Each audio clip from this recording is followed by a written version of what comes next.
1 2 1 2 1 2 1 2 1 2 1 2 1 2 1 2 1 2 1 2. I like to introduce myself. My name is Bismarck. Alright. But so yeah, we in back in effect. I suppose. That's yeah. Hold on, let me post this upon my Twitter forthwith.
So this joint right here, this live, right? The original man in trillions of years, thousands of years, and hundreds of years.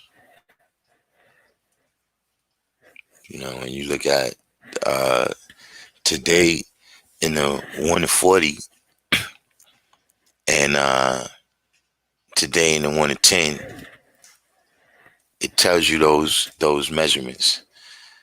Knowledge 7 supreme. Peace, knowledge. Do the each one teach one for me and hit the like button. Have you subscribed? If you haven't subscribed, subscribe to the channel.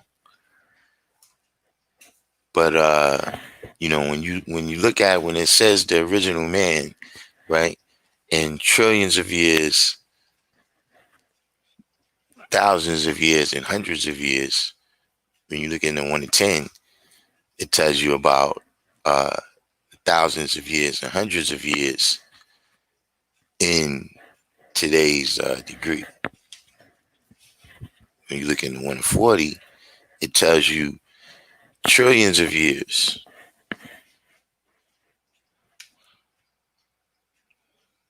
You know what I'm saying? When we draw that up, right? The how do we see this relationship right here?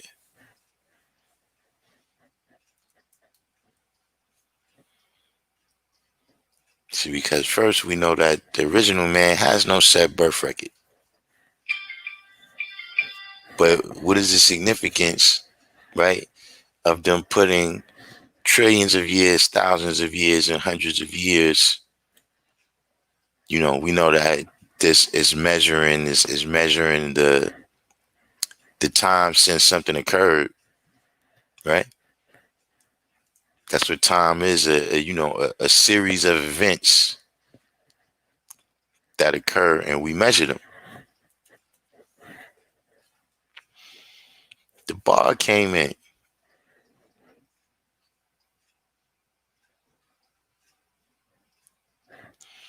The wordsmith said there are numerous things that out of ignorance one might search for when in essence they are so desperately seeking something that doesn't exist.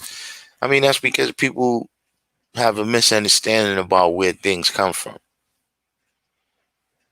You understand what I'm saying? Like, even if a person experiences uh an emotion, you know what I'm saying? A lot of times, you focus on an external thing.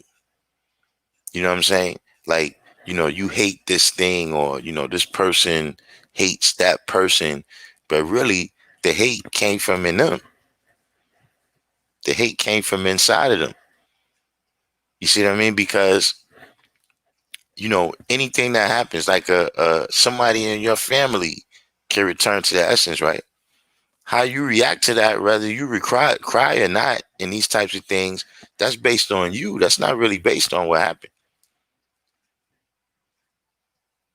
How you react to that, the type of relationship that you have with this person and everything, that's something that's inside of you. So it's the same thing with every, when they say, searching for that mystery God, right? And we know that, in mostly every train of thought, you know what I'm saying? God is the ultimate cause. So when you're looking for the answers of anything that happened, or anything that you see, or anything that emotion you might go through, right? And you looking out there, then you searching for that does not exist. You see what I'm saying? That's one lesson that's in that degree, is that, you got to look at yourself, you know, for the answers to those questions, and you know, as the person who has to provide the solutions.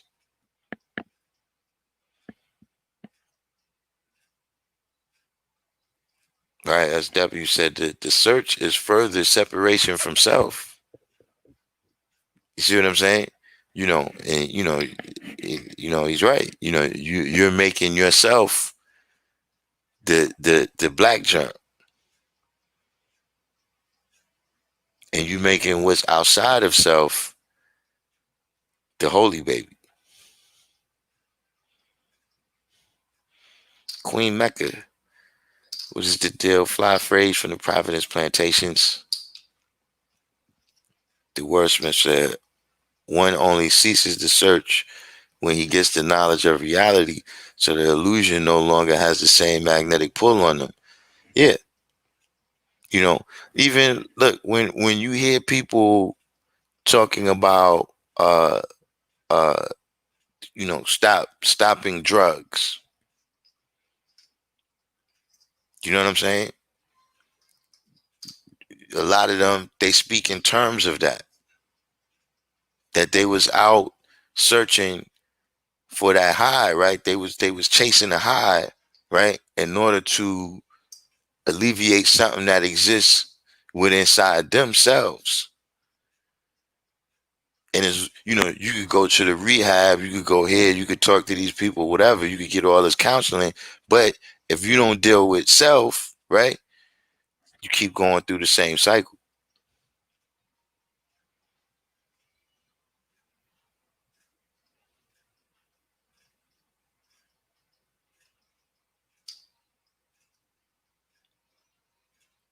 As you said, Buddhism is the brown germ. But when we deal with the trillions of years, and the thousands of years, and the hundreds of years, right, one thing we got to recognize that for, right, is context. You see what I'm saying? Just like we say, you know, time is infinite. What would Ti be without me, right? You know, uh, but each one of those descriptions give you a context.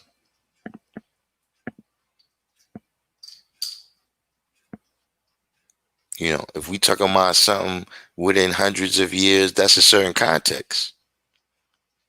Not just the number, but like I said, the events that's occurring within that time, that's a certain context. If we dealing with thousands of years, that's a certain context. If we dealing with trillions of years, that's a certain context.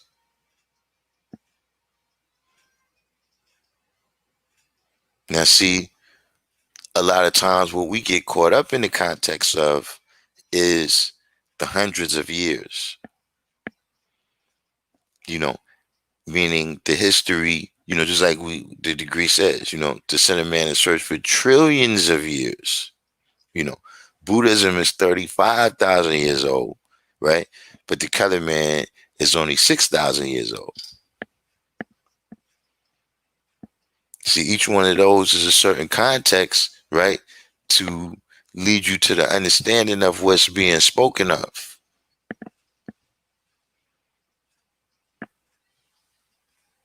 So if we talking about a question, like for instance, when they say how much is used by the original man, how much useful land is used by a colored man, right? Okay, we got to go in the context where, you know, are you speaking about, trillions of years ago? You speaking about thousands of years ago? You talking about the last couple of hundred years, right? The wordsmith said it's not an accident that the first three letters in illusion is ill. You end up sick on an endless search.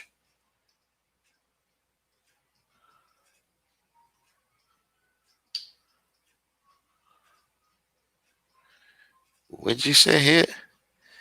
Queen Mecca said Buddhism is true to some extent. Hence, Dzog Chen talks about drops of winds channels.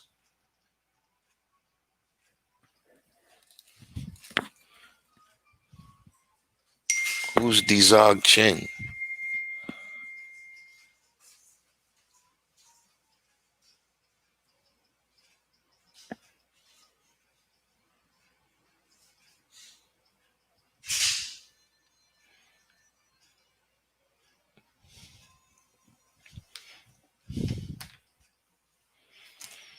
But does anybody know, right? Because like I said, we deal with the context of the time, right? Does anybody know what the ultimate context is when we dealing with time?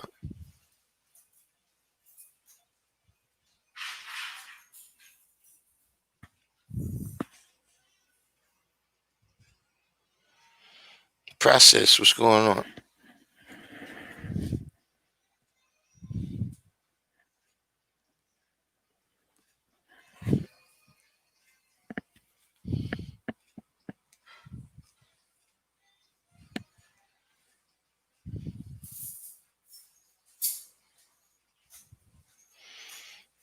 SW said, we the authors of all that. He just found what we already knew.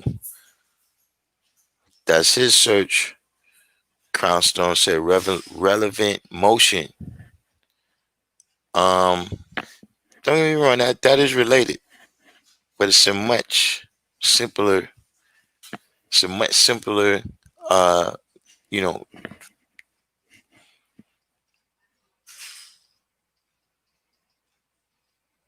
the relevant motion is a part of it because relevant motion is what time is about. Time is a measurement of how long it takes a motion to occur. See, that's why Ti would be nothing without me because there would be no, what is the motivating factor of the universe?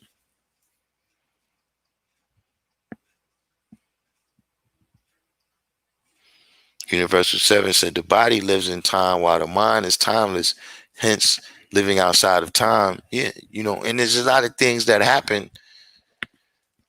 Uh, like for instance, just if you've been making your own observations, right? Uh, have you ever noticed that when you go in some place that you don't know, right? You don't know where it is that you headed, right? It seems like it takes a very long time to get there. But then when you coming back from that very same place on the very same trip, the return trip, on the way back, seem like you got here like that. Like if you driving in the car, you ask the person, why we ain't take this way when we was coming?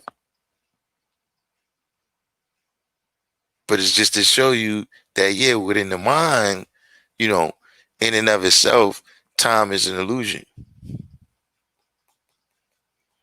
You know, the actual facts of it is that, within the cycle, we know that we're going to see the sun in the same position.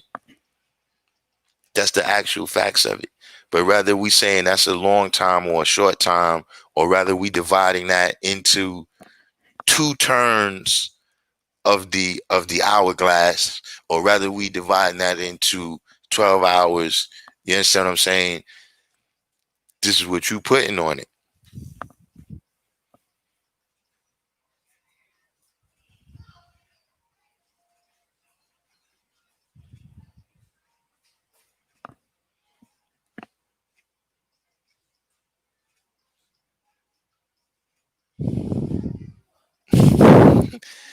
Listen, man, the wordsmith is rejuvenated. Peace. Oh, Queen Mac. Time. What's the signs? Sorry, I'm late.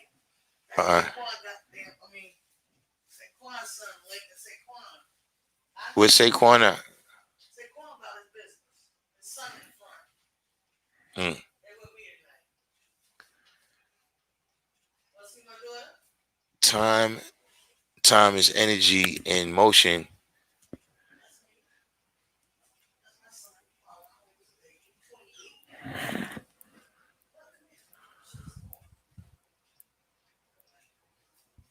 That's my father.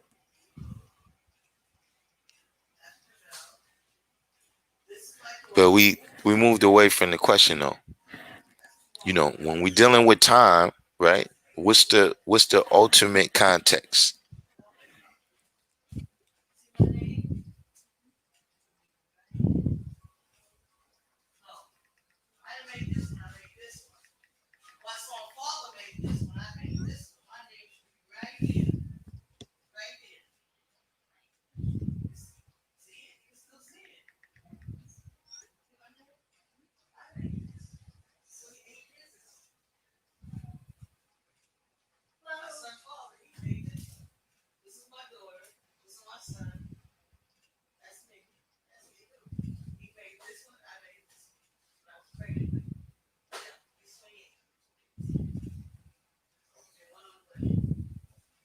These kids are all that. Go say peace to God right there. Peace to God. What's going on, Jaquan? Peace. How you doing? Come here. Chat. You see yourself on TV? I noticed you ain't leaving. This is what I came to see. I noticed. You on phone? Huh? You on phone? Nah, I'm on the computer. Oh, what you doing? Huh? I'm doing my live stream.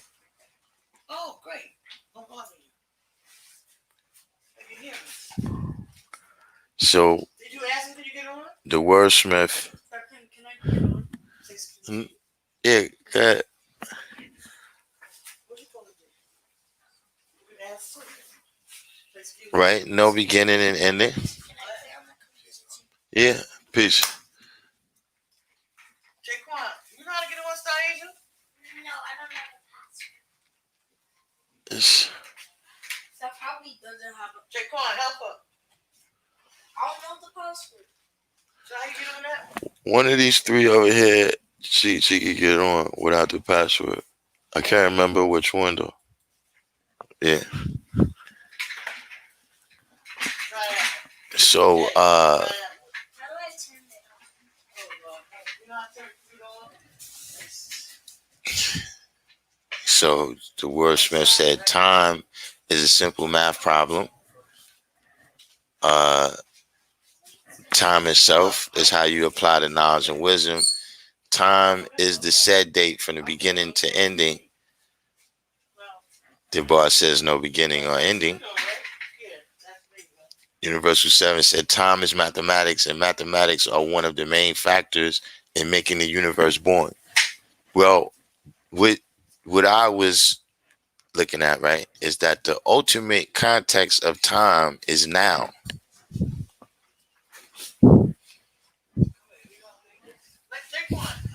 You understand what I'm saying? Because even when you deal with time, when you measuring something, right? Whatever you measure in time is from the date of that writing. What happened? That's how you how much you weigh? You don't know?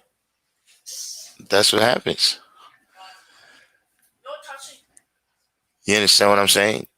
That's the ultimate, for you to say that something is thousands of years, or for you to say something is 551 years, how do you measure that to see if it's right and exact?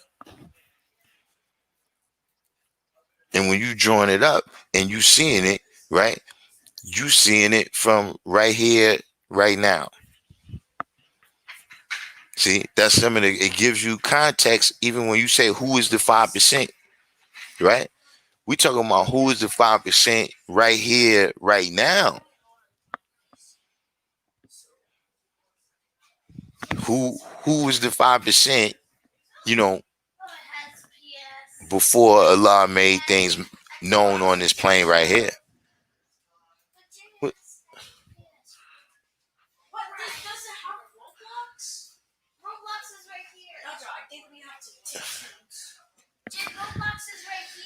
You remember when I said I might get some co-hosts?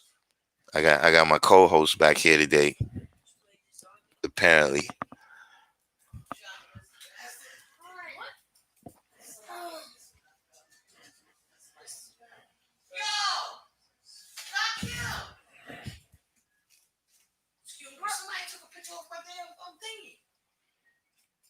A picture? Yes, it's missing. What kind of picture? One of the pictures in the collage. It's inside the collage? How they got it out? I wasn't there. Yeah, so they can't get it out of there. What you talking about? It could be William Harrison. He's been X'd out. How you know who it was? Hey, smell goods. Smell goods. Do we have any updates on the P Funk? Yes, You gotta. You said it's your collage. So how you don't know? Hey, so why somebody deface it? You don't remember who you put there? I think it was an Earth name. Earthly Jules? No, not Earthly Jules. Ebony Jules. It's 28 years ago, man. Yeah. I'm mad pissed off. They ain't doing it with baby daddies. Hey, man. I'm gonna be on it now. Yes. I'm really pissed off now. I'm on it now. The different young brothers, right? But we got Supreme Man is coming at us from Facebook. Regan Butler is coming at us from Facebook right now. Regan Butler asks, "What's today's math?"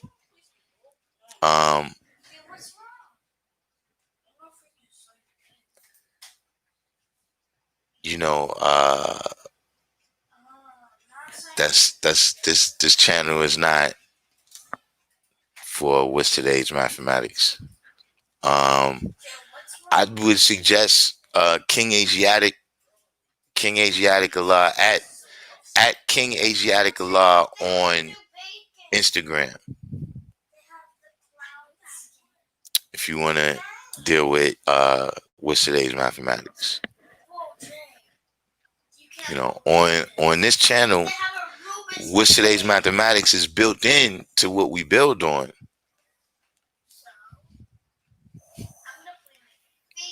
Like, see, today, if you look at the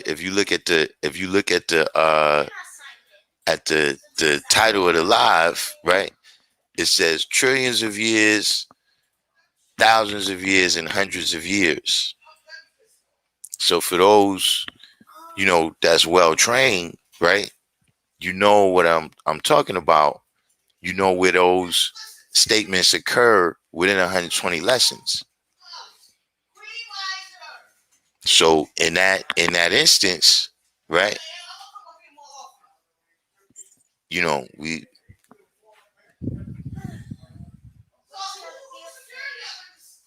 yeah, King AGI. Yeah, whenever I see him on Instagram, that's usually his first.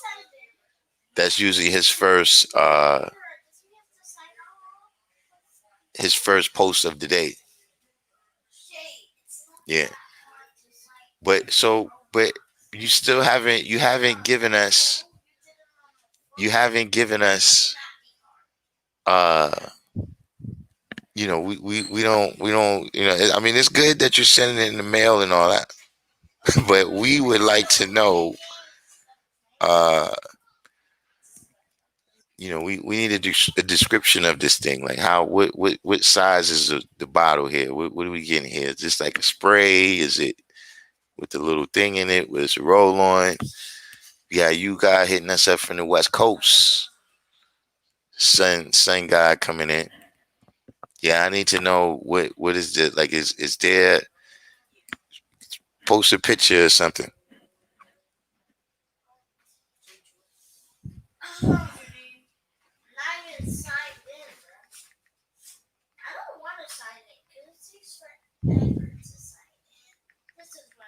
Okay, what's the password to the school?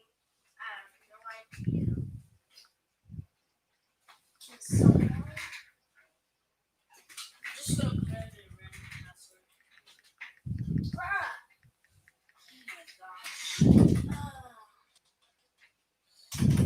What is the password to the school? The password to school is I don't know. All right, Supreme Man just checked in over here in YouTube now. Supreme Man, I guess he's the king. He's the new king of all media.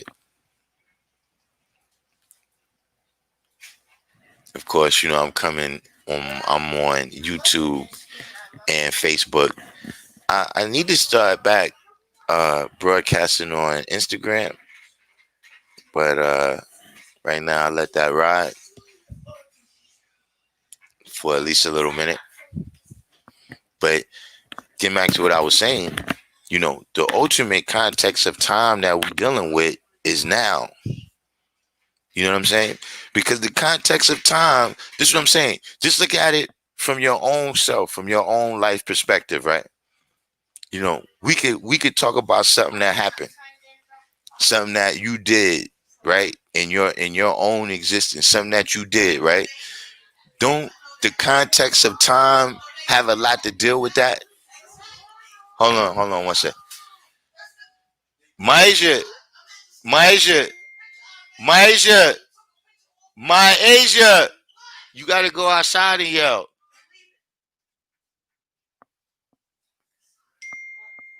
But when we deal with even things that we did, right? The context of time means everything. You understand what I'm saying? Meaning that if certain things that happen, you like, oh, but see, I was a teenager then.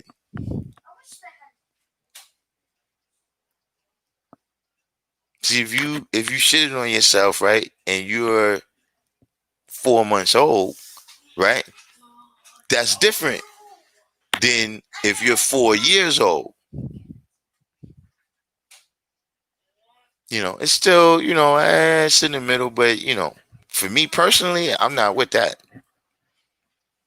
Once children starts walking, once children start walking, it does something to their system. I don't know what it is, but You don't want to clean their diapers once they start walking. They need to go handle that themselves. True Self came in. King Me, it's been a minute. Deron Thornton, welcome to the channel, Deron Thornton. Do the each one, teach one. Hit the like button for me. Subscribe to the channel.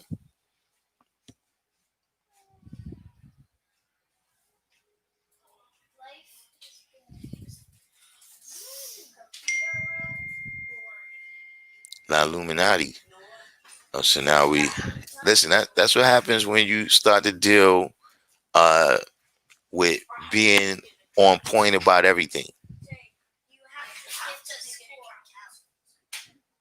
You know, a side rally is developing over what is the proper use of the term kid.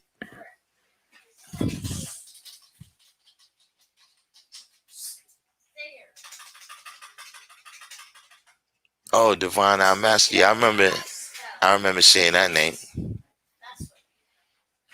You see, that's what the context, right, of the different time that is giving you, you know what I'm saying, in the degrees.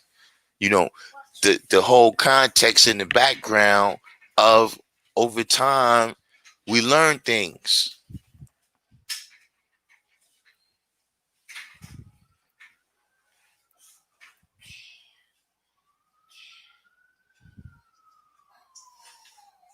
We Supreme Man, I don't know what's going on with Supreme Man and Illuminati, but Supreme Man, he gets messages from Illuminati. He said they started following him now on Instagram. You know, they still, a lot of people say they sent them messages. Other people said that, but they haven't sent me anything.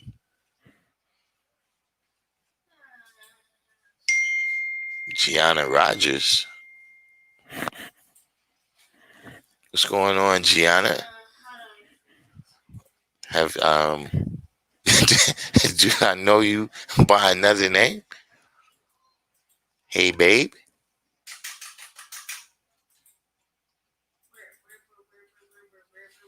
James Hupp Massier. You know, it's listen. I see what's going on here. It's a slow day over on Facebook. So the troll army is coming out.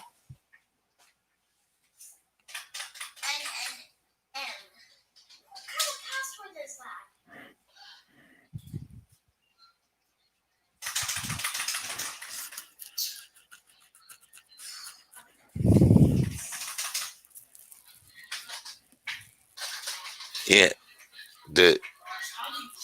so the wordsmith said the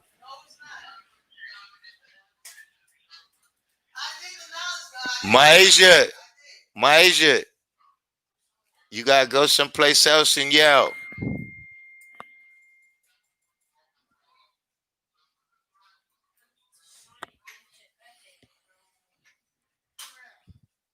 So Gianna, am I in an elementary school classroom? Now this is just my this is my little brother and my little sister right here. Uh they in here exploring the computer over there. But no, this is a computer, it's a computer room.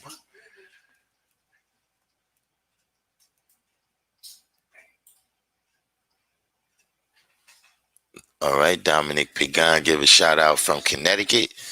And we sent a shout out to Connecticut. But the wordsmith said that these Illuminati people are scammers. So what is their scam? Regan Butler said time is the cipher, right? No.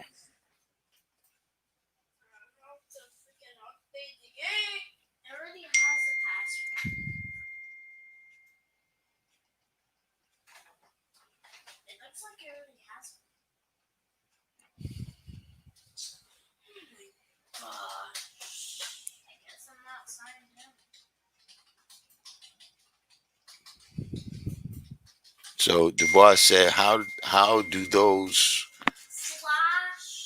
how do those around 1,000 years ago walk, talk, and think like those who are around for trillions of years? And that's one of the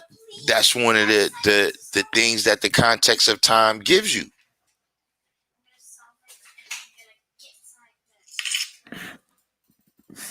What's happening here? All right, Deron Thornton, thank you for that. Thank you for that Cash App donation. Greatly appreciated. But what is the scam that these Illuminati people like? What are they asking you to deposit some checks or something? What goes on with that? But the bar, when you said, yeah, that's precisely the point of the context. Is that people who walked around 1,000 years ago, right? Yeah, they had different clothes. They had different destinations. They had different starting points. They may have been a different place where the temperature was all different. This is all the context that we saying, so that, for instance, when you look at the born degree, right, and you look at the 10th degree, when you look at the 9th degree and the 10th degree and the 1 of 14, right, you seeing two different perspectives based on the context of what was going on. See, because like I said, time is a number, but what time is dealing with is the events that's occurring. And that's in time is one measurement of those events occurring. These is the exact things that we do the knowledge to. That's why you got to pay attention to that. You see what I mean? Even when it's telling you, look, this 35,000 years, right? That's in another Quran than what we dealing with right now. See, we might say something is 100 years ago. That's in a different century. Like, for me, I've been around a little bit long enough so that, listen, and this is something I've been told people in the early 90s. In the early 90s, I saw this coming, right? Because my great grandfather, right, who I met before, he was born in the 1890s. So I used to wonder what was life like in the 1800s. So by that same token, you got people now that, listen, one day you're gonna have to answer that question, man.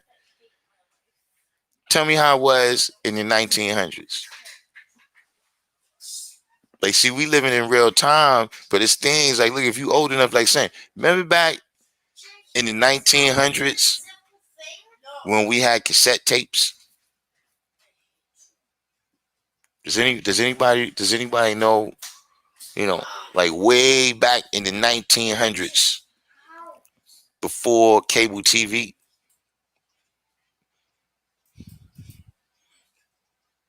So now if it wasn't no cable TV, see, even having cable, having the internet, right? The events of these things being founded on this plane right here, right? It changes the context of things. It changes the context of even how you got to live some things out.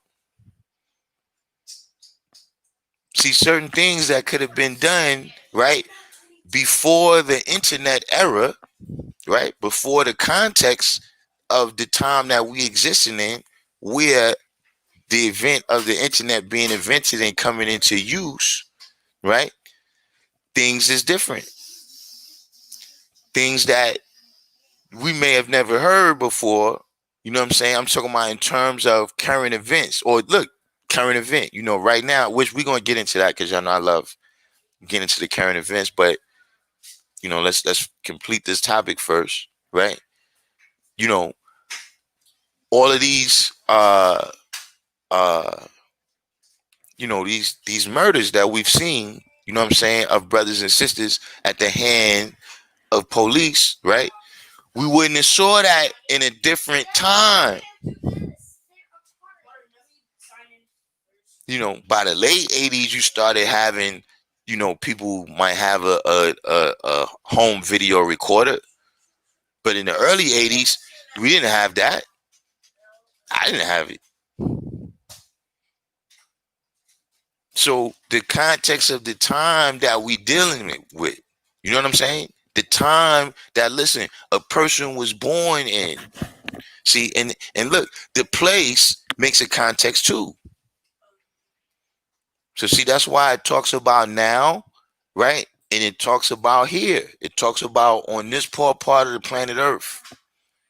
That's a whole context of what it's saying, who's the 5% and how we do the things that we do. So, they're not gonna come 1,000 years from now, right?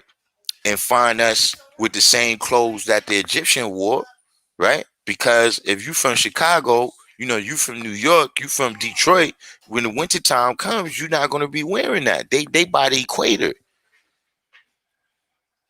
How many ever thousands of years ago that was? Because it's very difficult to get a measurement on it because it's so much people that then try to mix their history in with Egyptian history.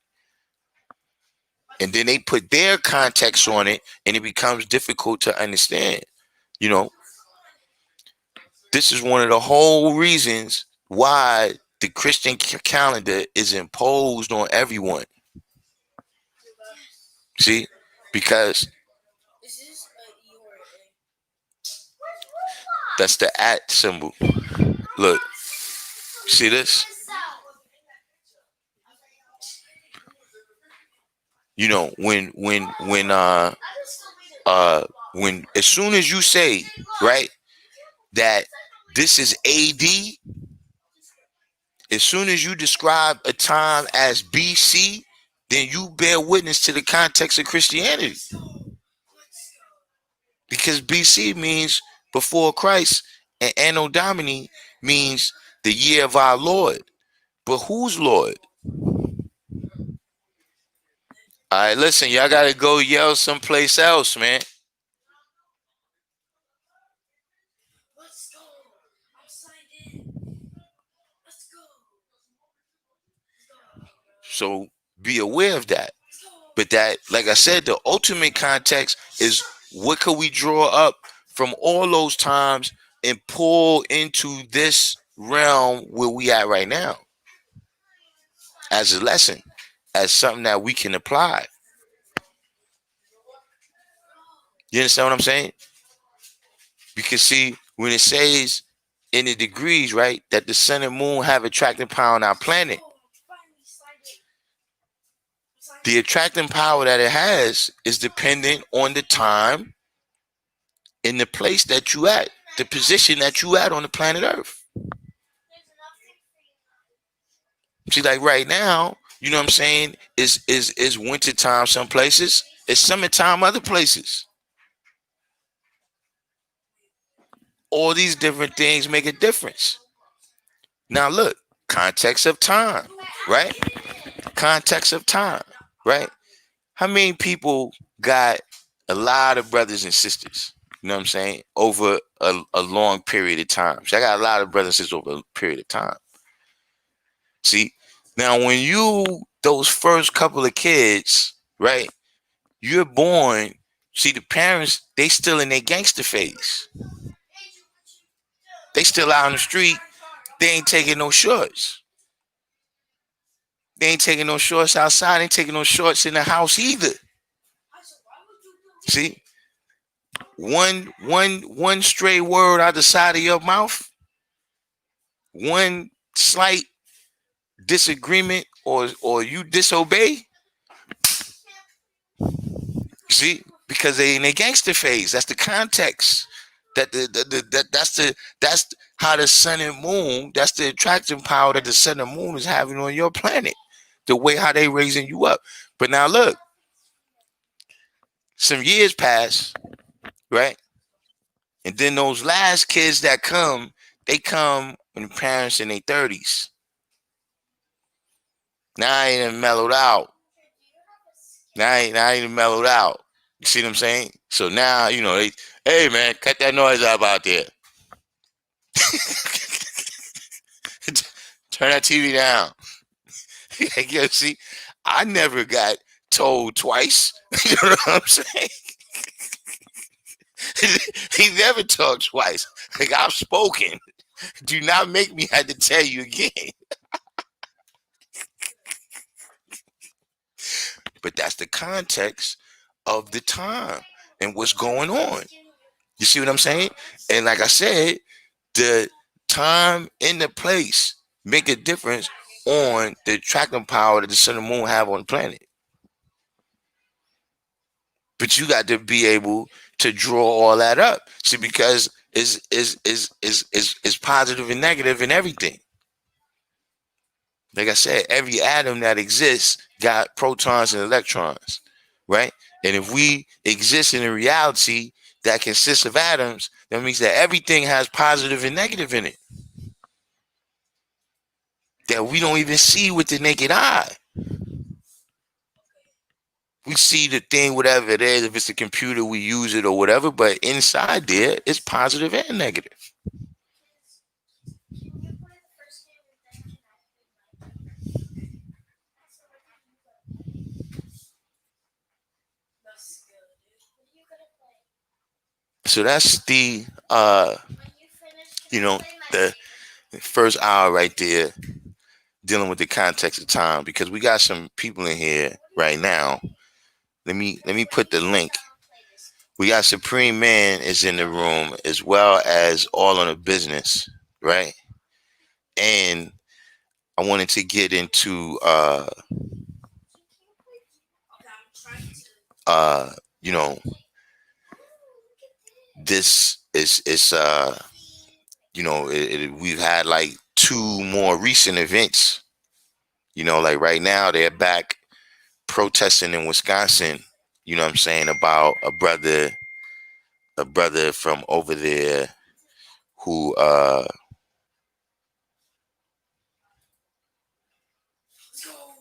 brother from over there who got killed by the police. You know, It says big games. is anybody, because for me, uh, you know, all of these, supposedly now this last brother that's in Wisconsin, I can't really pronounce the name of that town, but supposedly he fired at police and then they killed him. You know, uh, is this thing getting better or worse? Like, is it getting better because we know more about these situations now? Like, they come into the forefront, so that we can, react to it, or is it getting worse?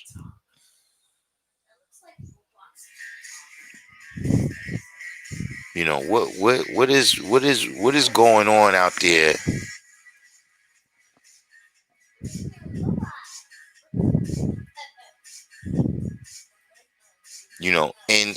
And how much of this, man? Yeah, that's what I was saying, Supreme Man. That seemed like a situation that we got to draw up. SW said it's worse because we see it, yet nothing is changing except the tally. Yeah. You know, um,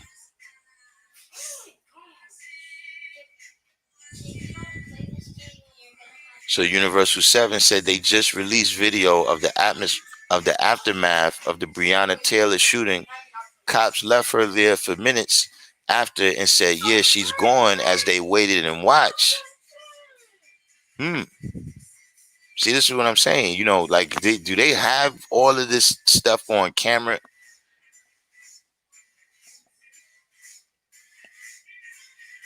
And see, one thing I said, man, when you don't want people to monitor you, you gotta be able to show your civilization. You see what I'm saying? If you want, like, well, at least for me anyway, you know what I'm saying? In order to, have more freedom to go outside by myself, you know what I'm saying, cross streets and all of that, I had to show my level of civilization, that I had the knowledge, wisdom, and understanding, right? In of the culture that they gave me and how to take care of myself. that I knew, you know what I'm saying, I knew how to do what I was supposed to do, right? I had the culture and refinement to be able to look both ways when I crossed the street. You know what I'm saying? And what I'm saying right now, I want to be very delicate about, because I don't like the concept, right, of, well, if you don't want the cops to kill you, then you should be better slaves. You know, you should listen better. You should, you know, when massa tells you to do this, you should just do it, even though you know that's wrong. But you know, uh, that's how, you know, I don't like that concept. But what I do want to express, right, is how much the uncivilized behavior, right, in our community is even making us subject to someone else's monetization, where you feel like you have to come in and keep us civilized. See, because when you ask certain individuals, right, or when certain individuals speak on it, what do they say? Well, the police is just a thin line between us and the uncivilized world. Get out of here. The police is not old enough to be responsible for civilization. The police is not old enough. You know, and I don't know about everywhere, but in New York, the police has only been around. The police is from 1845.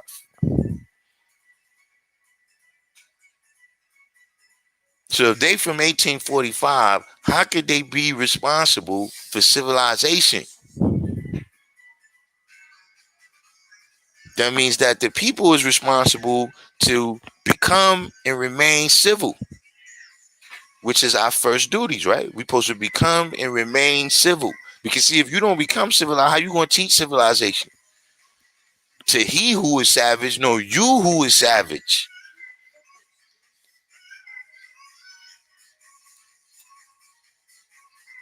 So how much, you know,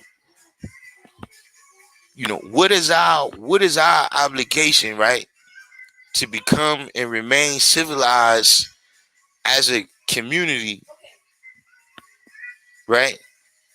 Where, you know, I mean, because there's some things that happen and it's like, yo, son, that's so heinous. You know what? Police need to catch you. There be things that be happening like that. You know what I'm saying? A 1-year-old baby got shot in the stomach this year in New York, man. You know, brothers shooting at a cookout, man.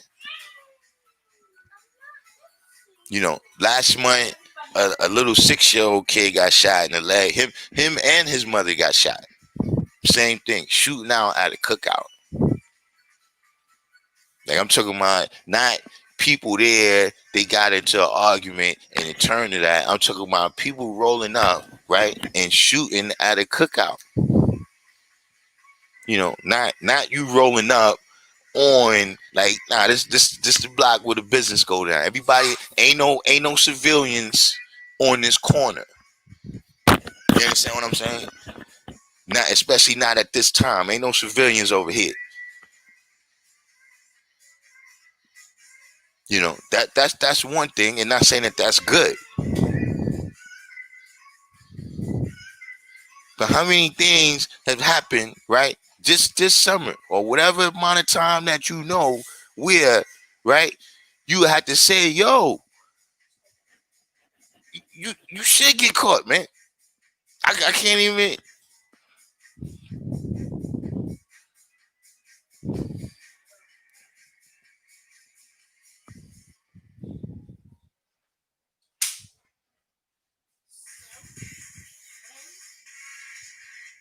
When is the point gonna come where we take that power back? Hold on, let me bring in all on the business over here. Let me put my yeah, I know I'm not a professional broadcaster. Yeah. But let me catch up on some comments here. Uh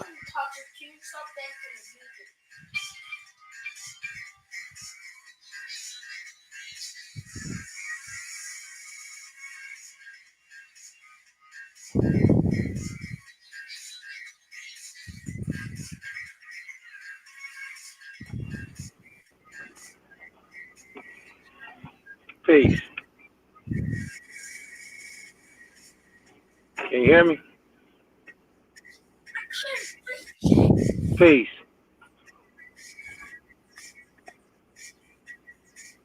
You see, you out there in the mix of you out Peace. there in business, man. But you guys saying how the beast used to harass him, and that's what I'm saying. Peace. Can you hear me? At the same time, we have to ask ourselves, right? You know, in order for a lion to attack you, you're gonna have to go out onto the Serengeti. Like, ain't no lions gonna just run out of 125th Street. That's not where they from. In order for a lion to get you, you gotta go where a lion is at. See, we can see, like, just how you said the beast used to harass you, right? What caused them to stop? I bet you it's not them. I bet you they didn't just say one day, yo, you know what? We didn't give it to you guys enough, man. Let's leave them alone. No, it's something you did to stay off the Serengeti for them to be able to bother you. Especially we over here, we in these different concrete jungles of the wilderness of North America. We're not in the wilderness of Kenya.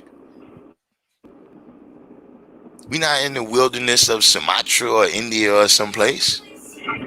We're in the wilderness of North America, where people is the beast.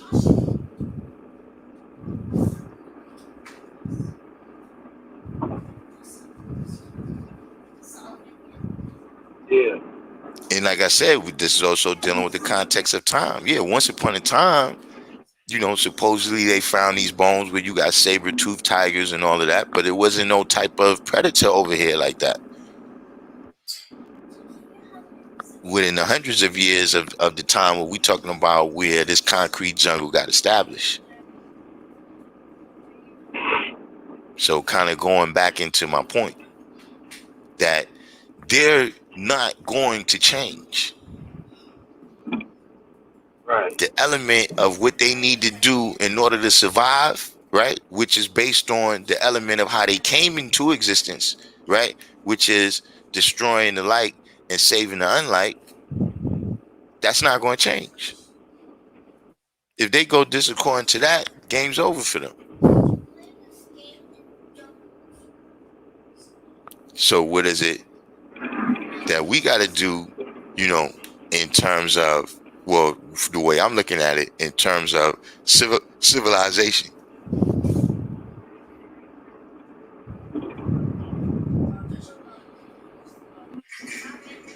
SW said, what more evidence and justification do we need to see the imbalance?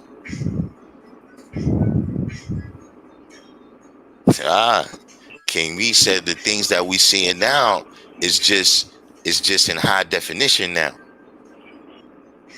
where we can see a little bit more of the details. But as original people, we've been knowing that this stuff been going on. Like all of a sudden, the last couple of years, that is a whole concept right there. How in the last couple of years, right? Because of the cameras and everything, everybody has seen that this stuff is real. In terms of how the treatment and the interaction between the black community and the police go down. But everybody else get a chance to see it in high definition, crystal clear 2020 vision. Supreme Man said the situation is getting worse and politics is the pacifying element to hold us to stand still. That's a good point too, Supreme Man, where, I was thinking about that, how much has the game of politics worked to where people is like apathetic? People just don't, like all of this stuff is just, listen, man,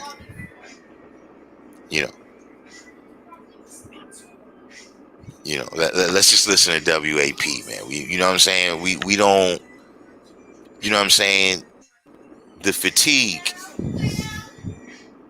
Yeah, it's like easy to even in give up terms because the of, obstacle in seems so this great. last debates, right? They didn't really bring up nothing about no black agenda.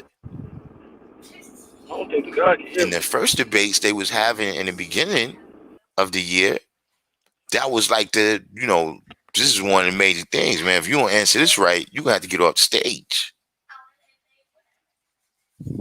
So when you write CF, that makes you fat. If you see S, that means you see set. Abacus Beats, welcome to the channel. Welcome to the channel of Abacus Beats. If you haven't subscribed yet, subscribe. We come on most days and do a little building. Got the God powerful knowledge in the background right here. I I I told y'all I'm the co-hosting is crazy now. But Abacus B said they're not going to indict those cops. They already dropped the goal off. Yeah, which ones? Because it's we still waiting on some indictments. Oh no, we waiting on some trials. If you're talking about the last one that happened, that I was just speaking on, that happened in Wisconsin, yeah, the dudes just declined to indict.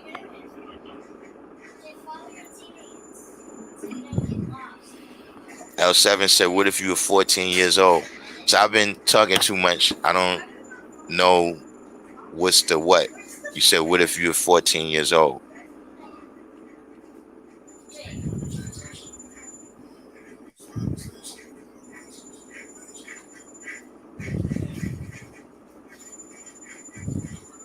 La Illuminati said, "I see it as people taking the fuck the police route, yet the police are already prepared."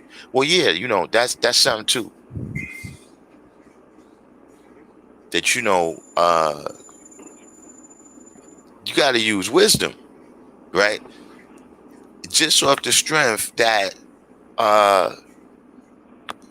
at 13% of the population, you got to use wisdom. You got to be strategic. What exactly that strategy is, what exactly that wisdom is. Yeah, we would have to put our best minds together and put our best minds forward that do that kind of thinking. You know what I'm saying? But in terms of uh uh coming up with a strategy in order to protect our community from this type of violence. You're absolutely right. That you got to be aware. You know, you got to be aware of where the hurdles are. Not because the hurdles can't be overcome. You're not going to run away from the hurdles. You're going to go over the hurdles, but you got to know where they at. So How you can we can't prevent? run a 100-meter dash the same way you run 110-meter hurdles. You can still win the Yo, peace, goal. God. Can you hear me, God? Hold on. Oh, you don't got the headphones on. Peace, Oh, God. that's what it is. Hold on. Wait a minute. Let me. Yeah. I couldn't hear you. You couldn't hear me the whole time, but I thought it was me. I did see your thing moving on the screen, and I thought that your what's the name was hearing me. But hold on, let me run through a couple more of these comments, and then Yeah, yeah. No doubt. so yeah, King Nee said how to act at home and abroad. Ron J said, "I believe a lot of this is control. I am not pro-black, nor am I anti-white. I am pro-righteousness. Lots of melanated people against the melanated masses." Yeah, uh, with unity, there's strength. There's not, a whole bunch. With unity, there is strength. So Yeah. if we've made all these lines, You know what I mean? To where we automatically dislike each other based on a lot of things that, you know, you was born on this block and this brother was born in that projects, so y'all got beef. When none of that is even in your control, man. You know how many times I seen like dudes just be born into a beef? Like this area got beef with that area. And then one day when they mingle, they like, yo, them dudes is cool, son. Like how many beefs is going on right now that the people who started those beefs, people don't even know who they are. Like, you know, they lived around here in the 60s or the 70s or something. Ain't nobody seen them in 40 years. But we still fighting a beef. So if we got all those lines like that that's destroying our unity, man, then why, as you said, fallen victim at its finest miss. Universal 7 said there was civilization before the police. You guys said we have to take care of our own house.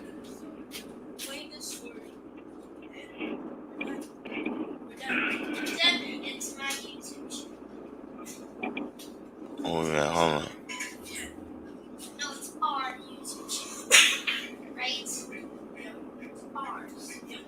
Now, Illuminati said when living a destroyed power life, things pop off. KB said the devil is not going to throw in the towel. Yeah, clearly he's not. It's not. Listen, the devil and say, look, well, it's 1914. Let's all jump in the lake. You know what I'm saying? That's not how they think it. First law of nature is self-preservation for them too.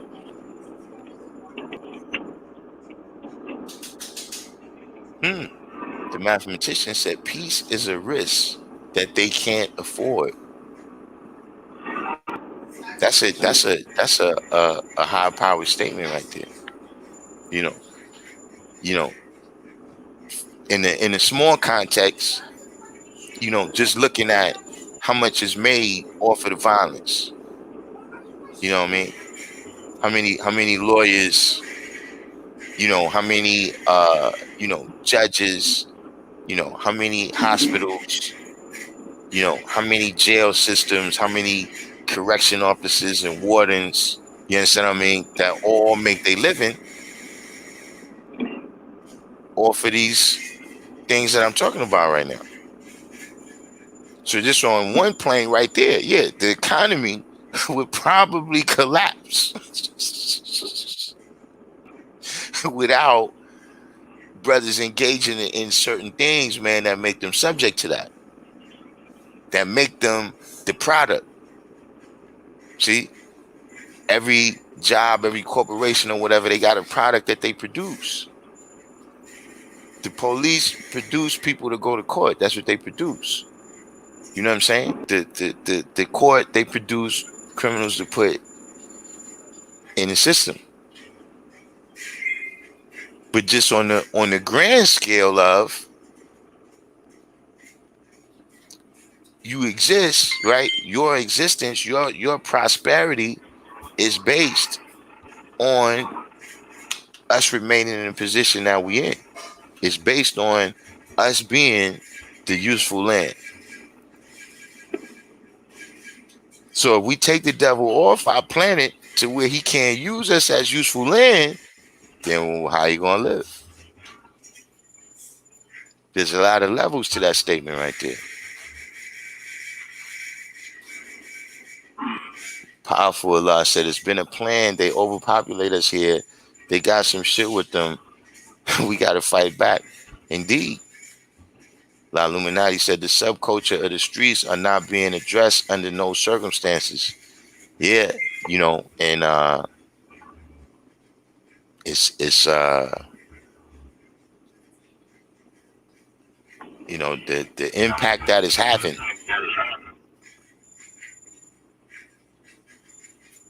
Supreme Man said the history of the making of the police have been passed down in the mental DNA of the slave catchers it originated with.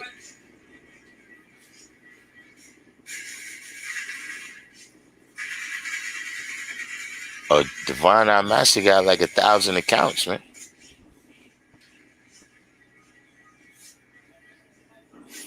Processes politics is also the result of settlers voting for zero tolerance policing and further police militarization.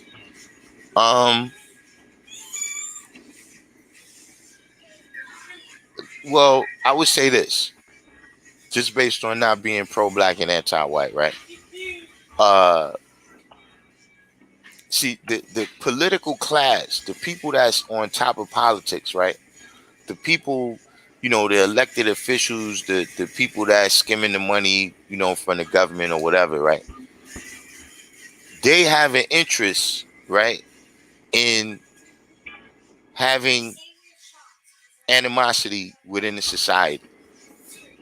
Because as long as these people is concerned with fighting each other, they'll never come to the level of throwing us off their back. So you see it since, and this was a tactic employed by the Europeans, right? Where every country that they've made in Africa, right, contains rival tribes. It contains people that never got along. So that while these people continue to fight and retard their own progress, right, we could benefit. We still gonna sell them the guns. We still gonna sell them the liquor. We still gonna take all the resources, and they're not gonna be doing nothing about it because they're preoccupied with fighting amongst themselves.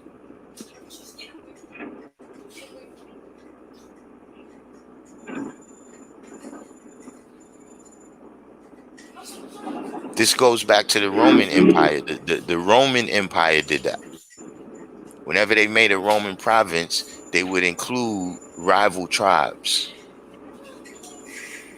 Philip Deschazor said, "Can you imagine the excitement that would resonate through the black community if everyone's family member was returned home to their family on the same day from jail or prison?" You know, uh,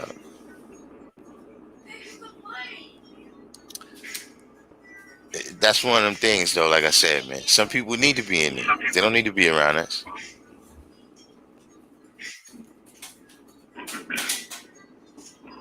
The wordsmith said, "Notice put politics and police both start with poly." What mass? And listen, somebody got you for that joint. Somebody was just up here asking where you get those. Nah, this was yesterday though. You guys said a wise man acknowledges his atmosphere. Mr. Spock said unity is the law. Supreme Man said the strategy of repealing this action against the police is illegal gun control, gun clubs, and knowing of the law, period. That's a. But do we, we got to have the right, responsible kind of people. All right, we got to allow you. Happiness came in. Right, you guys was saying that you got generations and generations of people who have carried out these wars. You know what I'm saying? Just on the basis of some geographical, and a lot of times it's not even that far. Like I was born on this side of the street, and you was on that side of the street. And we allow that to be a line in between us as a people. Like people allow those lines, to separate families and everything. You down with them? Now Illuminati says crime pays, just not for the criminal. You guys said they get paid off of misery.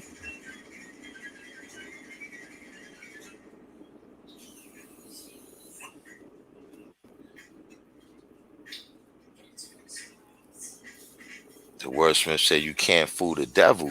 Many have tried and all have failed.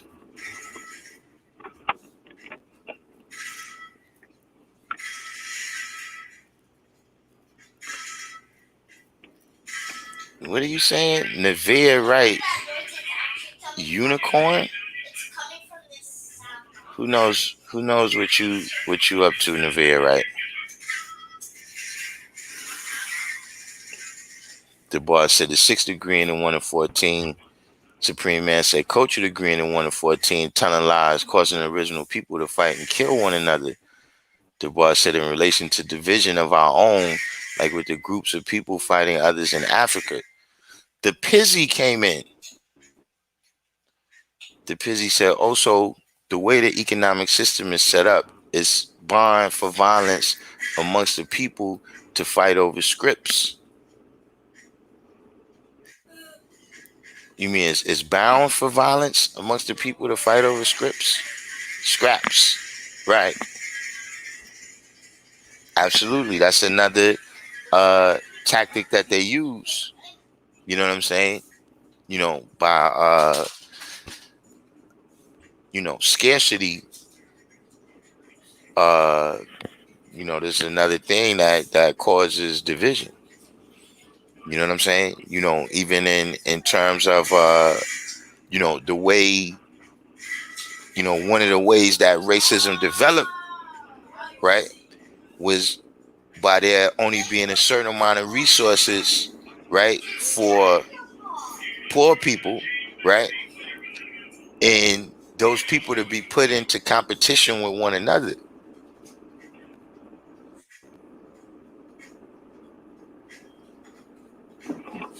You know what I'm saying? For the immigrants to feel like they had to compete with the original men. You know what I mean? For the original people to feel like they had to compete with each other. But that's the last of the comments that we already had in there. So yeah, all in the business. Go ahead.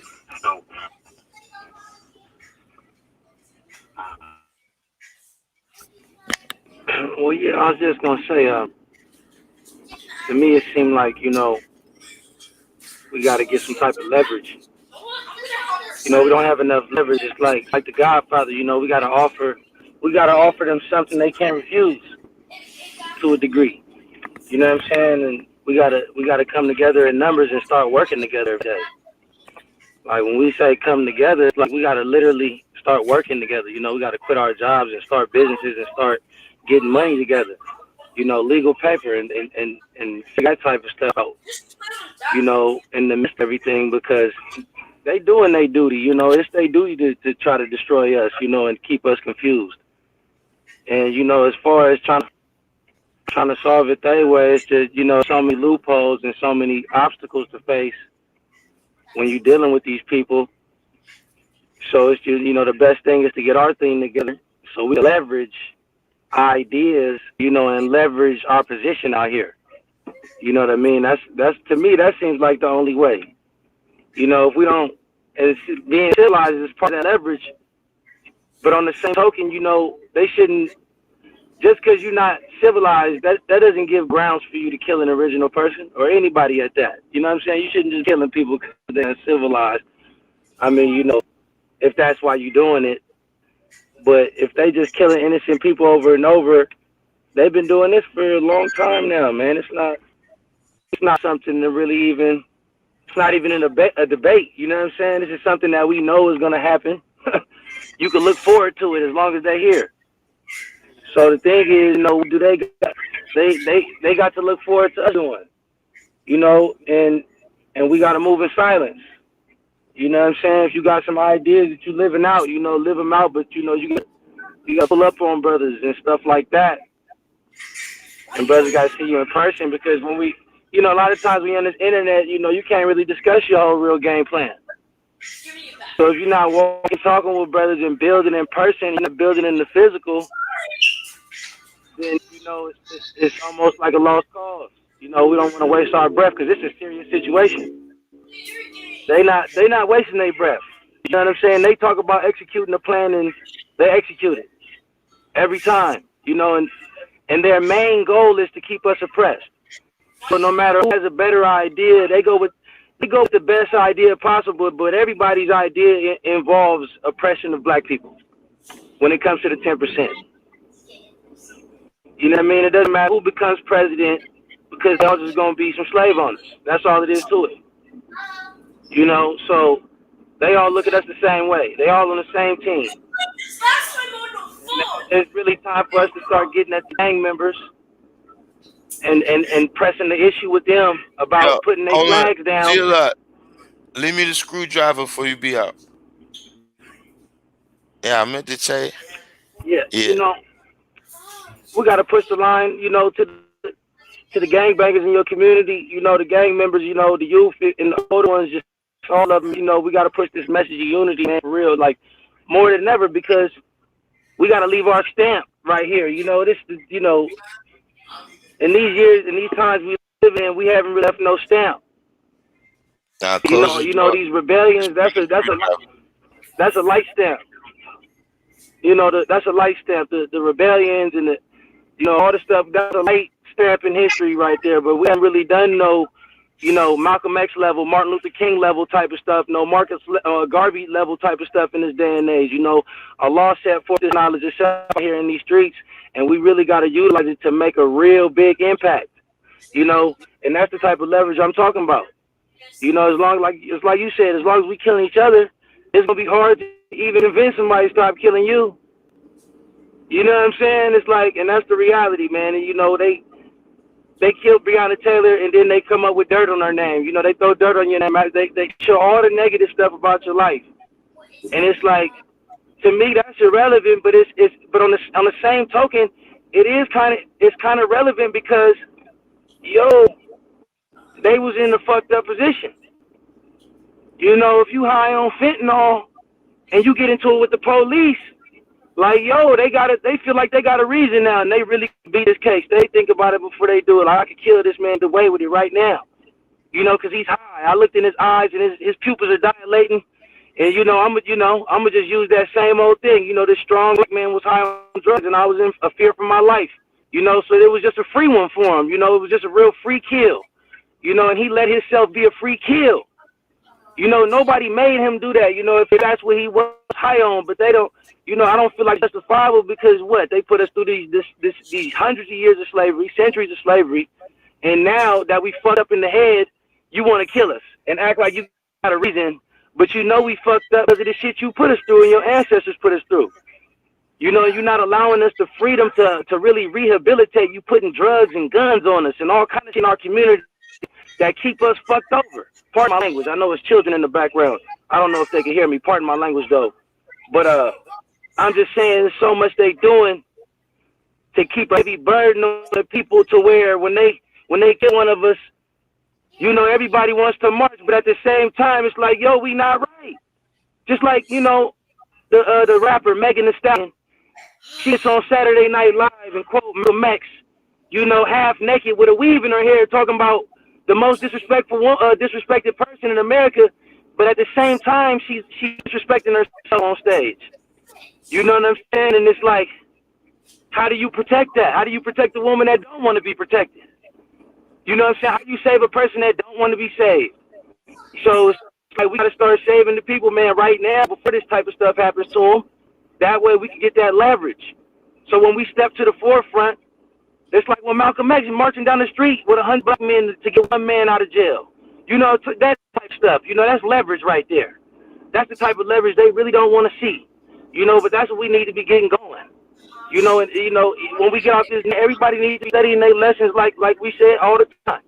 Studying your lessons and getting that right. That's your leverage right now. You got the number one way to leverage yourself in this world. Study your lessons, knowledge one thing, study your math, live out your math in your alphabet. Teach your babies. Teach the babies. Teach others around you. That's your leverage. That's the ultimate leverage. But at the same time, yo, you on the work, yo, that paycheck, that ain't, yo, we got to start working with each other. You know, if you got construction skills, you a carpenter, get with the electrician, get with the plumber, start a contracting business. Let me ask you a question. My bad, I'm ranting. Do you think that, let's see right there. All right. Do you think that any of that? Pardon, guys, say again. All right. But What'd you say? How much do you think? How much of that you think comes from a misunderstanding? They right there. How much of that you think comes from a misunderstanding? Now close it. Don't lock it. Just close it. You know what I'm saying? How much of that you think is based on a misunderstanding of the founders? You know what I mean? Or the originators of something. You know what I'm saying? Where it's like, uh, are we having too much of a tendency to think, right, that the things that the brothers accomplished in the 60s and the 50s before, Noble Drew Ali, Marcus Garvey, et cetera, we look at the fact that they established one little thing like we overcame. You know what I'm saying? Right. Where a lot of these Right. things, we was provided with the keys to come up with a solution. But those brothers didn't necessarily solve all the problems. You know what I'm saying? So even to the point where some Right. people So might feel like right now, like I'm belittling them by saying that, yeah, what you did was good, but we still got a whole bunch of work to do. You understand what I'm saying? You know, people having a right. mentality. So you solve one problem, and God, cut out. Guess he'll be right back in a minute. Oh, the game. That's what she. Right. My business. Let him do it. It's too late. Mr. 120 came in. Don't never shut the computer down like that.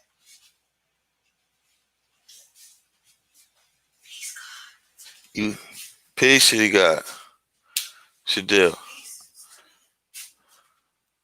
Oh, the peace of God. Come here, Slade. Peace. Ah. Mm-mm.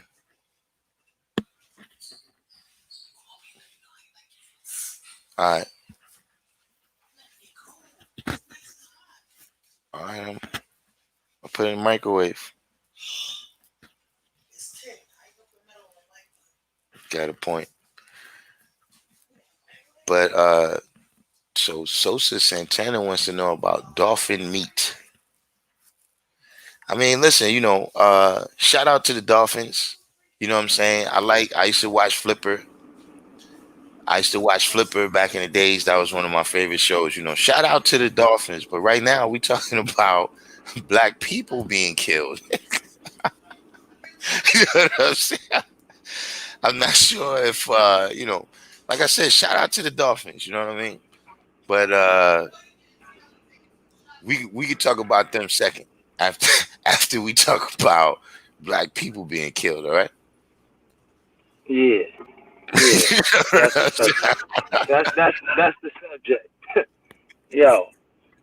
So as far as brothers not knowing their history, I mean, on all levels, on all categories, like even to the gangs, when gangs first started, they got history and stuff like that too. And now these gang members, they don't know no history. It's just because things become an ism.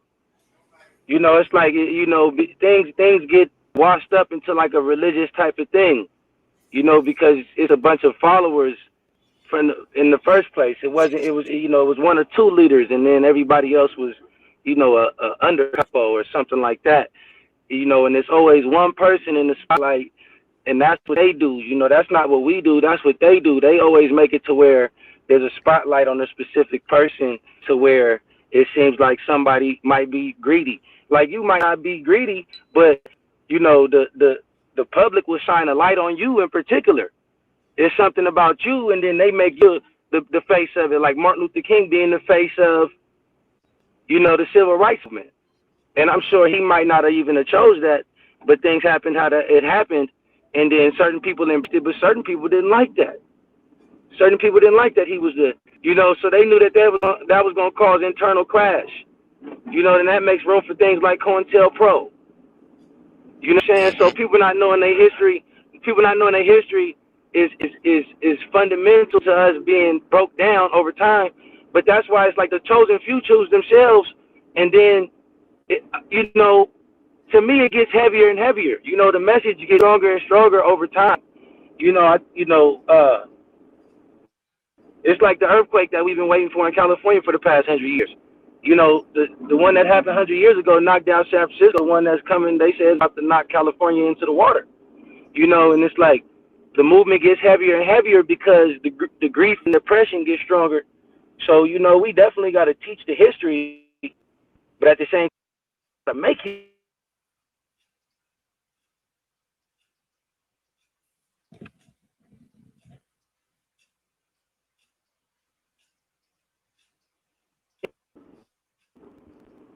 Peace. My Yeah, bad. yeah, you froze up a You little hear bit. me? Yeah. Peace. Peace, peace. I'm not sure if you can hear me, but Yeah, I can hear you. so you know, somebody was trying to call me and messed up my thing. So not knowing your history is definitely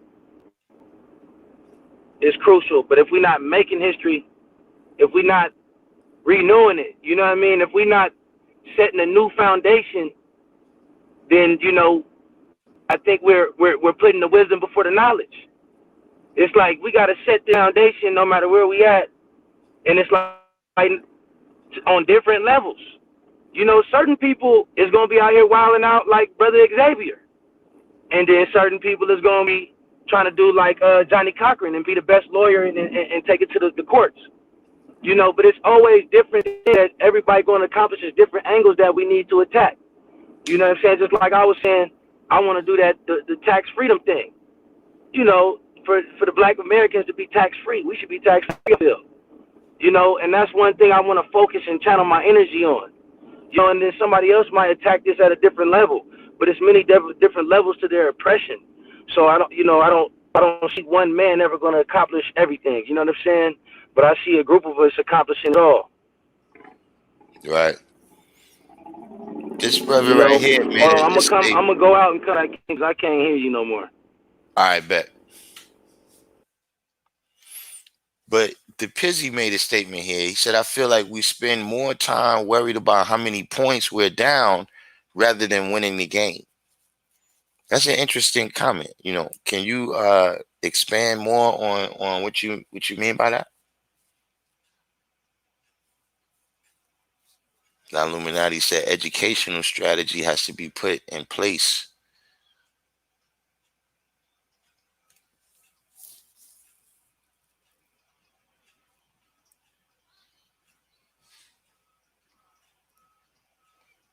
The Illuminati said we as gods on earth got to get back in the lab and form a strategy.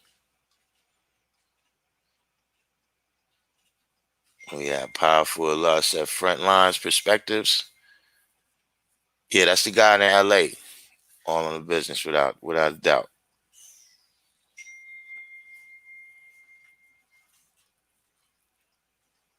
Yo, God, if you go to the store, let me know. Um, Coca-Cola.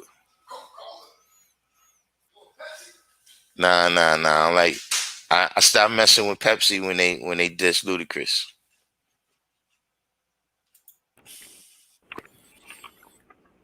Peace, God. Yeah, peace. Yeah. So Yeah, that's really Supreme Man you know said, that's. Mm-hmm. you know, I was saying Supreme Man made a comment, said that's the problem. Small gains and big problems. You know what I'm saying? And sometimes we uh you know, we spend so much time celebrating this small gain. You know what I'm saying? And that small gain is really insignificant in terms of the problem. You know what I mean? Like even, you know, that's one of the issues that I have with tokenism. You know what I'm saying? So, you know, that's like the new style right now. The new style right now is for you to announce that you're a billionaire. You know what I'm saying? So Mm. we happy for, but you know that's still just one small step for man. You know, like how they said in the what's the name when they went on the moon. You know, whether you see it as true or not, But when whatever happened, they said one small step for man, one giant step for mankind. So yeah, there's that small step that brother right there, he got $1 billion, but it's also one of those things, right, where in economics they have a phrase that they use, right, that a rising tide lifts all boats. So meaning that, if the economy is going good, everybody's gonna, what I'm saying, it's gonna be more scraps. The people at the top is going to be eating better, and it's going to be more scraps left over, even for the people at the bottom. So yeah, rising tide lifts all boats, right? But it doesn't change the boat that you in. It Man, I doesn't tell you. change. It doesn't change the fact that they in the aircraft carrier and you in the dinghy, And it don't change the water either. You on right? top of the same water.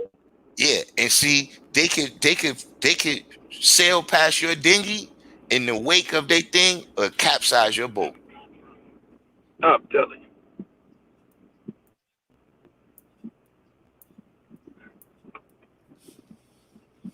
That's why Lance you gotta make your mind up. You gotta make your mind up internally that you know, because you can't be walking, can't be talking about this stuff. This right here is something you gotta do. Mm-hmm. This something you gotta put in action for sure. Without a doubt. But we got somebody new, Lance Clark, join the room. You know what I'm saying? Welcome to the channel. Subscribe. See, I just want you to know. I don't know if you've heard before you logged on, but we run a Hotep channel over here. Supreme Man said when Trump announced that BS Platinum, black people in attendance were screaming as if in a concert. And that's what I'm saying. Like, yeah, we you know,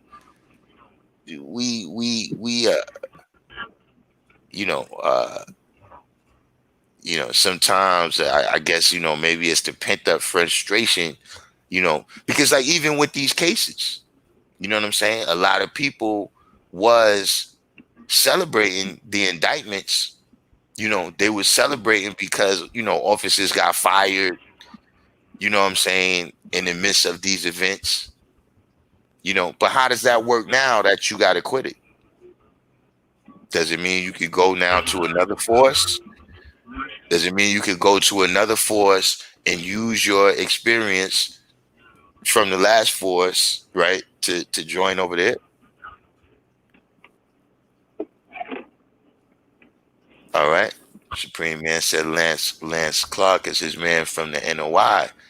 So peace to we always say peace to all of the people that come on to the live from, you know, other nations and everything. Shout out to the NOI.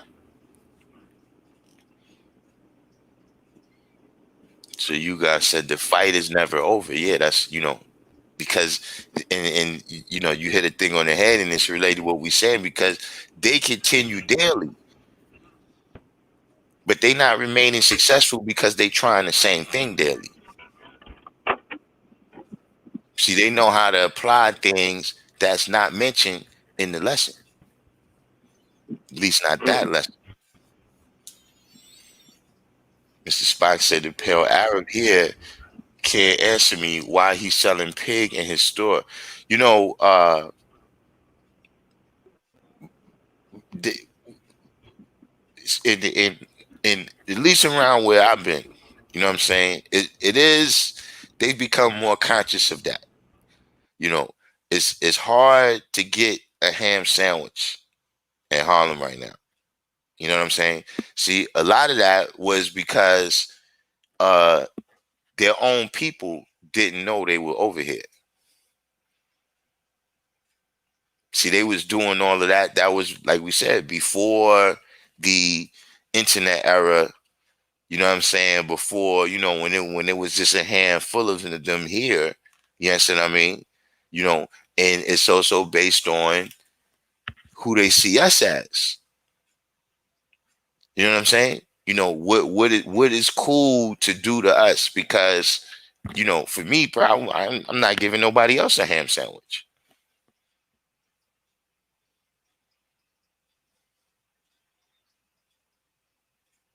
But because they over here in the atmosphere where nobody knows, no one can report their shirk. Because they're not even supposed to be around it. They're not supposed to be touching it. How you making a sandwich out of it? But that's what that comes down to. It comes down to the low the low concept, the low point at which they see us. You know what I'm saying? And it also comes from the fact that uh you know nobody was going back to say whether they lied or not at that time. Supreme Man said to me, it's about like-minded individuals getting together and pooling resources, buying land, being about to defend it, like numerous cells around the country of the communities. Yeah, and that's why I think is that's something uh you know uh we gotta support that too. That, like you said, see, like we may not be able to pool our money. Like you may have a handful of people that y'all can't pool your money just yet, right? But then you got the people, right, that's in Atlanta. How could the rest of the community support them in being successful in that, right? Just if it does nothing but provide an example for the next generations of what's possible. You understand what I mean? Because that's another thing that happens. When somebody makes a move, then we stand around and watch them. People film them. On the cell phone and all of that. Who's this? Hold on one second, y'all.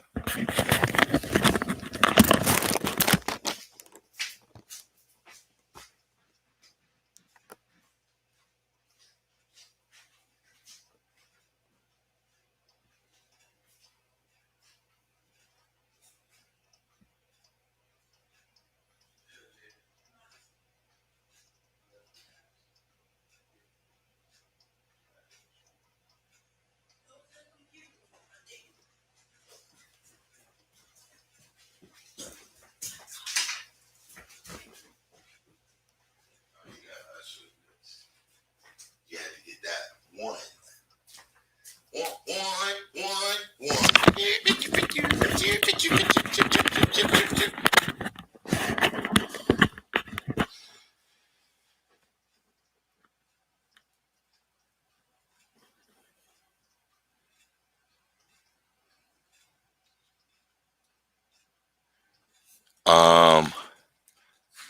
Yeah, malt liquor. They love selling malt liquor to Wordsmith.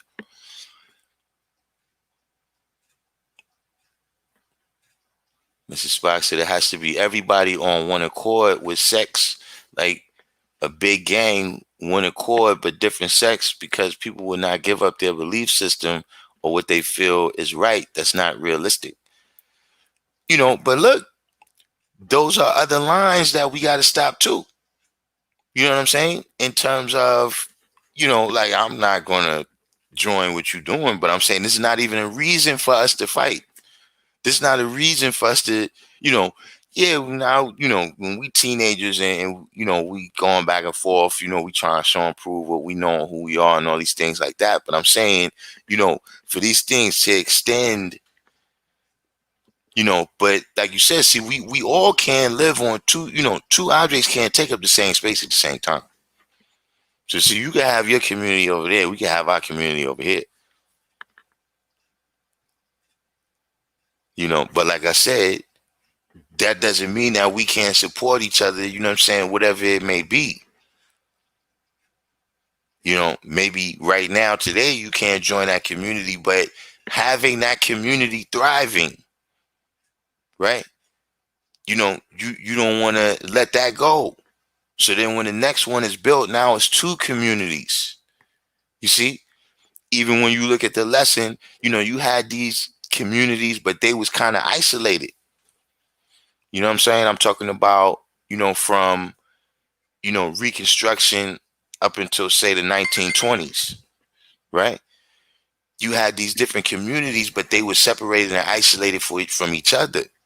So then when something happened, like Supreme Man said, the ability to defend, do you understand what I mean? It didn't exist.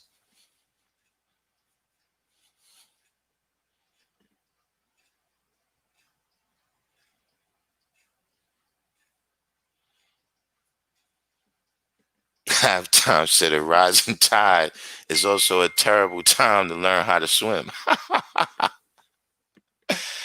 Oh man, you know. Somebody asked a question down here I wanted to get to.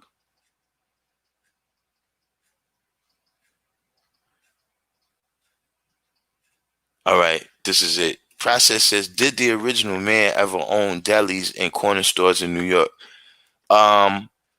Yeah. First of all, shout out to the big homie Elijah Muhammad. We're friends of Elijah Muhammad. Elijah Muhammad is a friend to the room. You know what I'm saying? But yeah, Elijah Muhammad had.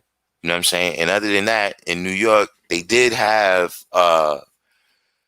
in the post World War II era. Like, you know how when you come to New York City right now, you come to New York City and you see those newsstands, and a lot of times now you will see they'll have Indians in there. Originally, those newsstands was for black veterans. No matter where you saw that, if you was downtown or if you was uptown, those newsstands was reserved for black veterans. Now, what is the process of how it changed into what it is now? I don't know. But that's basically what happened. Like different places where you see different immigrant communities came in, they did their thing, you know what I'm saying? Yeah, a lot of those places once upon a time, you know what I'm saying? The candy stores, bars, restaurants, because first of all, you got to remember that in the segregated world, right? In the segregated world, everything was parallel. Like when they say separate but equal, you know, everything. So if they had a restaurant in the white community, right? They had a restaurant in the black community. You know what I'm saying? If they had a white hotel, of course the black people can't stay at that hotel, so it's got to be a black hotel. You understand what I mean? So, and once upon a time, yeah, for everything that you saw in their world, it existed in our world too. Just wasn't as shiny, you know. And apparently, if you went to the restaurants, the ice wasn't as cold as in the white restaurants. I don't know if you've heard that before, but there's some rumors about the ice being colder in the white restaurant.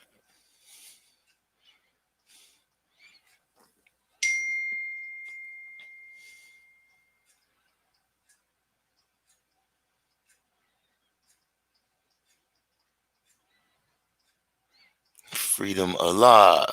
Peace. So Supreme Man said Arab means a lord, just like Jews consider a non-Jew a goyim.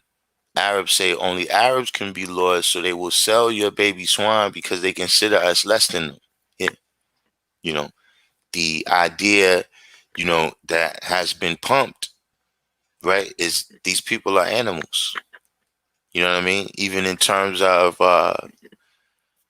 you know, have you ever heard that, you know, the colored man felt that it was okay to brand us when they used to brand us with the hot irons in slavery, right? Their One of their justifications, right, was that we wasn't smart enough.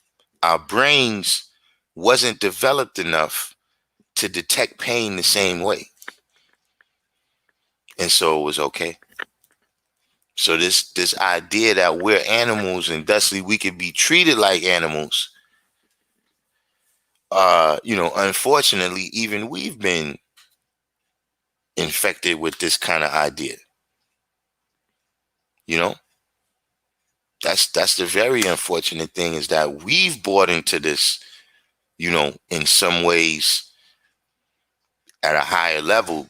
You know, even they wait until you get to be a teenager or something before they shoot at you. But like I was saying, sometimes, members of our own community is, shooting in situations where they shooting babies, man. You know what I'm saying? So you know,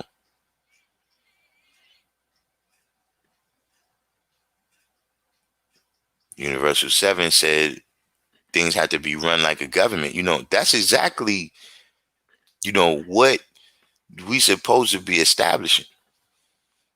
Like, see, I don't know how many of y'all know the difference between a parliament and a rally. See, a parliament is a governing body. We supposed to be coming together to make these kind of decisions and these type of plans of what we talking about. See, a rally, that's, like you have a pep rally for the basketball team or something, just, hey, go, Allah. But see, the parliament is supposed to be a governing body.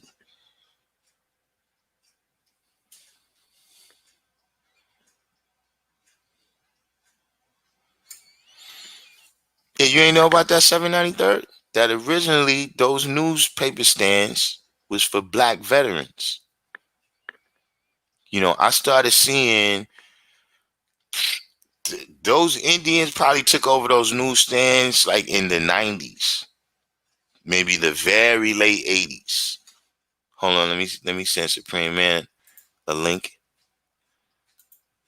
Anybody else who wants to come in, of course, you know what I mean? That's the link right there to come on the screen, like All on the Business was just on there.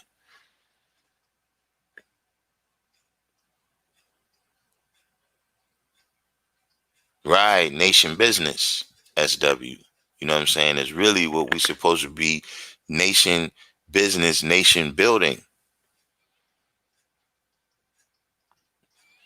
Halftime said I had a Sunni buddy who spoke fluent Arabic. He told me the corner store conversation about us can be pretty gruesome. I mean, a lot of times, and see, just like I said, look, when you want to know something about people, man, look no further than how they act at home. See, it's not like they came over here with no love for black people. You know what I'm saying? If you ever observe how black people is treated in those countries where those people come from, you see what I'm saying? Like I said, a lot of people is coming from systems where the colored man don't even have to tell them, okay, this is what you got to do to be down. This is how you be racist. These are the people you got. Now they already came here with that. But go ahead, Supreme. Peace. I wanted to add on about the businesses. You have to also acknowledge that the Nation of Islam built the infrastructure of businesses. And then when Wardi Muhammad took over the Nation of Islam, he helped integrate the Arabs in our communities by giving them businesses. If you correlate that time when you first started seeing the Arabs in our community, it was during that time, late 70s, early 80s. You know what I mean? Yeah. When I was growing up as a child in the Nation of Islam, every city that we went to had a bakery, a store, and then various other businesses, maybe laundromats or whatever. Wardi Muhammad, his father sent him to be educated over there. He came back with the idea that the religion of Islam, as taught by the Arabs, was the true Islam. So when he got a hold of the Nation of Islam, before Minister Farrakhan took back over, well, built it back up in '84 is when he started. So you got from the time Elijah Muhammad was gone to 1984. So you're talking about 1975 to 1984. He sold everything out to the Arabs. And I know this for an actual fact because they changed the Muhammad Speaks newspaper to the Balalian News. And the reason why it was called the Balalian News is Bilal was the first one to call a prayer. He was actually the original man that the Prophet Muhammad bought, allegedly, bought him as a slave, but he used him to get into Ethiopia. That's a whole nother story. We ain't got to go into all that. But that's why they called us Balalians. So even with us taking the religion on, there still was a deviation between us and them. We're Muslims and they're Balalians. You understand what I'm saying? That's like me saying, y'all the gods in New York, and we're the gods down here, but we're the Jersey gods. Which does happen, but I'm just saying, I never bear witness to that. You know what Yeah. I'm saying? There's only one mind, you know what I mean? But that is also part of what y'all was talking about. When the brother asked the question, did black people have businesses? Yes, you could go into many different studies of black economics, and that's why Harlem, Brooklyn, the black parts of Brooklyn, the Bronx, as you know, there were many black businesses. A lot of them were set up by the Nation of Islam, and they all got sold out. And this was not just over here, it was in every part of the country. So that was a strategic plan by the Arabs to gain those businesses and gain a foothold in the United States. If you go back to the 1920s, they didn't even call Islam in books Islam. They called it Mohammedanism. Right. I seen that. Right. That's a whole nother world. What are you talking about? You know what I mean? So yeah, that history is there, brother. You know what I mean? It's the one thing about in this day and time, they don't even hide what they done to you no more. We had to hunt for that stuff. But now they just give it to you. Yeah, Mm-hmm. we did such and such to y'all. We took such and such from y'all. What you gonna do about it? You know, Mm-hmm. so I just wanted to add that on. You know, I was going back and forth between Facebook and here, but I'm here Mm-hmm. for a minute now. Yeah. But you know that timing pretty much does coincide with what I recall. You know what I'm Yeah, saying? In terms of when I started seeing more Arabs, because right, even, in New York, a lot of those corner stores are called bodegas right, because the Spanish, the Puerto Ricans at that time, it wasn't even a lot of Dominicans. right. A lot of stores that you saw was Puerto Ricans. Indeed so. And then over time, I But remember, started it was a lot of black men that owned those stores even the before the Puerto candy Ricans. stores. The Right. candy stores, you're right. You That's know what I'm right. saying? I remember in a 5 or 6 mile radius in Trenton, every store was owned by an older black man. Right. That's what You it know what I'm was. saying? A lot of them was veterans. That's what they did with they GI Right. money. That coincides with what you're talking about. Exactly. You know? So it was a systematic plan. This what I have a cousin that I sit next to at my job, and she was like, "Yeah, black people don't stick together. We don't." I said, "You got to understand the systematic plan of it. It's not something that just, oh, we just woke up and now we're not united. You have to go into the science of it. See, a lot of people, they don't science things up. That's one of the main things I learned from Umar.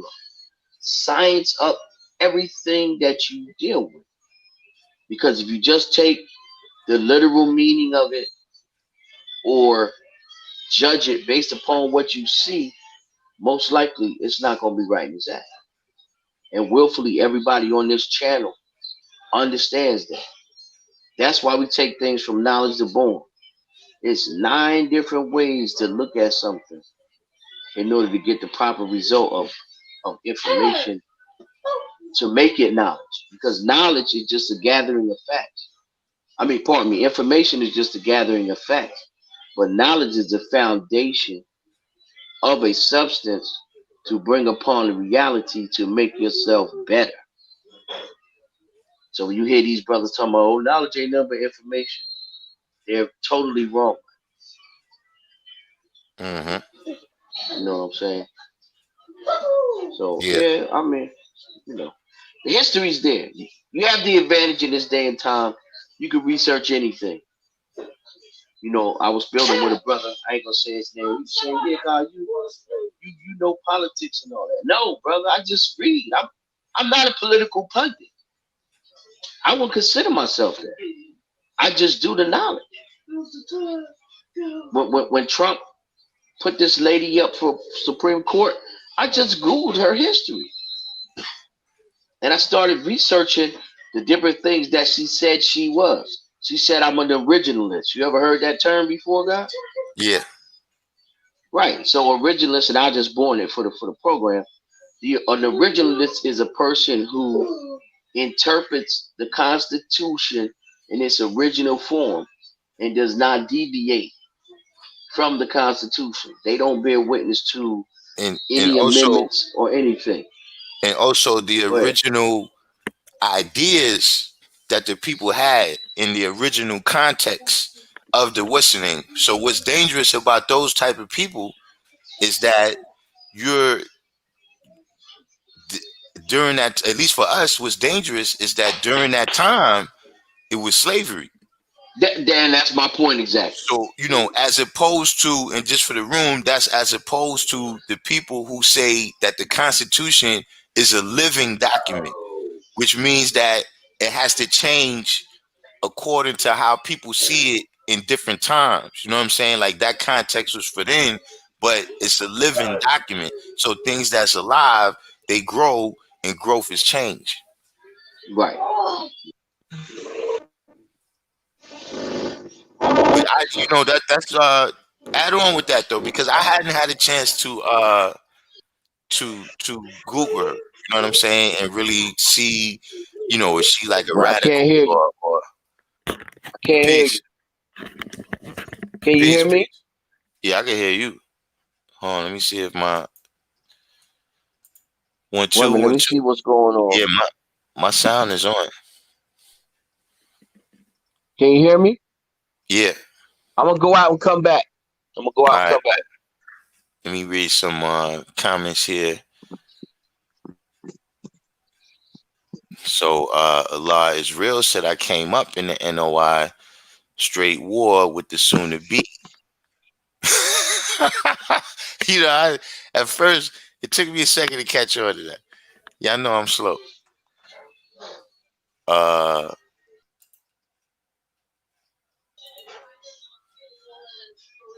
Peace. Peace. You hear me Yeah. now? Yeah, go ahead. So what I was saying was I got a crazy echo now. Anyway, I think it's because let me take you out this other one. All right, well, how about now? Yeah, that's cool. So what I was saying is that's the thing about her. And it's three things about her that I found that was very, very interesting. That she's an originalist, that she only wants to look at the Constitution from the way that it was written and no deviate from it. And in that context, we were slaves, but not only that, we were 3/5 of a person in that original text. You know what I'm saying? The other thing about her, she's a staunch conservative, right? So if you get into conservative mindset, that doesn't have it has a direct correlation with white supremacy, which I call white fragility. I would no longer give it the title of white supremacy because I think that's a mind altering word when you give them the title of being supreme. So I will never longer ever say white supremacy only as a reference, and then I will correct it with white fragility. Then the third thing about her is you serve on the Supreme Court until you die. God, Right. she is 48 years old. Well, that's that. Now that part of it is the part I've been focusing on more. Is that the entire court has been kind of revamped over the last like 10 years. You know what I'm saying? And so everybody on there is fairly young right now. So my point is that if this lady gets in, right, it almost doesn't matter if Trump wins or not. No, Because right, exactly. he's, even if he won, he will only be there 4 more years. But the Exactly, people on Doc. the Supreme Court is going to be there. We got about 20 or 30 years. Because No like you doubt. said, these people go into their high 80s. Like what's the lady? The notorious RBG was like Oh my 92. goodness. Don't get me She, started on her.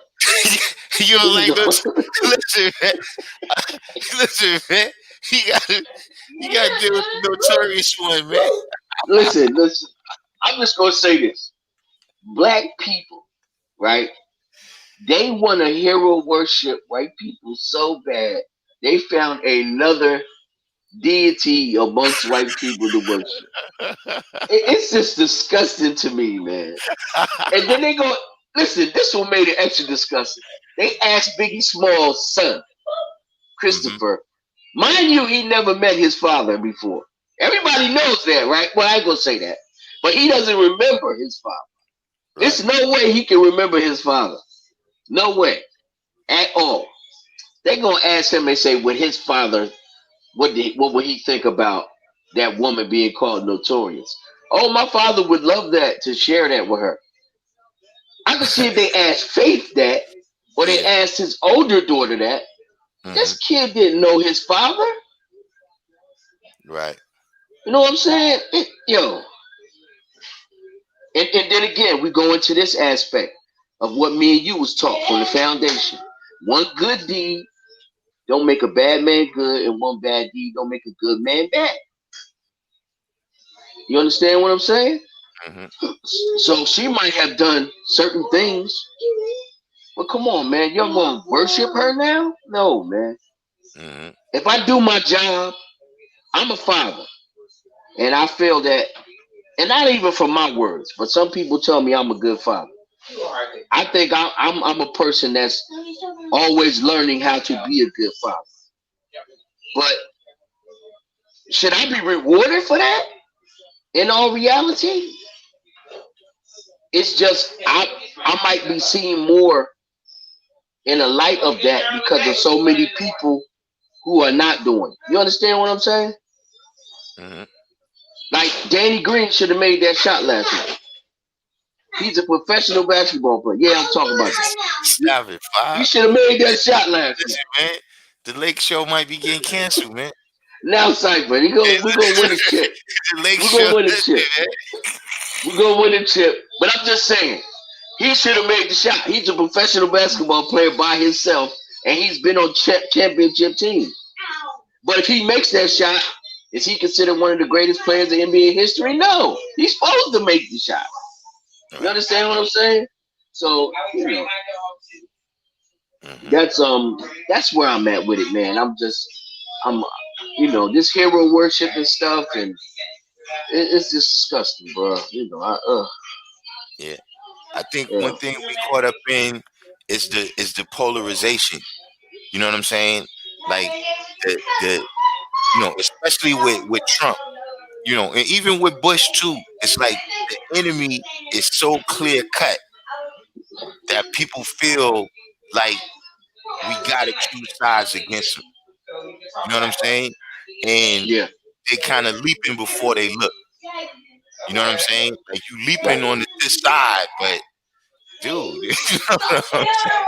I got a perfect example for you, right? So you got on the left side of your house the people sell crack, right? On the right side of your house the people sell heroin. Which one you went out? Which one you went out first? Right. You But know what I'm saying? because the crackhead has been so vilified, you know what I'm saying?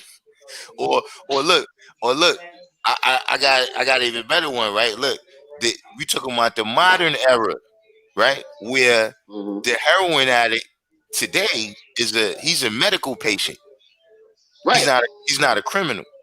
You understand what I'm No. saying? So you picking this person over the crackhead, like he ain't gonna rob your house too. When Right. it, you know what I'm saying? But the heroin addict, every day at 5 o'clock in the morning, they gonna be lined up outside your neighbor's house to get their heroin. Every day. Crackheads don't do that.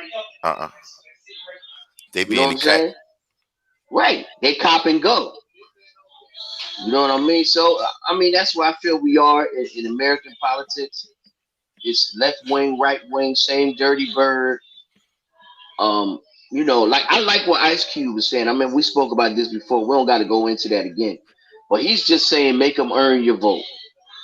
Make them earn your vote. That's all I'm saying. And then have a checklist at the end of 4 years. You did this, you didn't do that. You did this, you didn't do that. So you know what? You can't get our support.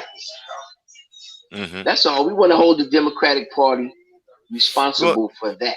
what about the idea of going ahead and doing that now? You know what I'm saying? Like they got like it's conservative groups, right? And liberal groups where they give out a grade to different senators to say, well, listen, you voted conservatively on the issue this many Right, times. You know what I'm saying? right, right, So this is how we rate you as a conservative or as a liberal. You know what I'm right. saying? What about, because some of these people, like for instance, when we dealing with Kamala Harris and Joe Biden, you know what I'm saying? Mhm. Where's the scouting report on them? You know what I'm saying? No, Like this I feel this you. this person, this is their history right here. And like you said, not just the bad but the good too. So we could weigh it and judge it, because we Well, definitely making uninformed decisions. I'll tell you like this. They painted her into a sister girl. Um, she's a sister girl. And, and every time she opens her mouth, she shows you that that's not really who she is. But they continue to put that image on her. I don't even think she's comfortable with it. You know what I mean? But every time a black woman interviews her, they start asking her questions about hip hop and all, and she says the craziest stuff. Which lets you know that she's not really into that. And I don't even think they should be doing that. And Right. every day, I'm seeing these people vote like your life depends on it. Vote or die. We got to get this guy out of here. You know what I mean? It's crazy, man. I've never Yeah. seen a political climate like this ever. Yeah, that's what I was You saying. know? And because one thing I seen is that we really didn't get a break this whole cycle.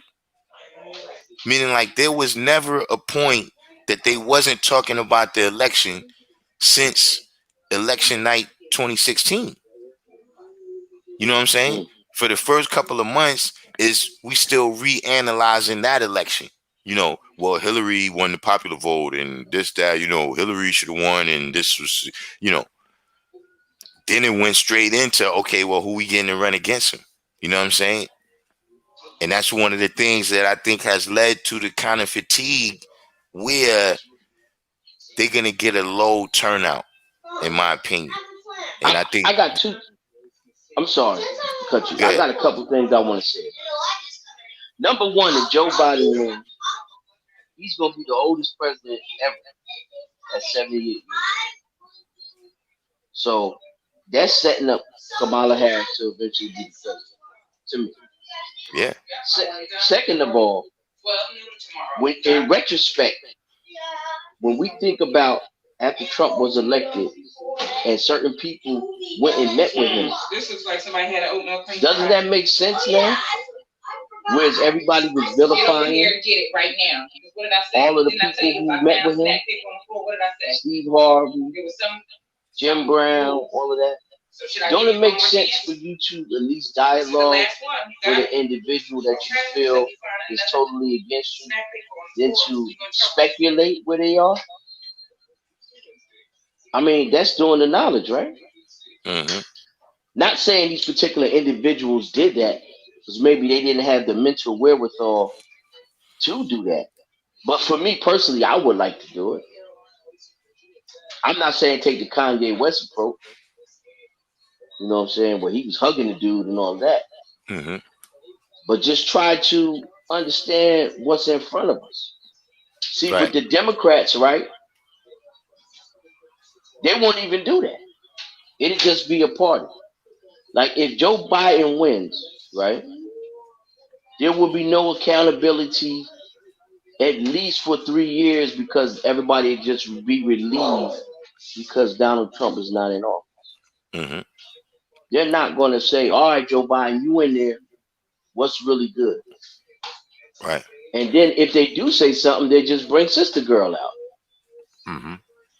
But You know, one thing I seen is that, see, we don't ever take advantage of their division. Meaning, mm, look, like exactly what you're saying, just adding on that, yeah, why not talk to Trump? Because, look, I take the best part for myself. I preserve the best part for myself. So there's certain things that Trump would do, not necessarily because he like us, but to spite the other side. Just like it's things they'll do, not necessarily because they like us, but despite the other side. For instance, when the slaves was freed, that wasn't necessarily because Abraham liked us.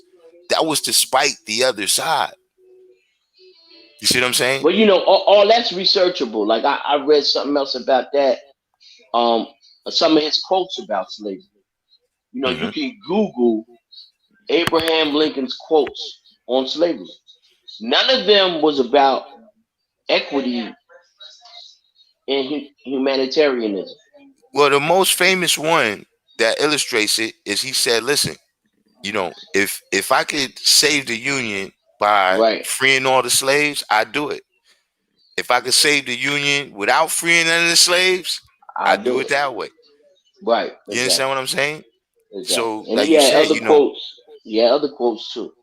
But hmm to me, that whole war was about whether the United States was going to remain an agricultural nation or they was going to try to become an industrial nation because England had just started the Industrial Revolution and they were building up their finances.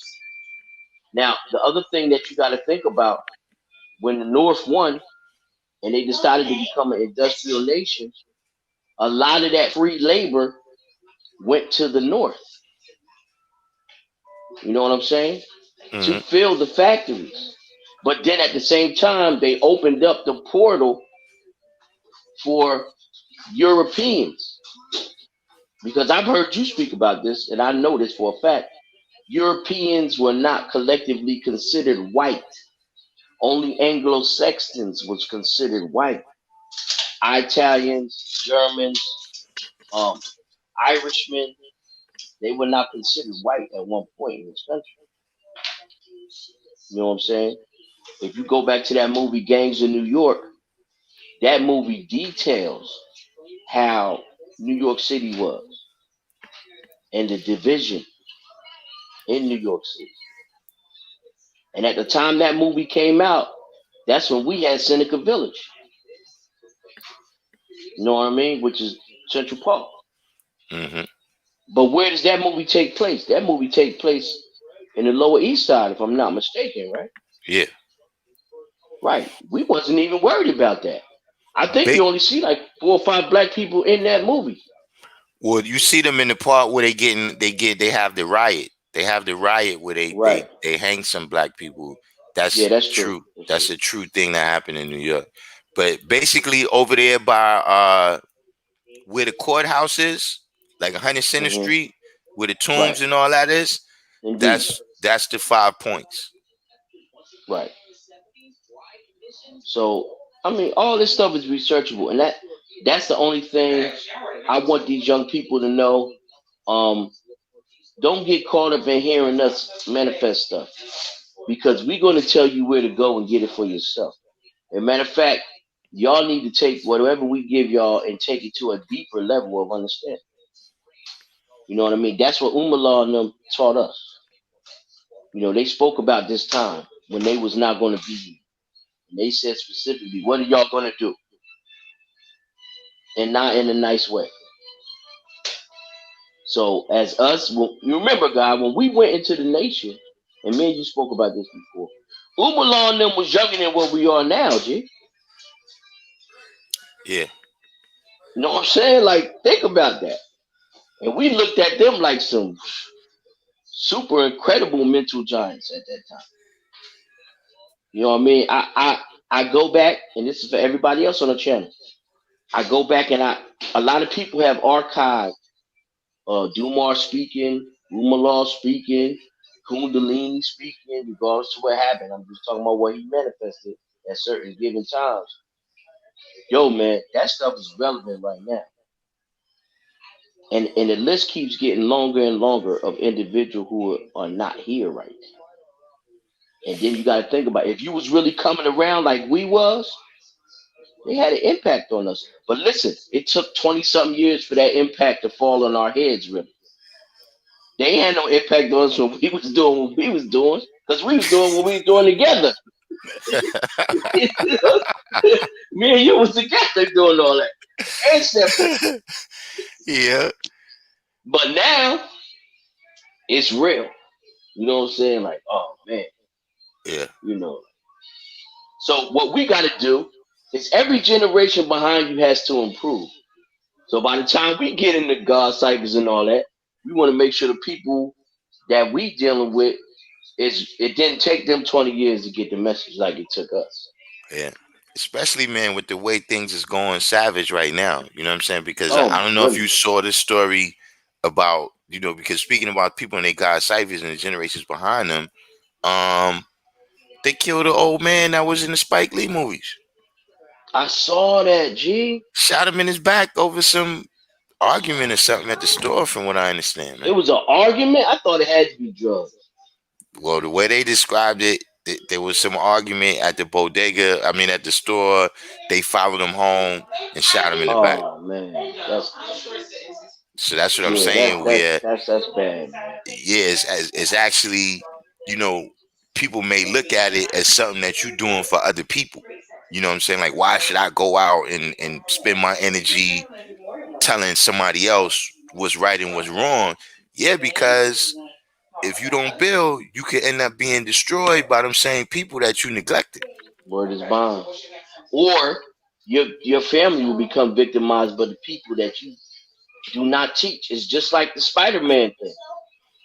Remember the dude ran past Spider-Man? He's like, man, I ain't doing nothing. Right? I'm Yeah. a star. I'm a star. I ain't doing that. The same dude killed his uncle. Yep. You know what I'm saying? That's the reality of where we live at and what we deal with on a daily basis. Oh, you don't want to teach that 85 across the street? Okay. When he be the one climbing out your back window when you on your porch, then you'll understand that you have to do what you have to do. See, being civilized. I'm gonna say this: when we was taught the knowledge, and the way we taught knowledge first. We gave people uh, general information about being the original people and what you're supposed to do as original people. And this is the format that we use: mathematics, alphabets, 120. We've been flipped so much inside out. Remember Papa Wu said, if you flip yourself inside out, you go crazy. We've been flipped inside out as a people that we got to teach civilization first. We can't give you knowledge first. We got to teach you civilization first. And righteousness. And yet righteousness second. Mm-hmm. We got to teach you how to pull your pants up.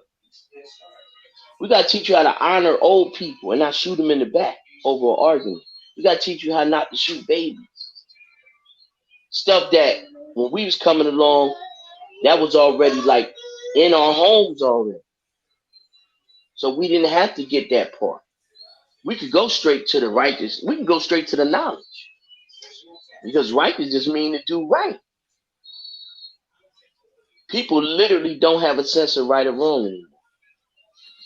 And we can't take our knowledge for granted. That's what I see a lot with our generation too. You know what I mean? And then I see a lack of scholarship in our generation.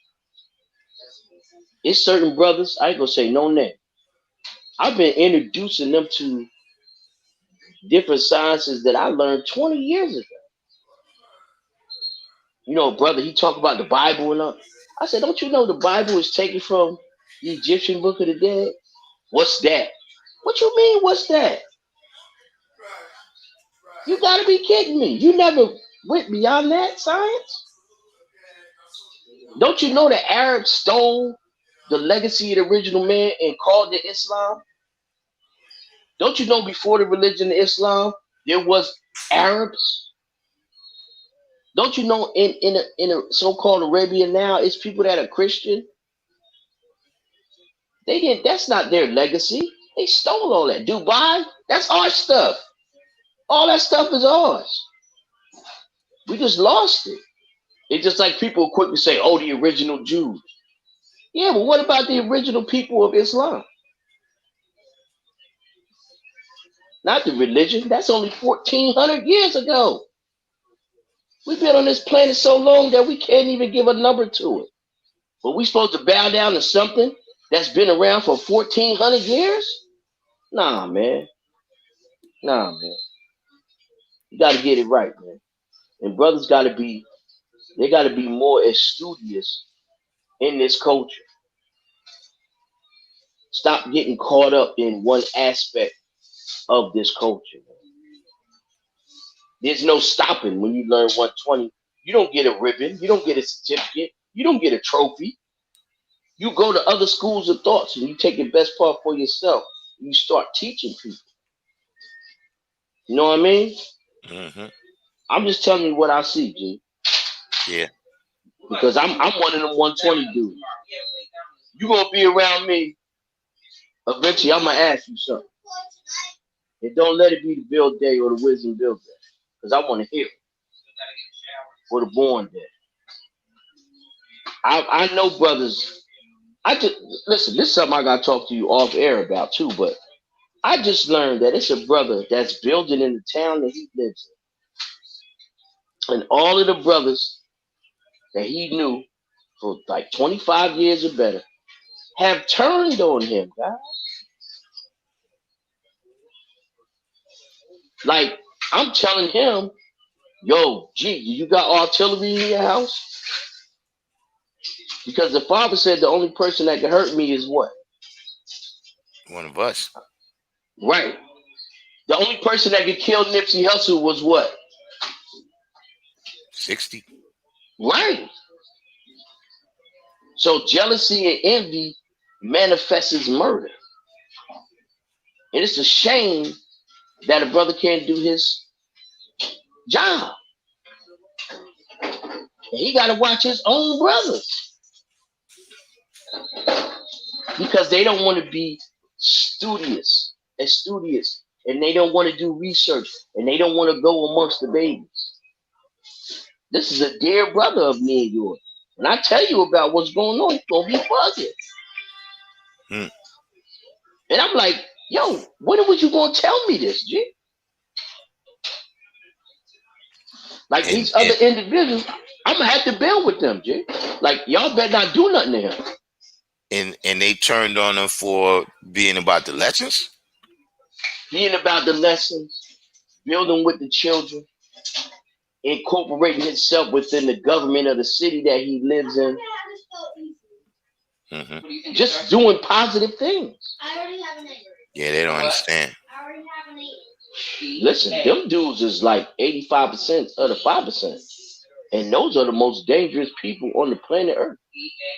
When you get this knowledge and you lean toward a mentality of what the 85% do, but you have a name, you're dangerous. We don't know what's really on your mind. I'm looking at all these brothers different now. And I grew up with them too. Y'all dudes was crazy. You know? So it's, I mean, listen, man, y'all young brothers out there, stay in your lessons. Because the minimum requirement to be called a 5%er is to know 120 degrees. That's the minimum requirement. Minimum.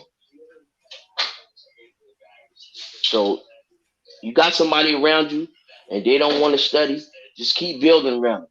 Because if they're not one of us, they're going to leave you alone. They're going to repel their own self.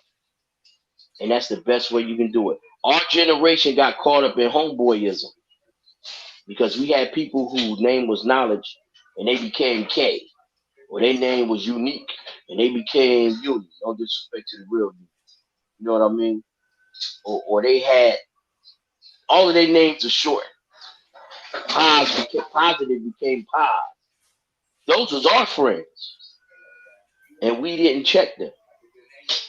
And that's what happened. So if somebody asks you, why it ain't God's everywhere no more? Because we ain't checked who we supposed to check. That's part of it. I ain't gonna say that's the whole reason. But we didn't check it. I was just telling, and I don't mean to keep going on, but I was just telling me and Mel Kwan was building about how we used to step to every rapper in the industry, and I'm sure you was a part of that said they had knowledge. It was like, nah, man, you ain't gonna be out there talking to the world and you can't show and prove. But then our brothers came along, Wu-Tang Clan, some of them my cousins, and they were allowed to exist in a purgatory aspect of having knowledge. Where they was half God, half 85%. So that became a standard, you know what I'm saying, in real society. You know what I'm saying? Just blurt it out and so your second sentence. You know, we have to kill it. Yeah, that's how I be telling people too, that from the outside looking in, right? A person doesn't know what being a 5% is. They only see the things that we doing and saying. And so right now, like you said, you have people walking up and they saying peace God or whatever, right? And you know, yeah, we the gods of the nation and all that, but that's because that's the example that they had. They didn't have the examples like we had of being around brothers where it's like, nah, see, this whole cipher, we know 120. So look, when we go up the block, right? You stay right here. You know what I'm saying? You're not with us until you know what we know. You know what I'm saying? Right. Even dealing with, you know, equality or drinking or something. A brother trying to grab something. Wait a minute, man. What, you know 120? I don't. Oh, this ain't for you then. This ain't for you. Go home and study your lessons. Especially if that's the first thing you about. You know what I'm saying? You right. know, what you under the impression that this is a weed party or something? Right. You know what I'm saying? Or they let you get nice and then just tear you up. Yeah. Tear you up. You know, I would suggest all of you brothers and sisters on here, go back and look at those different things that Umar and Dumar and different brothers like that was manifesting. You know what I'm saying? And take the best part for yourself and try to implement it in your daily activities because it's really vital information. We do have an advantage on them because a lot of their stuff was word of mouth and it was never chronicled.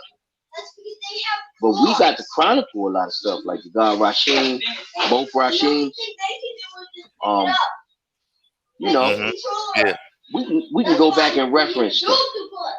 You know. Just like right now, this is a reference point. This is on YouTube. So when you save it and you post it, it's now a reference point. You know. So we just gotta keep building. I enjoy what you're doing. I do want to make an announcement on here. I don't know how you want to take this. I am coming with a show with information, and it's going to be called Total Population. Of course, Darkim is always an honored guest on there anytime, but it's going to be formatted a little different than his. The guy, he do things his way. I'm gonna do my thing my way, and basically, I'm just gonna say the three levels of it. So it's the first part we're gonna give homage to a 5%er that has passed away. The second part is we're gonna take 3 news articles from that day and build on them. And the third part is we're gonna interview people. And the main reason why I wanted to do it like this is because you got a lot of people from the 80s and 90s that's coming on YouTube and they talking about how the mystery God saved them. And we're going to give an alternative to that. We don't want to go against that, but we know that the power that people seek outside of themselves is really within them. So that's what we're going to be doing. The name of the show is going to be called Total Population. I don't know exactly when we're going to premiere it, but I just wanted to say that. You know what I'm saying? And it's in conjunction with what Darkim is doing, what Sunez is doing, what Saladin is doing. We all doing it. So it's not about anything contrary. It's just adding on, but just from Supreme Man's way. You know what I'm saying? So that's peace. I just want to say that. You know, and really, I owe it all to you because by me coming on here, you sparked that in me to give my own perspective, and you always welcome me with that. So I really appreciate that. You know what I'm saying? No doubt. Yeah. But yeah, that is another thing. But I had what I was, who's this? When I get back to that format is when I'm gonna start building on my Patreon account. You know what I'm saying? But right now, what I decided to do is go ahead and get to 1,000 viewers on this, and then I'm gonna start working on my other platforms. I heard you speak on that many times, and I think that's peace. I mean, it's just about, you know what it is too. Certain people can teach certain people. Like you remember that, like you might be with the me for person. I was more. I could do both. I could be around the street dogs, or I could be around the educated dogs. You know what I'm saying? But everybody can't learn like that. Some brothers they gotta be with the street brothers because they don't resonate with the educated brothers. You know what I mean? Remember we was talking about the brother Mel Kwan that we don't see anymore that had made changes. He's the same age as us, but he was already the stuff Umalon was telling him. It already resonated with him. It ain't take him 20 years to do what they were saying, and we don't even see the brother. You know what I'm saying? Willfully, he's still building in the Law World Manifest. But I would like to talk to him. I would like to see what he took because he was a very intelligent brother. When I met him, he was in college. He was like Bilal. You know what I mean? Just him and Bilal, I think they was really cronies too at the time. So, you know, but everybody can learn from Bilal. You know what I mean? And that's the whole science with the internet stuff too. Everybody can learn from certain individuals because it's not going to resonate. And that's peace though, because we're supposed to be like that. You know what I mean? We are definitely supposed to be like that. We're not supposed to be one dimensional. The Father never taught us like that. You know what I mean? And we never taught like that. I personally had all kind of students. You know what I mean? So, you know, that's just the science. Like brothers got to know that too. There's no one way to get this knowledge. You don't know how to come. Some people have got knowledge incarcerated. Some people have got knowledge stealing their brother's degrees. You know, some people got knowledge when they met somebody.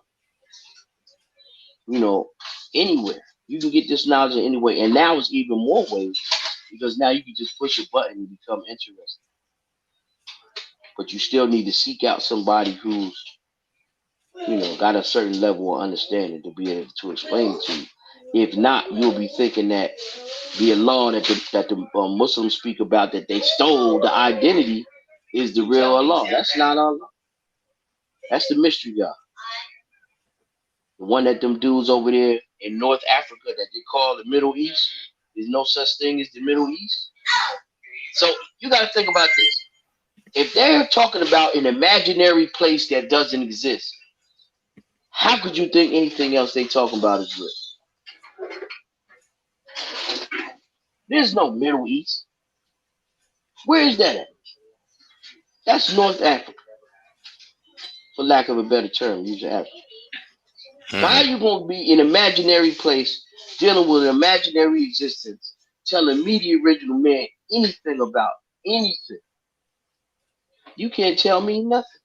I heard y'all talking, and I built about that with the swine in the stores.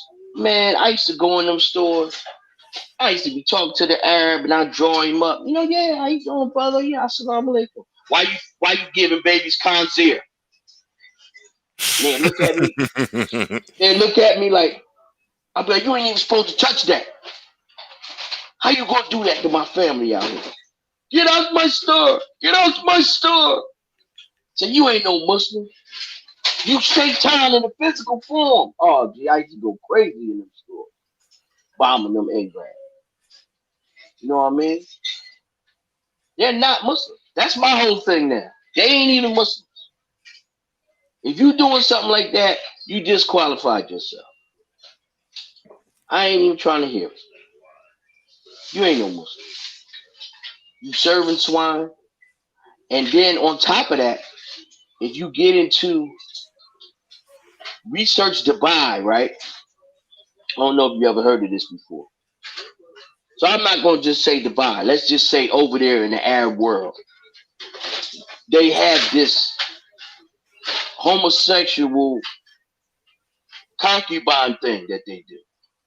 And I can send you footage that I saw before where they have the young boys dancing with the woman's garb on, and they pick the boys out and do what they do with it and call themselves Muslim. And they established Dubai is the Vegas of the Arab world. And what's the mantra of Vegas, God? What happens in Vegas stays in Vegas. So you know what they say, right? What happens in Dubai stays in Dubai. I'm telling you, G. I'm telling you. What a way to rock it. I'm telling you, G. So I'm throwing all this. You gotta stop looking up to these people. I'm not saying people on this channel or people. We gotta stop. We got black people in black communities dyeing their beard red. Talking about this what the prophet did, and not knowing and understanding that that is a recessive trait in the physical body. To have a red beard, you're grafting yourself out of being original. That's retarded, God. We got to bomb that stuff. Mm-hmm. It's time now. We can no longer accept Okay, look, I got more in my hands. So why don't you go get the box? this behavior in our communities. If we stop trying to be what we're greater than, then we'll have a greater understanding of how great we truly are. Another thing I say about youth in the United States and the urban communities is my little bit of world travel that I did. Everybody wants to be a black person from the hood. Japanese, Arab, all of them. Yeah. And see, if somebody's telling you you're nothing all the time, and remember, they don't have to say it no more physically. They just show you on TV.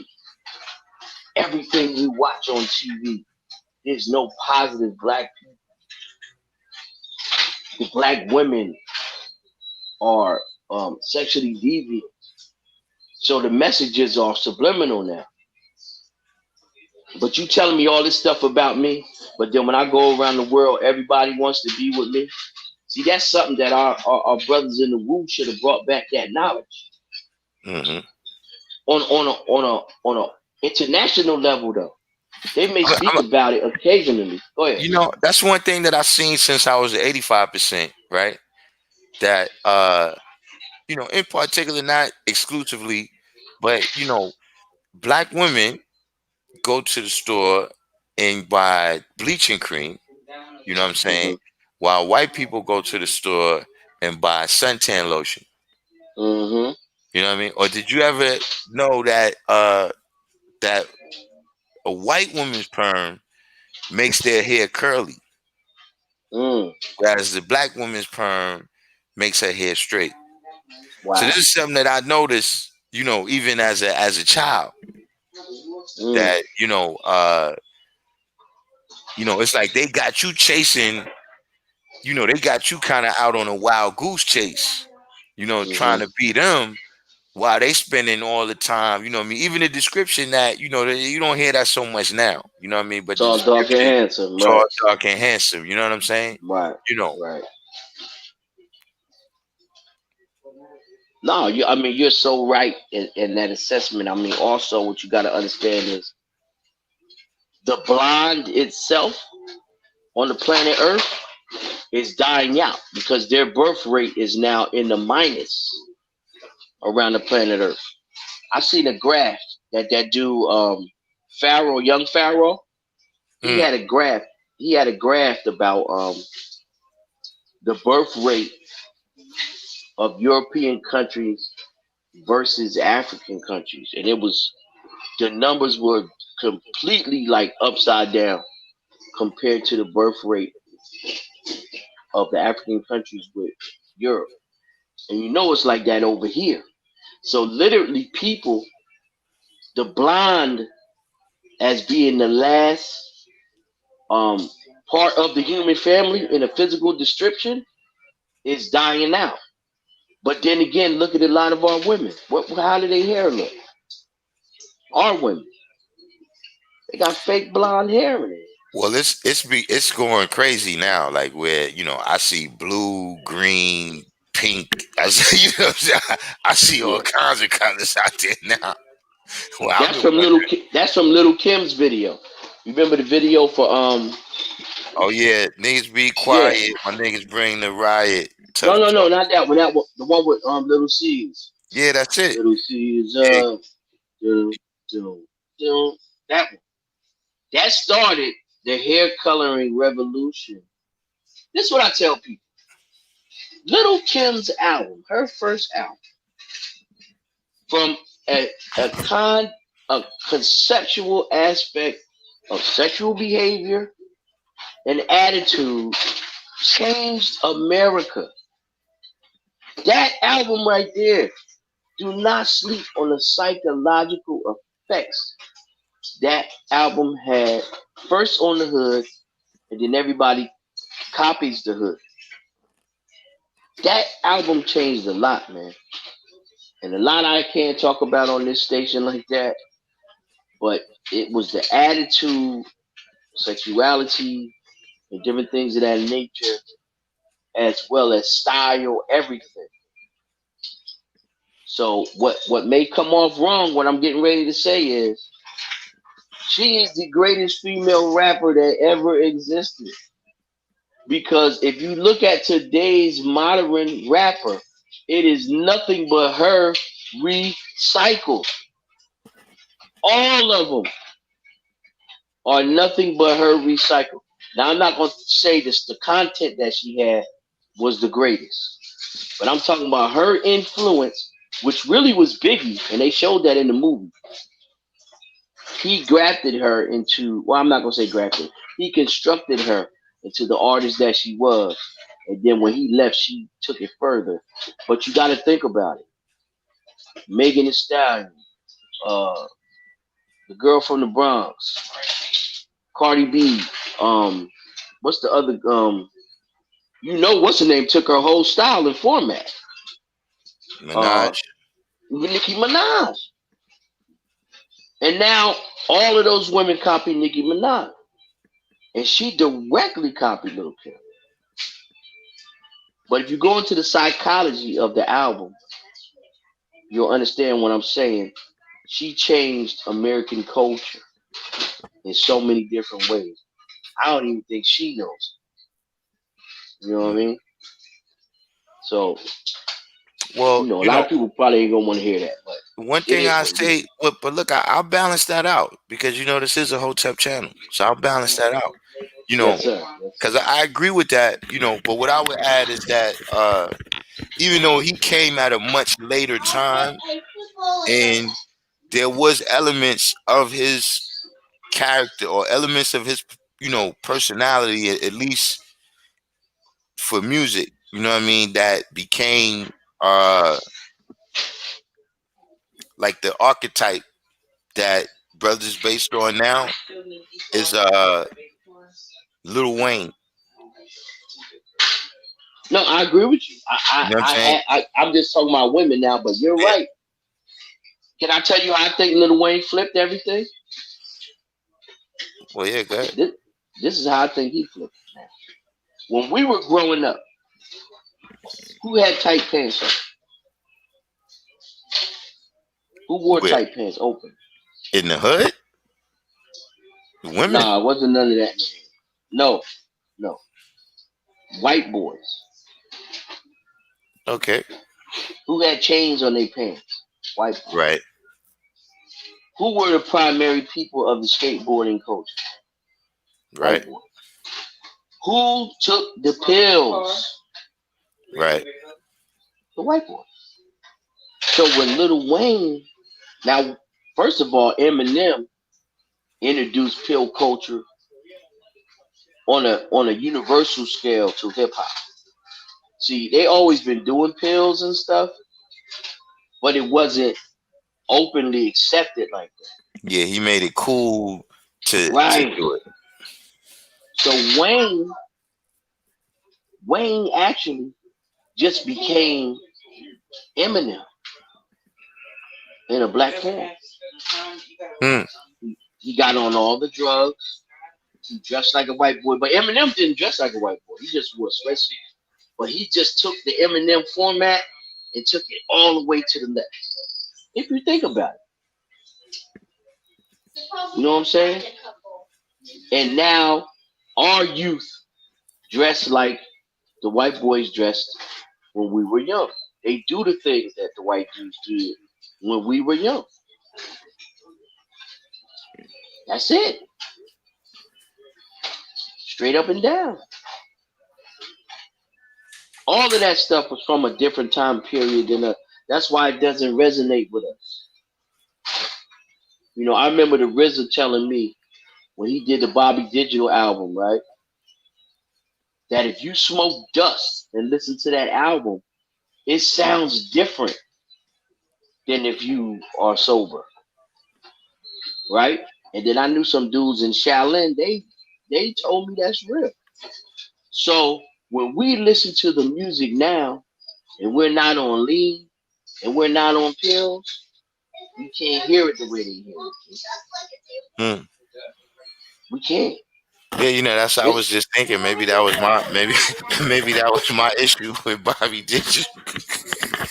Exactly. Because it sucked to me, right? He had one good song on there to me. Maybe that was my issue. The domestic violence song. That was the only song that was good to me. But yeah, I mean, it's like listening to reggae music sober and listening to reggae. I'm talking about roots music now, not dance hall. Bob Marley, Peter Tosh type of stuff. Sober and then listening to it blazed. Yeah, you hear it different. That's just real. You hear it different. So that's what that's my understanding on those different things. And, Umar said that the father says the music defines the people's time. He said the music defines the people's mind state at that time. This is the father told him in his 60s. So if you apply that to now, oh, everything starts to make sense. You mumble. That's what you do. You mumble. Only babies mumble, and people that have mental deficiencies mumble. That's just a fact. I'm not hating. Whatever they want to call it. You feel me? Mm-hmm. Why would you mumble? Then they say, "Oh, Africa Bambaataa was going zoo zoo zoo zoo zoo zoo zoo zoo zoo zoo zoo zoo zoo zoo." Yeah, but that That's a form of chatting. If you go back to jazz, Africa Bambaataa wasn't a rapper. He couldn't put the words together to replace z z z z z z z z z z. He ain't had no lyrics. You feel me? Absolutely. So you can't compare that. People try to say, "Oh, look at that's effects, bum skillity bum," but they was real rappers. Did you listen to their album? I was telling one of my cousins this. She said that. I said, "Did you hear their album? Their album was dope. That was one song, and even that song, the only beginning part is bum skillity bum bum. The rest of it is lyrically intricate. The way they weave popular culture into one song. They mentioned everything at that time for about 2 decades that was popular into one song. If you go back and listen to it. But you don't want to do the knowledge. You just want to justify something that you intricately know is something wrong with this. It's something wrong with mumbling on a track. Mm-hmm.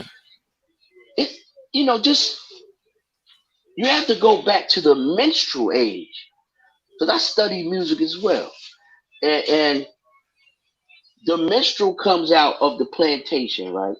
So on the plantation, we're already musically inclined, right, by nature. So when we would do songs that resonated with our heritage as original people, lack of a better term, African sounding music, you can't do that. Because we started talking through that. You know what I'm saying? In the ways that the plantation owners couldn't detect it. You know what I'm saying? So Mm-hmm. You can't do that. I want to see make me laugh. So how do you make white people laugh? You imitate black people in a demeaning manner. It's one of the easiest forms of comedy that still exists in this day and time. Right? Am I right or wrong? I'm not wrong. So now when um slavery is over, so to speak, physical slavery, um we had people that were slaves that were just entertainers now. So people would come from different plantations to see this particular slave do this dance, sing this song. Because as time got on, it became more and more demeaning, right? So you had Amos and Andy, you had but Step and Fetcher, but that's all later. But preceding these people, you had Uncle Tom, you had Sambo, right? So now you get to the point where white people are still very entertained by that, right? So to make it even more acceptable to them, they made the entertainers put the blackface on. And what's that Spike Lee movie? That brother that you said got killed? This was the first movie he was in with Spike Lee. It was Damon Wayans, Jada Pinkett. Oh, what's the name of that movie?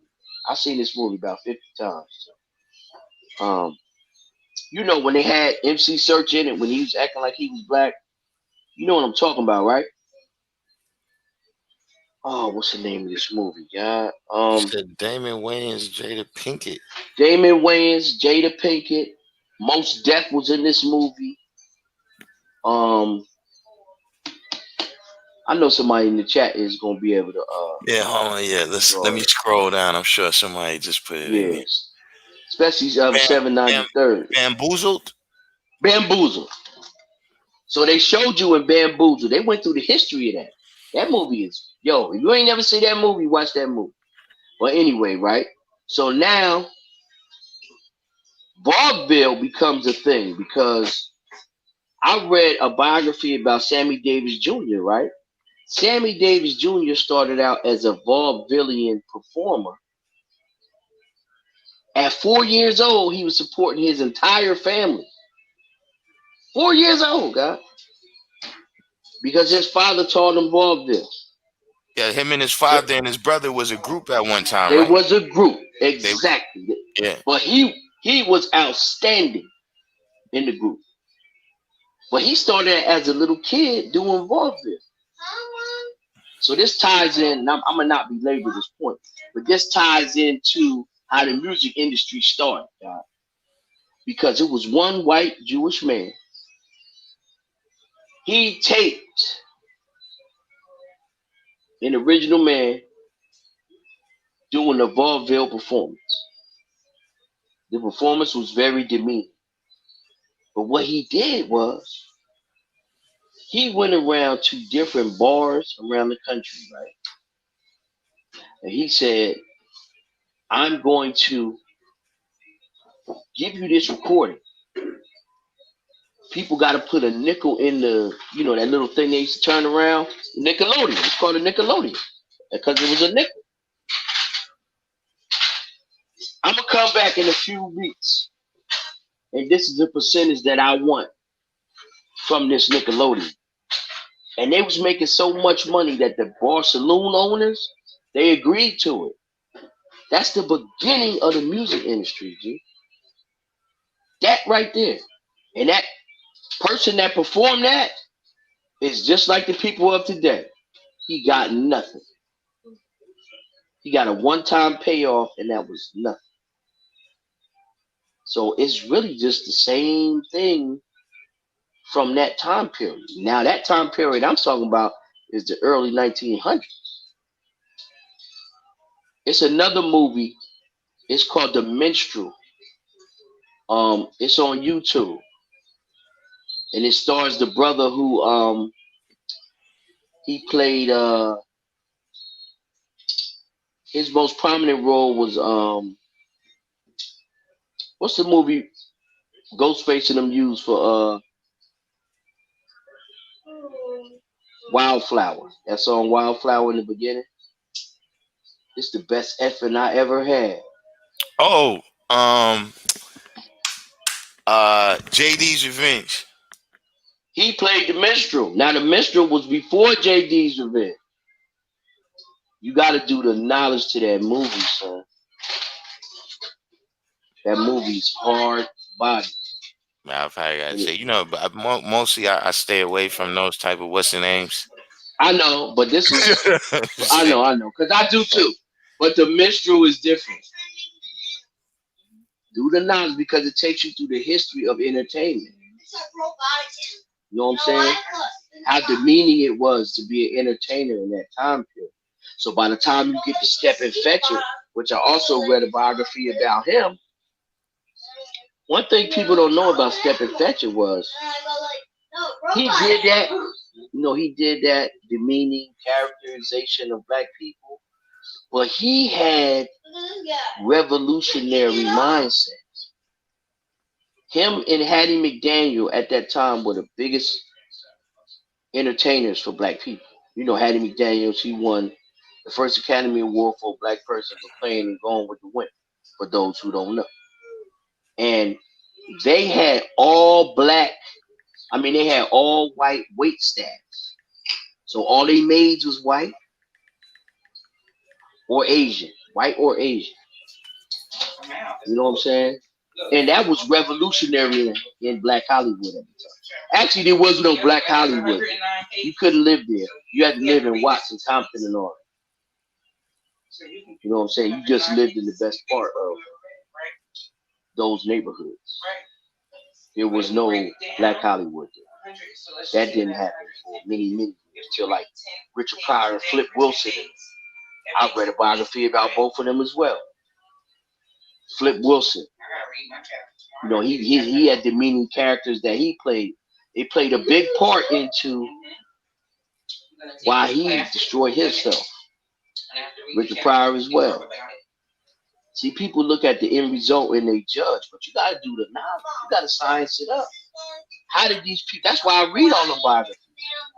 I'm reading a biography right now about Peter Tosh. It took me like 2 years. The book is 633 pages. I'm on page like 575 right now. But I like to get into the mentality of individuals to see what happened. You know what I mean? Mm-hmm. So, I'm gonna let you build, man. I've been building for a minute, but you know, those are different things that I just strive to do, and I try to learn lessons.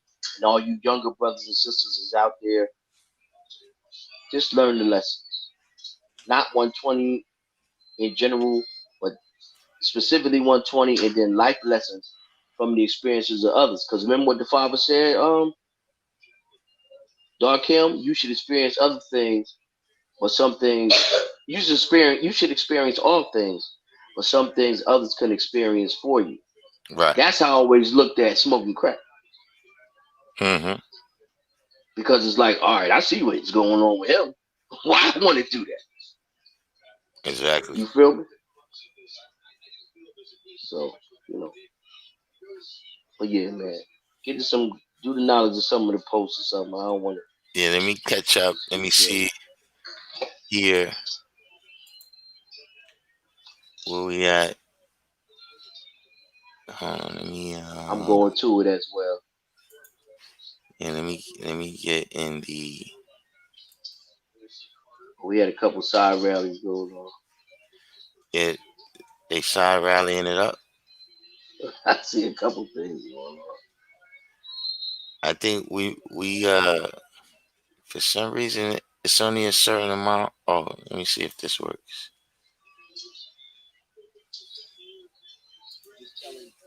Well, some people they commented on some of the things we was talking Oh, if Mega was in here, about. Or where with Mega at? What's his name uh, on here? nah, he's at law school in Mecca. I haven't seen him. Okay. But yeah, we missed some. I don't know why I can't go back but so far on the I went back comments. to I can go back far actually. MC Light, somebody, I knew nobody was gonna film me with the little Kim stuff. But I'm just talking about as far as influence. Her Mm-hmm. influence is still being felt today. Hard body too. Yeah. I know it was one comment that that I saw before I uh lost the what's her name where the uh Mr. Spot was asking about, or he was making a comment about how regardless to how a Arabic Muslim sees us, that is still according to his law that he shouldn't be you know touching pig. And to me, Yeah. that's just one of those things that goes into what I always say is that, look, a lot of the people that's trying to teach you about this religion, they don't believe in that shit themselves. No doubt. No You know what I'm doubt. saying? Like, if priests No really doubt. thought it was hell, would they be molesting the kids? That's right. Like, That's if you right. really thought that, son, would you be doing that That's shit? right. You know what I'm saying? But they built in the repenting thing though. And the Catholics Right. they built in the confessions. Mm-hmm. So they could do whatever they want. And Right. then they get somebody to say, give me 25 Hail Marys or whatever. Mm-hmm. And you good with Jesus now. Mm-hmm. Why you go back and you do that heinous thing with children? Yeah. Luke Cage had came in. Luke Cage, uh, 793rd, I'm gonna check it out. Peace. Good looking.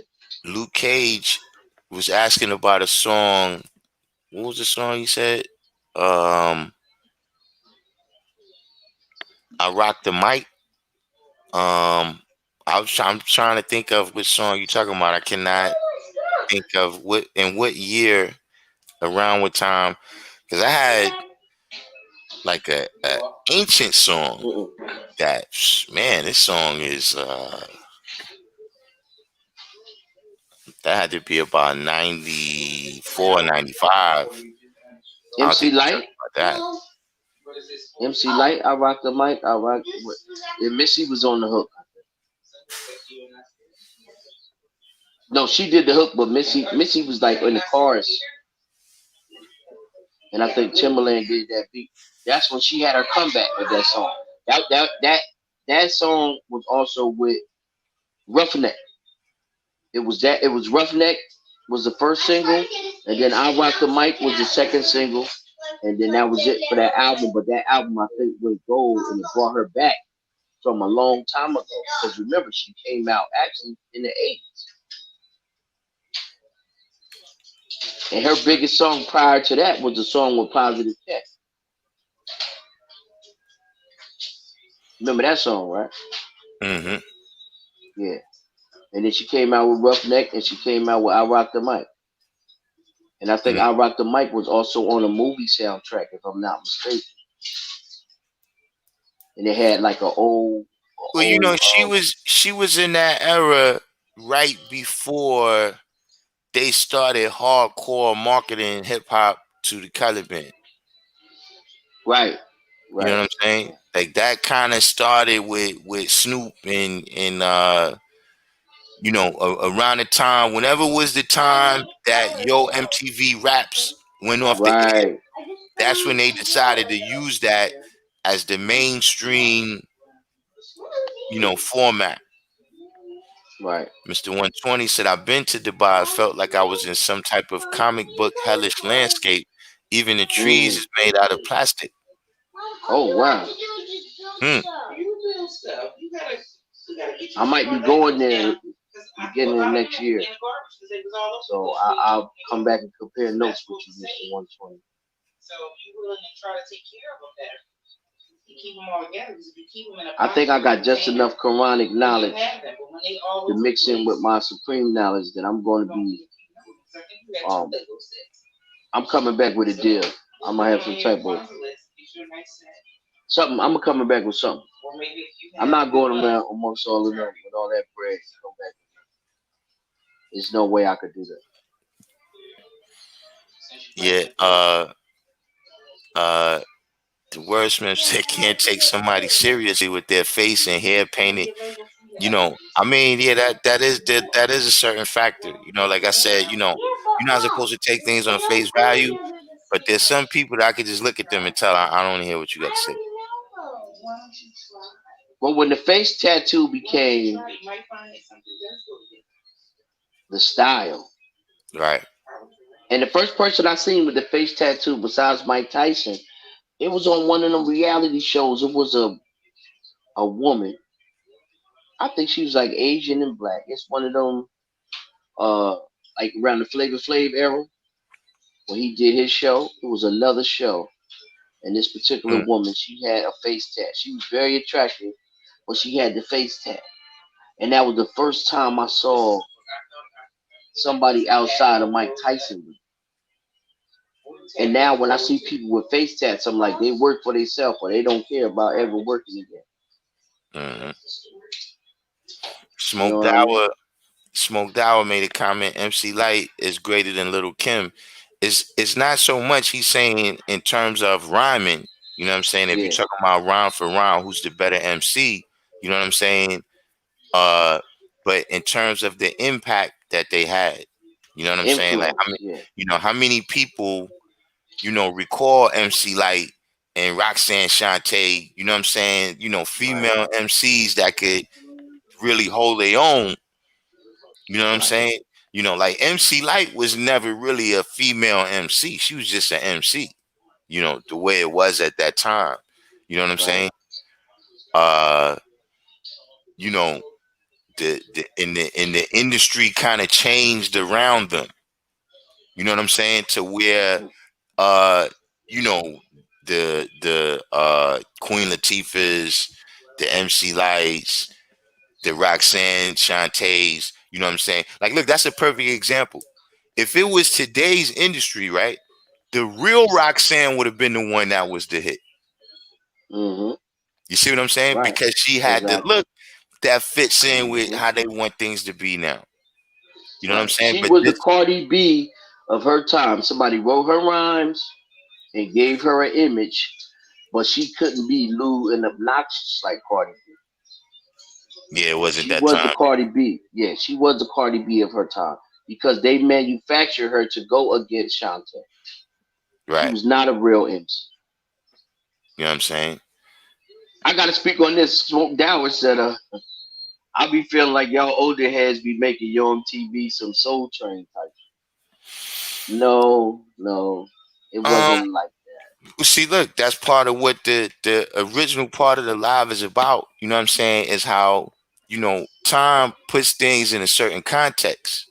You know what I'm saying? Like, you got to remember that we came from a time when it was a show called Hot Tracks.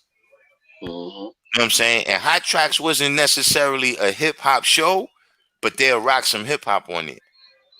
And Right. that was the only way we saw hip hop. Like now where you got the internet and you could just log on, like no, these was big things. You know what I'm saying? If you coming from the time when, hip hop was something that people around the way did. It wasn't, you know what I'm saying? And then so these, that these that show laid the groundwork. You know what I'm saying? Let, Even let me even add I'm on. gonna tell you what's more than MTV Raps. You know what I'm saying? If you really want to know, it's really uh video Video music music box. box. Yeah. See, before video music box, we didn't even know what rappers looked like. Like if you wasn't that age and that type of person to be, you know what I'm saying? Because you hear, you go to the rooftop, you might run into 50. You know what I'm saying? You might, you understand what I'm saying? Things is going on in these places where everybody couldn't be in these places. So, for us, it's a big thing. You know what I'm saying? It's like, I don't know what's like that right now because kind of exposure and overexposure is the name of the game now. You know what I'm saying? Let me put it in the context for him, God. Out here in Trenton, which I know was different than New York, we had cable early, Right. right? So we used to watch MTV, MTV, not MTV Raps wasn't around. We would watch MTV for a half hour to see a Michael Jackson video or Run DMC. Mm-hmm. That's all they was playing. They was not playing or Beastie Boys. They or LL. They nothing else was on the entire MTV. Now you got like 3 or 4 MTV channels. Right. You understand what I'm saying? And then when MTV Raps came, it was so important because it brought us like MTV. They had some in studio stuff, but remember, Fab Five Freddy went to the rapper's neighborhood. Mm-hmm. Remember, he went to Compton. Yep. We ain't know nothing about no Compton. We didn't know nothing about He that. went He went to Compton, got on the back of a truck with NWA and drove around LA. Mm-hmm. That was amazing to us. Yeah, these things was unheard of. You know what I'm saying? It's and you got to remember too that see the same way, because you said this before that we hate on the younger people's music. Saying you should have been around then to see the hate. Woo! You talk about hate. Right, If you was around then, you had back then, you had radio shows, right? And you had right, clubs. Like for instance, clubs like the Red Parrot, right? They used to advertise that, yeah, come here because we don't play that rap shit. right, There was people in shows, black places that right. prided themselves, advertised that, yeah, we don't do that rap shit here. WBLS had a tagline: "The station of no hip hop." Yeah. And I'm paraphrasing what they said, but basically that's what it was. We don't play no hip hop at all. So when Marley Marl finally got on BLS and he got 1 hour out of 24 hours, Yeah. that was big. That was big. And then they changed it from 9 to 12 with Mr. Magic. Yep. Was it Friday too, God? Was it Friday and Saturday? I don't think it started off Friday and Saturday. Yeah, I It don't might think have it just started been off. Saturday. Yeah, I think it went to Friday and Saturday. Right, because they couldn't stop it. But really, I think because see, a lot of it they was trying to compete with Kiss. Right, and don't forget the other HBI, Mm-hmm. and then it was another one, right? KTU or something. See, I could barely get them stations out here, but I knew about them because I used to go to New York with my family. You know what I mean? So it was different. Like with the Supreme Team, if any of y'all know about the Supreme Team, they had a radio show, and Malcolm McLaren heard their radio show and made a record with them because they radio show. And on their radio show, they used to play the Enlightener song on. They used to sing it on their show. Mm-hmm. Revolutionary, revolutionary. That was, and I wasn't no 5% in there, so the song I didn't know what the hell he was talking about. You know what I'm saying? I didn't Mm-hmm. even know. I didn't even correlate that together till I started coming to the party, which was like '88. You know what I mean? Mm-hmm. And when I heard the song, I was like, oh. And then I put it together. Supreme Team. I ain't know they was gods. Because I ain't had no knowledge. Right. World famous Supreme Team. But Right. what's this? You said Old Dirty Bastard used to mumble? No. Which record would this be? No. Not at all. I would tend to disagree Not at with all. you on that. Not at all. Go back and listen to it, or tell us the record. Yeah, that's the actual word. I had actually thought about that while Supreme Man was talking. I didn't want to interrupt you, but remember when you were talking about the jazz, like the zzz, that's Mm-hmm. called scat. Scatting. Right. I said Yeah. chatting, but it's chatting is reggae. Pardon me. Yeah. Mm-hmm. Scatting. Right. Exactly. And that goes back to Cab Calloway. Mm-hmm. You know what I mean? I mean, you could chronicle American music from African drum to plantation song, which became the blues, which became jazz, which became rock and roll, which deviated to R&B, and then hip hop is not the R&B did not give birth to hip hop because hip hop is everything combined together.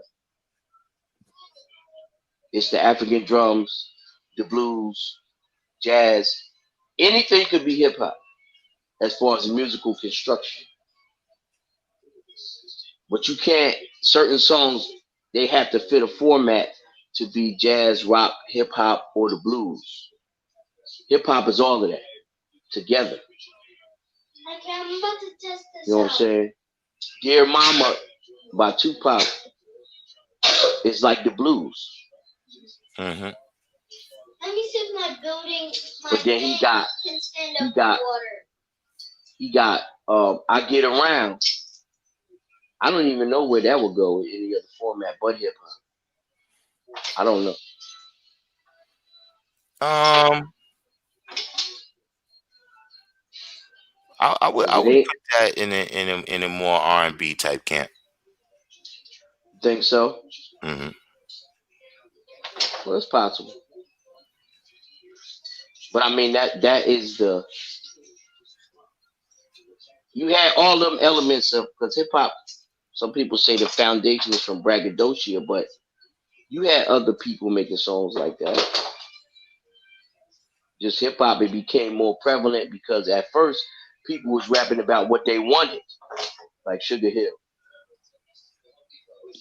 They ain't have all that stuff they was rapping about.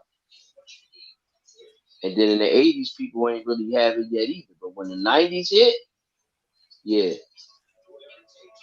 people started having the stuff that they talked about, and it changed the whole landscape of the game. I'm talking about. Said I rock the mic. That's in the hook. It got to be the MC Light No, song he's with talking Listen. about. No, he says one of my songs. I don't call that. Oh, oh no, I no. had to, I had to go back and check that myself.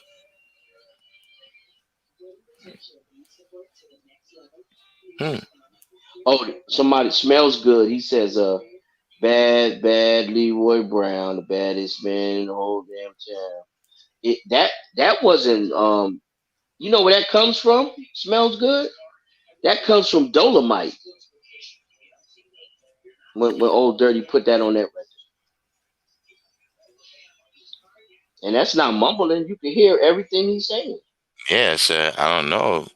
I mean, you could tell he's a drinker.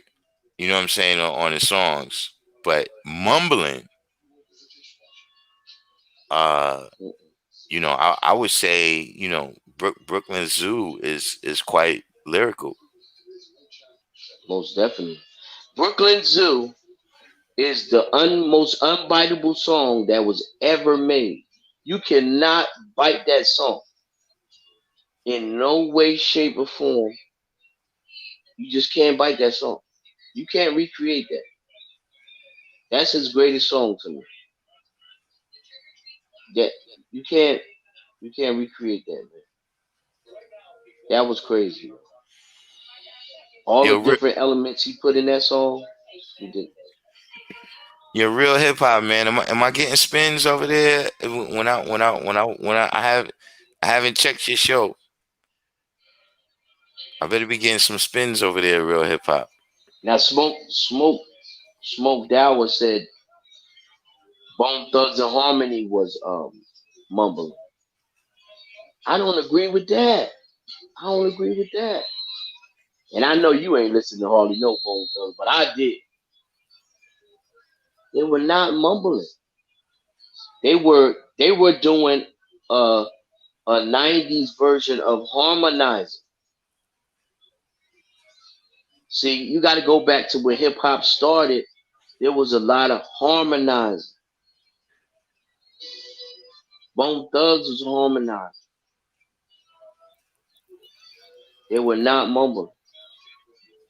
Imperial Bronzeman on the check-in on Facebook. Peace to the God.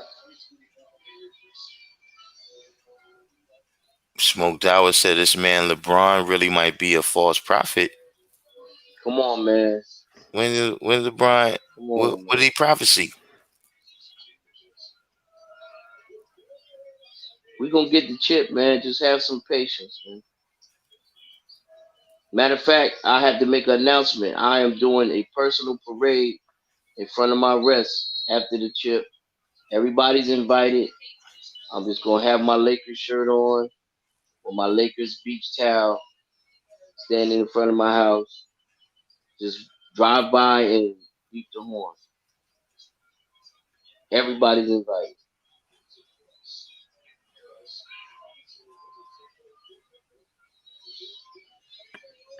Hmm. But I mean, keep on naming them. I don't think Bone Thugs and Harmony was mumbling, man. Yeah, I There's mean, what's my man name? The one that got the song about your face and all that. The one who lost his girl to Russell Wilson. is that Future? Future. He mumbles. I challenge you to find somebody in our era that sound like Future style. Future is a mumbler.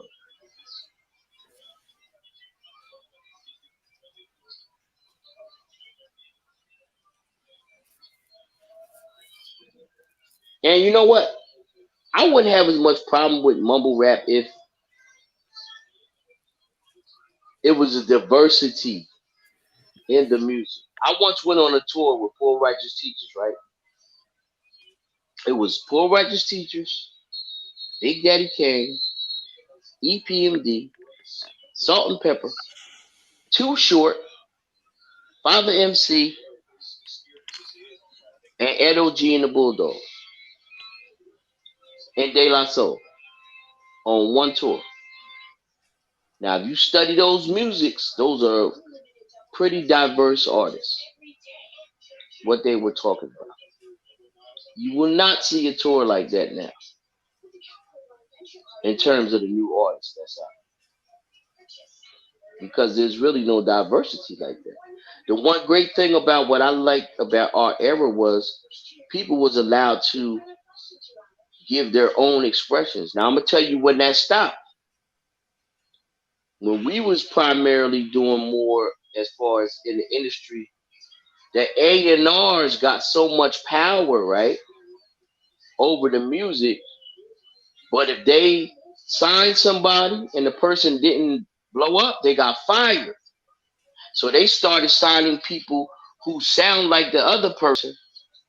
So at least they'll sell something because they sound like somebody instead of taking a chance with like a De La Soul. You know what I mean? They're not taking no chances because it's all about their job now. It's not about the music. And that's when hip hop changed. They gave the A&Rs too much power. The A&R's job was to bring people in and direct them through their first album. But they gave them too much power. And they start paying them dudes like millions of dollars.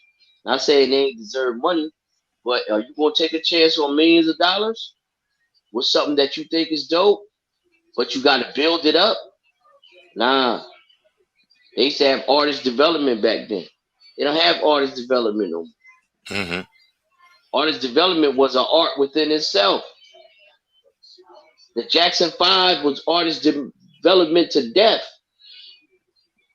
They had Yeah. them doing Before shows. before they Go ahead, just bro. wanted to know if you had talent. And then if you Right, had talent, they felt they could shape and mold you. They put you with the right producers and somebody to show you the dance steps or whatever, in that era, right, Michael Jackson era and all of that. And they turned you into a whole artist. You know what I'm saying? But you started out as just somebody from the church or whatever that had a great voice. right. But look, we got a question here about 120. Word 60 said, I'm trying to get to the 795 trillion square inches, but I'm at 12 trillion square inches. Please help. What do you mean? You trying to show and prove it? So it can get Spider-Man out. You Man, gotta. somebody told me the other day that 12 trillion, 478 billion, 118 million, 400,000 inches is not right and exact. It's not. Right. I ain't even know that. Yeah, I've been known it, but I I never ain't know changed that. mine. When they, I ain't never changed mine either. yeah, so that's what I'm saying in terms of you talking about, doing the actual Dad, I made a measurement, rap. or you talking about Um, like what your lessons say. for Lego Club, I made a rap, and we're gonna see Hopefully, this can he's float able to like a comment boat. at the bottom.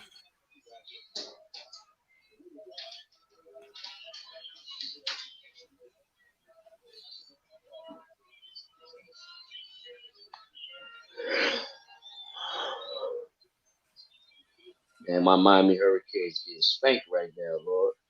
I Hmm? knew they wasn't gonna beat Clemson anyway, though. I ain't think they was gonna beat us this bad, Oh, I think I'm caught back up now. Yeah, Luke Cage made a point right here. Don Cornelius from Soul Train didn't even like hip hop. Yeah, listen. Black radio was the biggest enemy of hip hop. Ice Cube dissed Don Cornelius in a song about that. He dissed him. Straight up dissed him. Hard, Savior too. Savior Allah said the Father gave us supreme mathematics and supreme alphabet. I live my lessons out in order to get understanding. Knowledge is the foundation. That's big. Wait, what do you say here?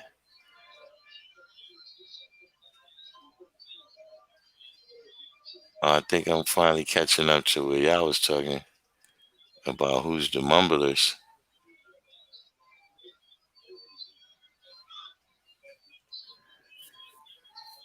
James He Brown said, mumbled some, but he he said sang you a lot, too. you talking Queens Preem or Brooklyn Preem? Who's Brooklyn Preem? You must be talking about Supreme Magnetic Pyru, brother, from the Pretty sure that's Rated the Full same. Posse. I think that's the same Supreme. No.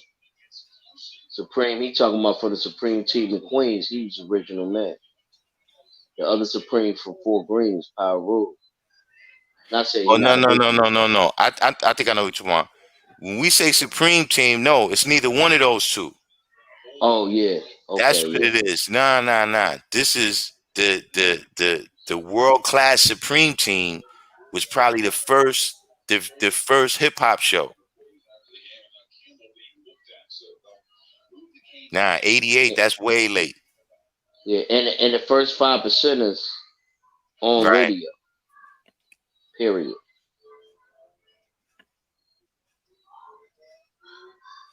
We should do a show about all the 5%ers in music. Because you I'm had to saying, start okay, with now your listen, here's the thing. You see, Smoked Hour, you said, which I don't know, you said nigga had gave me diarrhea. I'm thinking you saying when you said dirty, Akeisha, so I could make it for zonky for you. But is see that's now this is what that's we saying is wordplay. mumbling. This is what we That's saying is wordplay. mumbling. We saying mumbling. You couldn't tell me that that's what he said.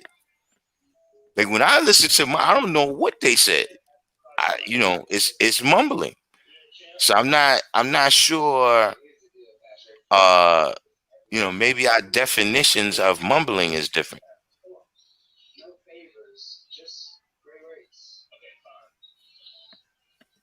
You talking about I got burnt once, but it was only gonorrhea. Yeah, Yeah. You can hear that clearly though.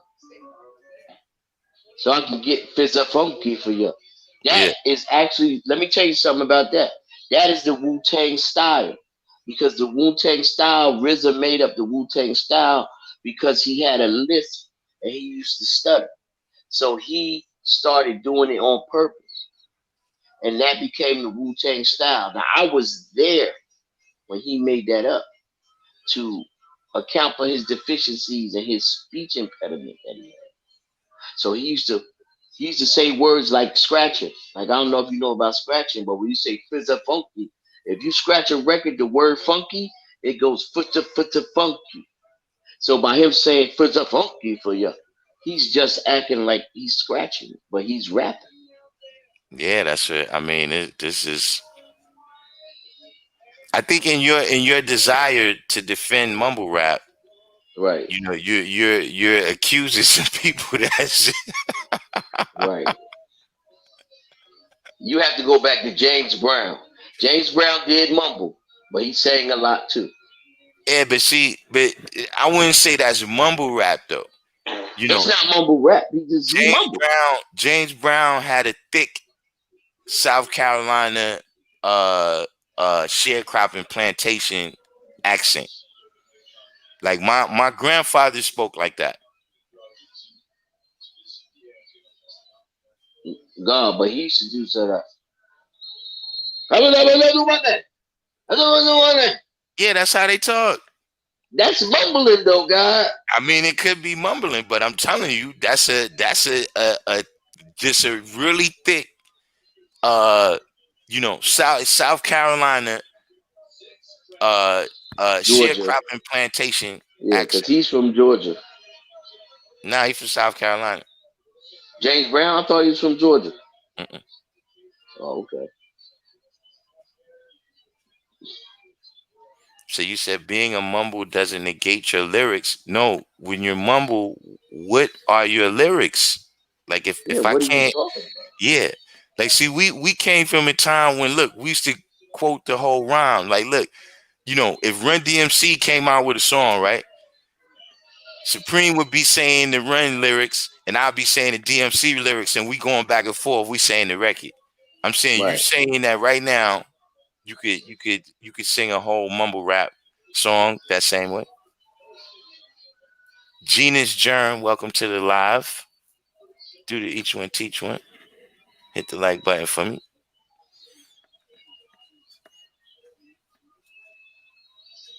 Savior Allah said, I'm from the South. Not to be presumptuous, but they don't want to tell you what they're doing in the South. LOL. You said if that's harmonizing, then 2020 mumblers are. You saying that the dudes in 2020 that's doing the mumble rap, you saying that they harmonizing?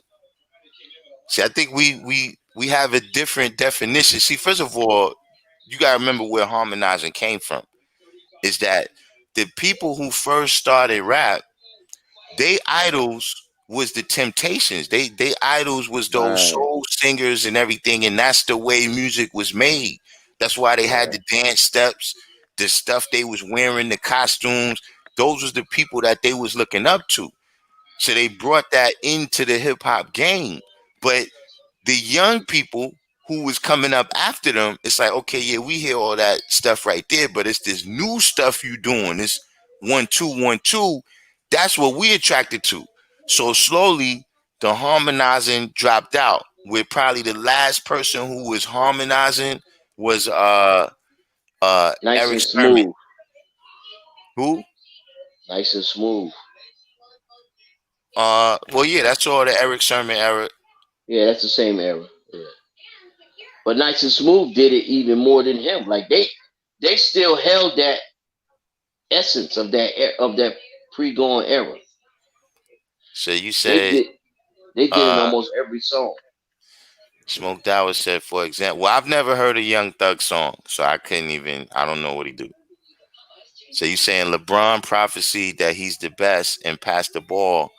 I mean, listen, Michael Jordan passed the ball to Steve Kerr for the last shot too. I mean, with this Monday morning quarterbacking, you know what I'm saying? Nah, listen. I'm not a basketball player, but if three people get on me, right, I'm supposed to pass the ball. Yeah. Three people rushed him. What happened was nobody from the Lakers cut to the hole, which was incredible to me. Mm-hmm.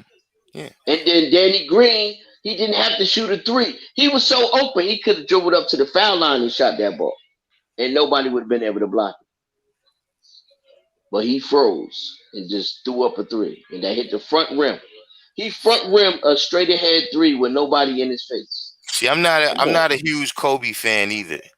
You know what I'm saying? Because just as many games as Kobe won with that, he lost a lot of games doing that too. You see what I'm saying? And that happens in a lot of things. Is that the person's successes, just like, look, in the music game that we just was talking about, you got a lot of people that's known as, oh, this guy's a genius. He discovered this person. He discovered that person. But you also have 1,500 people that you sign that flop. But you ain't counting those. So Clive Davis, yeah, you discovered Whitney and Busta Rhymes, yeah, but you signed a whole bunch of people that flopped too. Son. Word. You understand what I'm saying? Def Jam used to have a roster of 30 rappers. Right. You know what I'm saying? I know that for a fact because I used to be up there. Out of those 30 rappers, only 7 or 8 of them is really popping at that time. You know what I'm saying? Too. Loud had mad artists after a while. But Wu-Tang, Mobb Deep, and Big Pun was paying the bills. Right. All the rest of them dudes was write-offs or losses. I remember the Cellar Dwellers was on Loud. Remember them? See, now, this what I'm saying. I'm pretty sure that Future, the last I checked, I think Future classifies himself as a mumble rapper. And you saying that Future harmonizes, I mean, so somewhere down the line, you got to give it up, Smoked Out. You got next thing you're gonna be telling me that Biggie and Eminem was mumble rappers. At some point, listen. Here's what you're saying right here. You said again, mumbling doesn't mean you're a bad rapper. Okay, so why you got a problem with us saying that it's mumble rappers? Then? It seems like you putting a stigma on it. Then you trying to, are there some people that speak more clearly than others? Absolutely. You know what I'm saying? There's nobody in no battle rap leagues mumbles. Nobody Not one person. Nobody mumbles in that battle rap league. because you will not win. You have no win. You have to rap. And I'm not even a big fan of that battle rap. I think it's overrated. Nobody, you can't battle rap and mumble at the same time. It's not going to happen.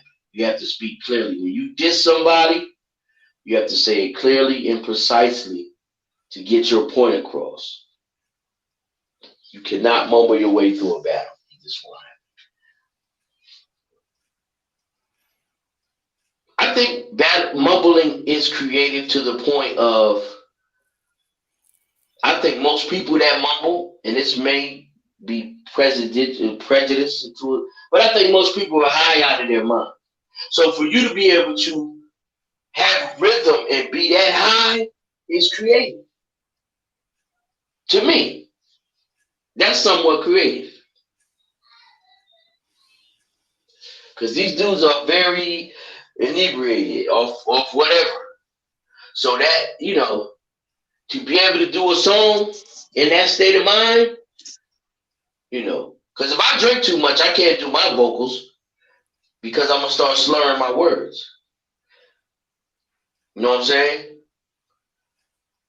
So I respect it from that standpoint. Like, and see, what a lot of people don't understand, it was a time when we grew up, there was no hip hop at all. When we were little children, there was no hip hop till later. So these kids now, they grow up and they know how to jump on a beat and ride it because they grew up listening to all the rappers. We didn't have that example. We had to learn how to flow. You know what I'm saying? If you go back to certain kind of MCs, Yeah. they couldn't flow.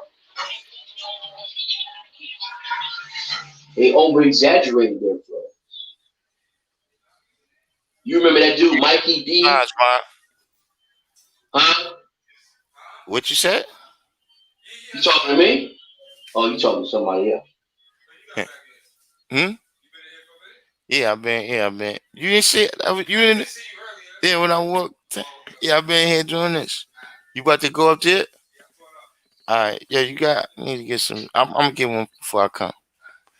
So you said, You remember that rapper named Mikey D? He was down with LL. He had the exact same style as LL from Queens.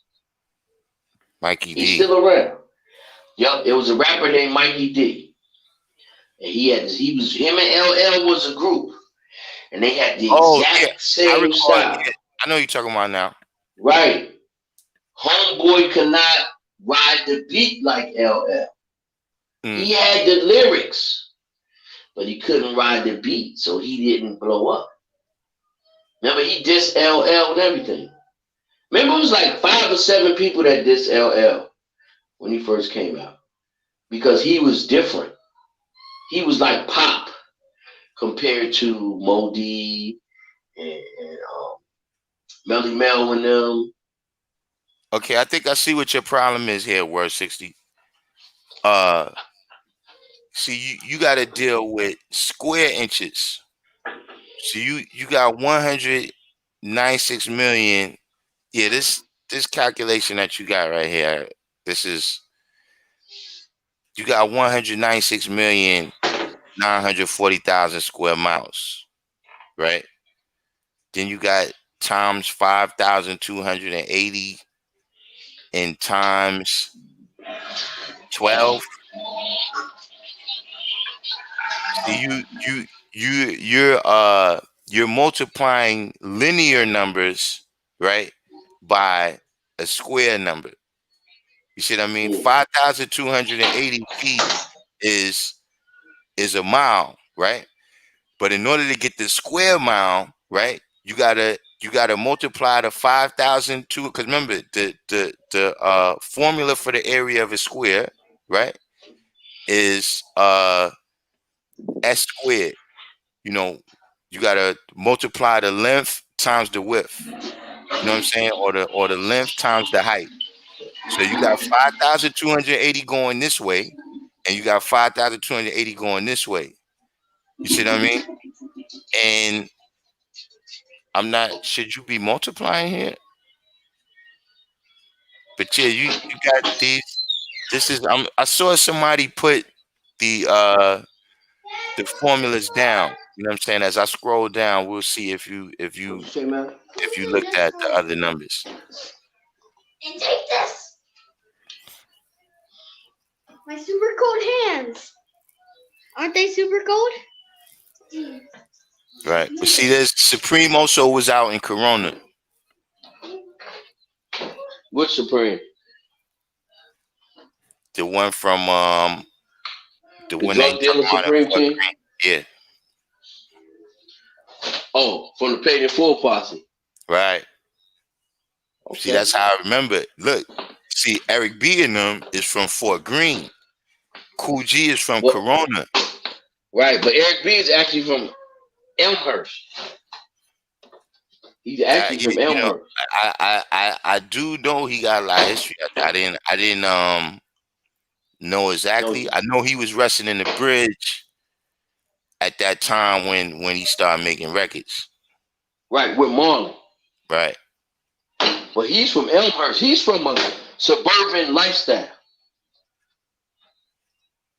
But his family is gangster. I think they was gangsters that moved to the suburbs. You feel me? Mm-hmm. So he maintained that even to this day, he has a gangster aesthetic with him. And it's real. Like Eric B is real with that. Yeah. So He's you not see a that gang. word 60. I just put the brother put the proper formula for you up here and how you get to the 790 quadrillion. So if you didn't pay attention, this is it up on the screen right here. Yeah, I gotta update that. I was intimidated by math, so that's something that I never really reached out to try to do. But I think I need to start learning that. Because I just would not even deal with all of that. Yeah, it's 17 to 42. I could tell you, I heard you, man. I could tell you how we got the diameter and stuff like that. But I can't really tell you all that stuff. I'm not gonna. I got told when I was in the 8th grade that I was weak in math by a white teacher, and that always stayed with me the rest of my life. I'm just getting over that right now. Just getting over that. So Xavier said the thing is that the brothers in the South, they not trying to tell you what they talking about, so they have their own they have their own talking. I lived in Atlanta before, so I don't know about that. But Atlanta is, you gotta remember, Atlanta is a lot of New York people. Atlanta, you know what I'm saying? Atlanta, you know, I don't know if anybody here is from Atlanta, but I'm pretty sure that like by now, especially now with gentrification and everything, it's probably more people in Atlanta that's from outside of Atlanta than it is, native at what would it be Atlanteans. Atlanteans, yes. Give me that remote. What, you want to turn? The Alabama game. I mean, look, smoked out. I gotta leave you to your own devices, man.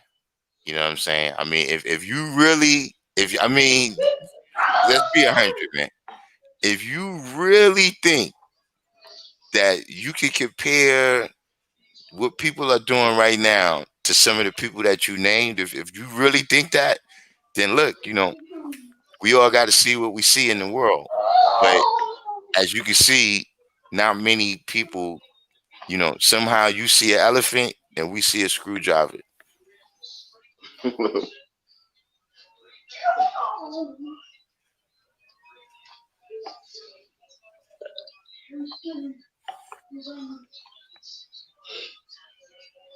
Hey man, get your mumble on, get your money, man. I ain't mad at nobody.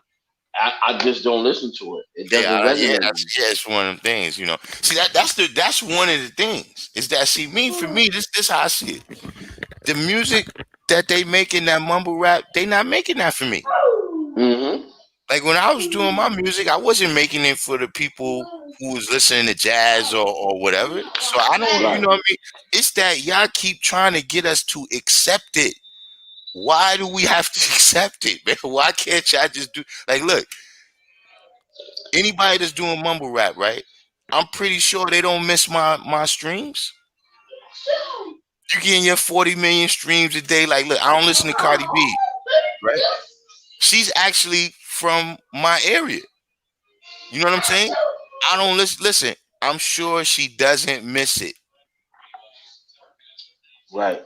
You know what I mean? So that's the thing. It's like, yo, what is this thing that makes y'all want to accept, makes y'all want us to accept your music? Like, what difference would it make? Like, if I say, yo, that mumble rap stuff, that's just, you know what I'm saying?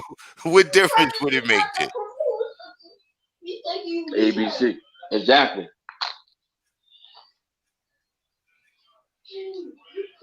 Exactly. He said Kodak Black is really good if you check his artistry. One thing I say, I've only heard like some excerpts of Kodak Black. He does have soul. Like, I could listen to an artist that I don't really like, you know what I'm saying, and see what the good aspects of him is that other people like. You know what I'm saying? Like I said with 6ix9ine, I didn't really like his rhymes, but I thought he had that DMX quality where like, yo, when he's rhyming, you can tell he mean it. You know what I'm saying? Like you ain't gotta hear you don't have to speak English to know what DMX is talking about. You mean he's acting like he means it very well? All right, so adding on to what we was dealing with earlier, Mr. Spock said James Brown was born in South Carolina and moved to Georgia as a young kid. Okay. Yo, Sarah, you got to go hustle on your own page. I don't know what you're selling, but this is the Hotep channel.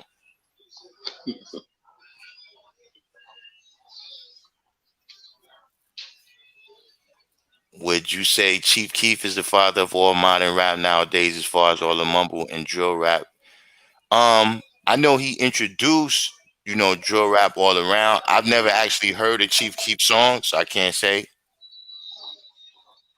VCR makes a point here. Kobe passed it to Ron Artest. I mean that's a pass. There's people in the Hall of Fame based on how good they pass. I don't why did the pass become so bad?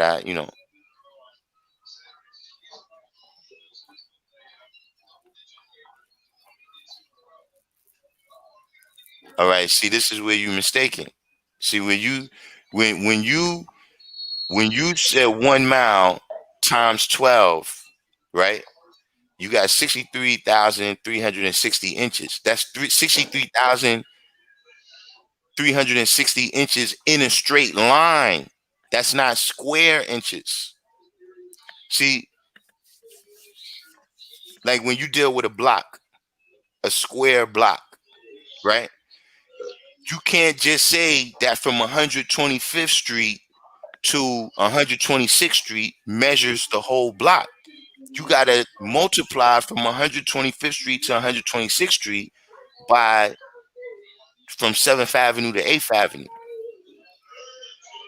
See, like when you got a ruler, that 12 inches that you're talking about, that ruler is in one straight line. It's not square inches. Mm.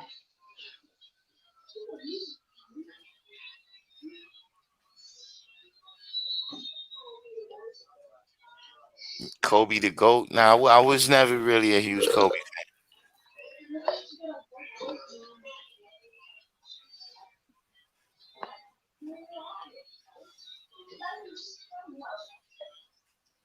Now, see, Who's the GOAT to you, God? Kareem? I would say Kareem, maybe Wilt. That's the person that everybody forgets about that I don't like? Who? Will. You don't like Will? No. I hate that everybody leaves him out of the conversation. Oh yeah. Oh yeah, most definitely. And then they say he ain't playing against nobody. But I looked up one day. I looked up who he scored his 100 points against, right? Knicks.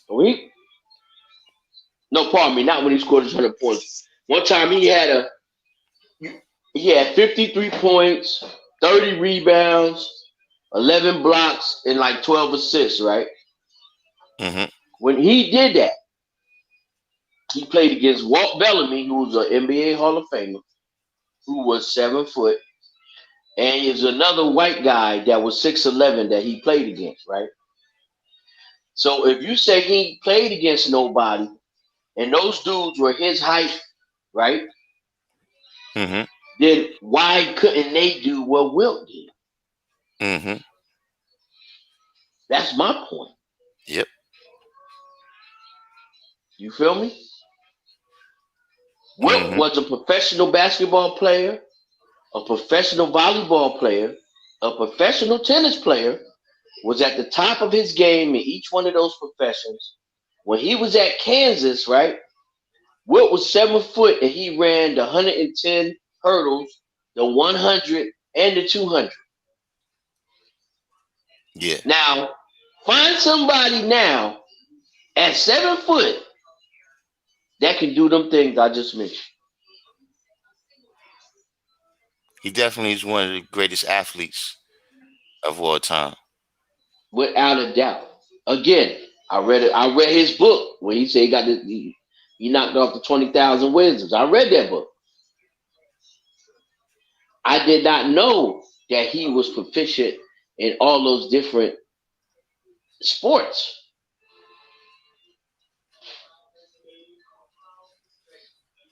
And I think, did I mention volleyball? Professional volleyball, professional tennis, professional basketball. Yeah. And ran track in college. All-American track runner in college. That's why I say Jim Brown is the greatest football player. Jim Brown never missed a play. He never missed a play. Not a game, a play. He retired at 29, pardon me, with the most yards in NFL history, most touchdowns in NFL history. And in 12 games for some of that. 12 games. Two seasons and 14 for the rest, I think. He never played more than 14 games in a season. 1 year he had 1,863 yards rushing in one season in 14 games. And to top all that off, God, he played fullback. He didn't play tailback. So he wasn't 7 yards behind the line of scrimmage with a view of the holes. He played fullback. That means when he get the ball, his first step, he's in the line. So he got to get through there and then get in the secondary. And then on top of that, everybody knew he was getting the ball. How was he not the greatest? And it wasn't all that play action passing and none of that. No, it was there was straight up. hardly any passing. How was he not the greatest? And then he retired at 29, God. 29. Mm-hmm. That's when you just really getting good.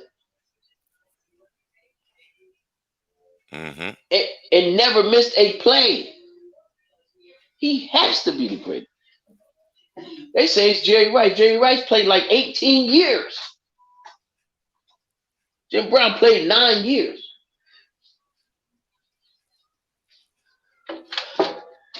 I can't see it. I'm just going by mathematics. All right, so word 60, you got it down pat. That's good. You know what I'm saying? But the thing is, you got to remember that you when you're dealing with math, you got to keep like with like. Just like in order for you to add two fractions, you have to come to the common denominator. See, you can't just add inches to square inches. You understand what I'm saying? Just like you can't just add the square inches to cubed inches, which is when you deal with the full volume, the 6 sides. You see what I mean? When you're just dealing with inches, that's one line. When you're dealing with square inches, right? Now you're dealing with two planes, length and width. When you're dealing with cubed inches, right? Cube being 3, right? You gotta it's length, width, and depth.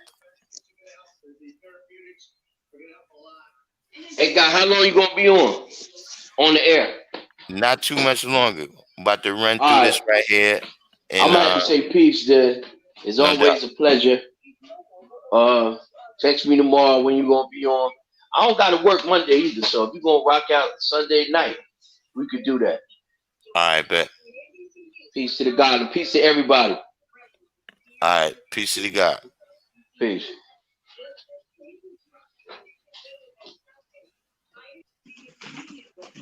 Come on, yo. Yeah, Mr. I mean, word 60 is 5,280 multiplied by 5,280. You want your See, daddy to get up? that's what squared means. You want your daddy to get up? You know, you got to remember when you're dealing with that square, you dealing with uh exponents. You know, you need your arithmetic to be up to par.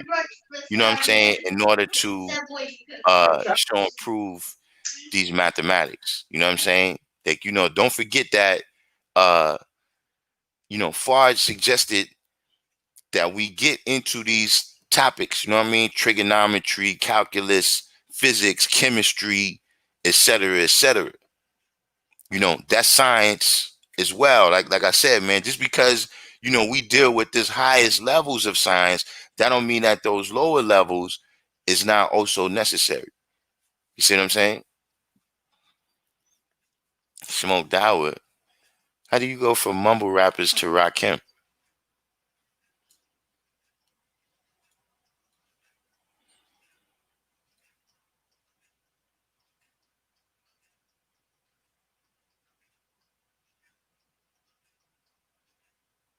You said you passed gangbanging? I mean, I don't know. I mean, well, that's what you've been doing, for the time that you've been coming on. Whenever hip hop comes up, you always bring up these mumble rappers.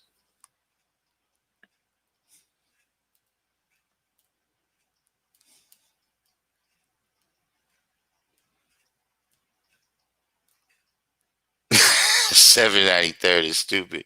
He said, pilled out Molly in your ear, opioid, self-admitted flow. They don't like that rapidy rap lyric stuff. That's what rapidy rap.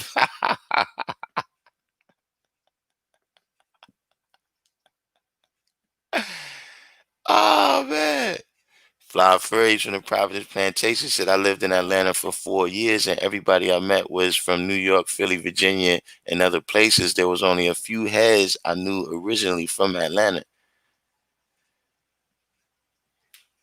6ix9ine, I mean, I didn't think he, lyrically was dope, but I'm just saying that, I could see some of what other people saw in him.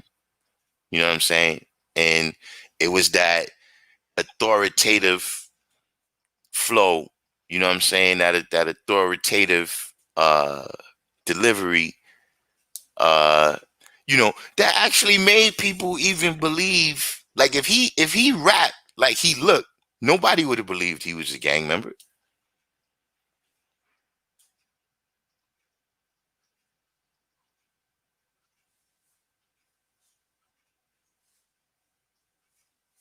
Nah, well, I know they got some British people doing drill, but I don't know. I don't, to my knowledge, at least what they doing around right now came out of Chicago.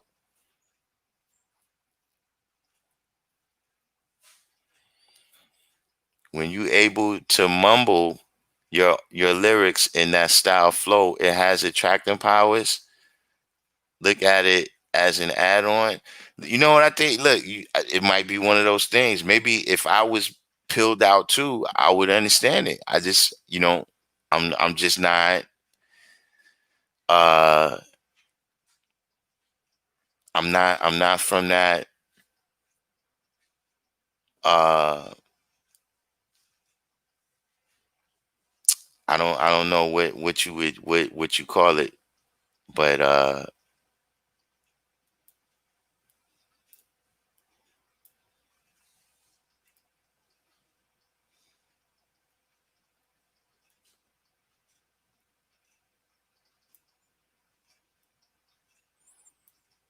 you tried to make up for that by multiplying it all by 4.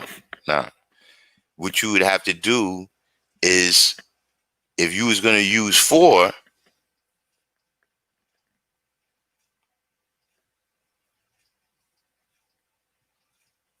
if you was going to use 4, yeah, nah, you can't. Nah, that's just the arithmetic is off right there. You can't do that.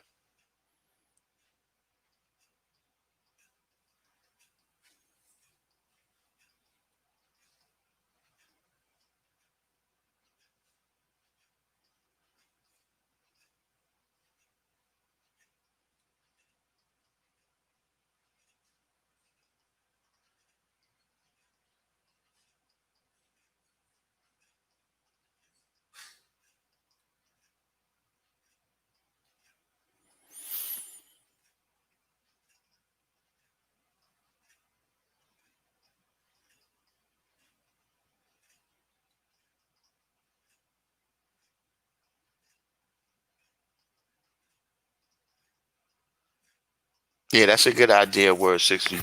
You know, brush up on that. You could Google that stuff.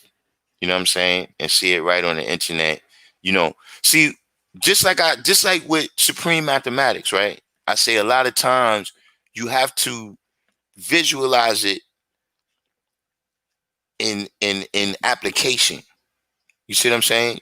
You, all I'm telling you is this: you if if you ran a mile, that would be a whole lot less than if you ran a square mile. If you own some property, right? If you had a house, would you rather your house be 5,000 feet or 5,000 square feet?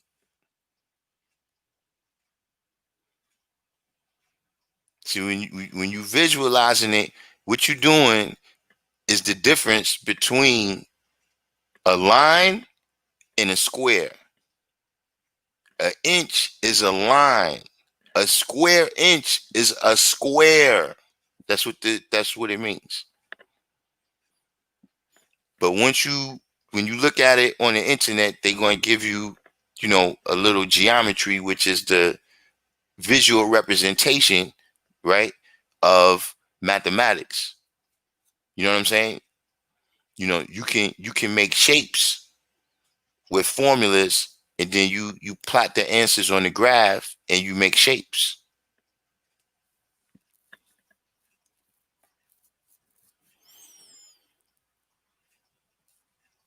Mike Vick or Rand? Well, Mike Vick is definitely not the best football player.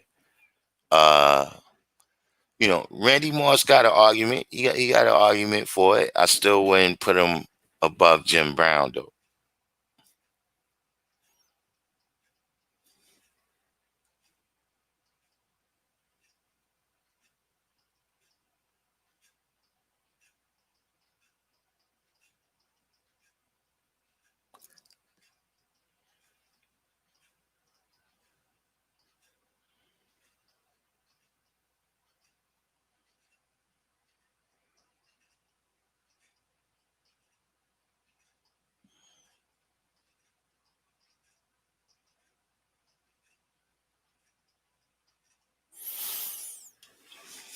Yeah, see this type of new wave stuff. People saying I said gangbanging in reference to the idea that I need someone to agree with me. That's gangbanging ideology.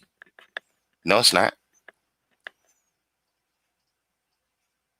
Are you the center man that agree, or you the center man that don't agree with gangbanging technology, or what do you call it, gangbanging ideology?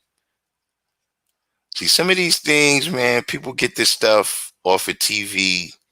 You know what I'm saying? Like if people say, yo, you know, I don't have nothing, I don't have no regrets in life. You a fucked up person. I mean, don't get me wrong, not everybody lived the same life, but if all that bullshit you did, you don't regret none of it, something wrong with you.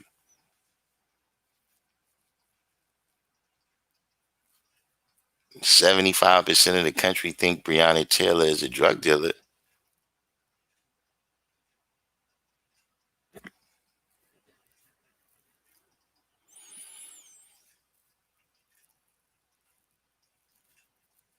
Well, yeah, I've heard that myself. You know, too many words. You know, people got to think too much.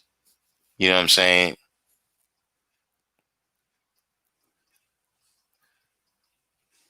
No, I can't learn to mumble rap. I can't do it. It's like sometimes you got to be able to respect somebody, right? Peace. Sometimes you got to be able to respect somebody, right? And they skill for what it is. Like those people that's doing that, look, they got a lane that I can't let them be them, man. Let them do what they do.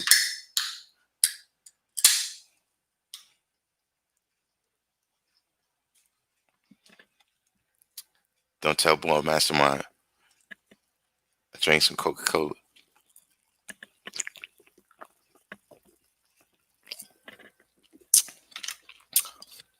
Woo.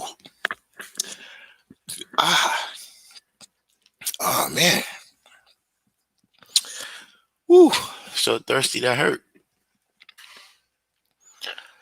Ah.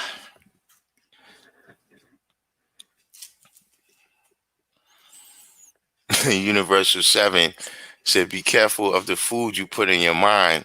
I listen to drug dealers, not drug users. You know, and that is something, you know, the lean cup, uh,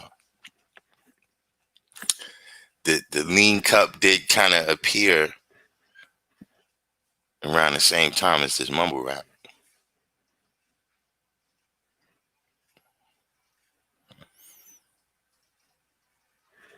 Let's talk about refinement and the schism of sorts. Well, what do you want to talk about refinement?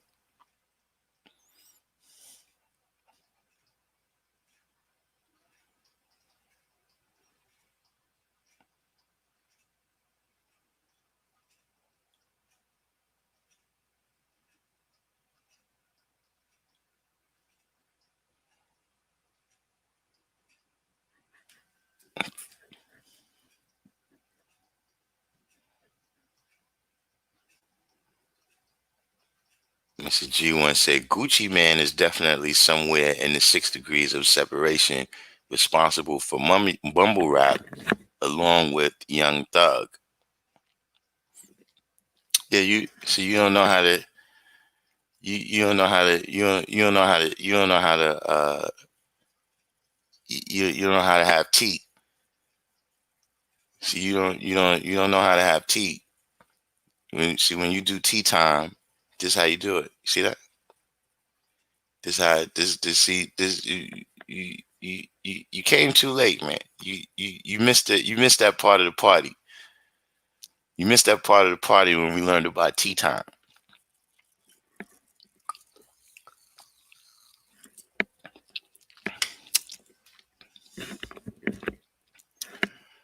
You should drink 40s like that. The conflict surrounding when refinement made its way into the math and if it's right and exact. Well, what's the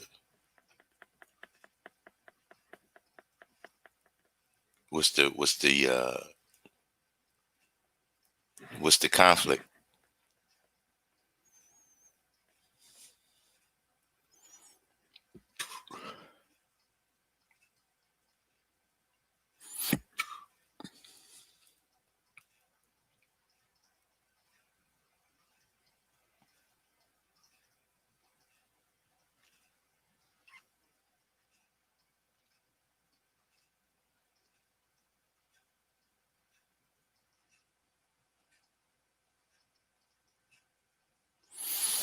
When did it come into the math as I know it?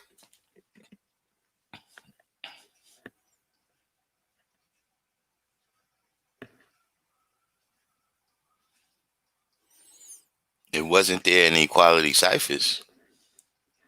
Well, from what I know, right, uh, from the first brothers that I know that had the knowledge, they said that when they first got it, that 5 was power, justice, or refinement.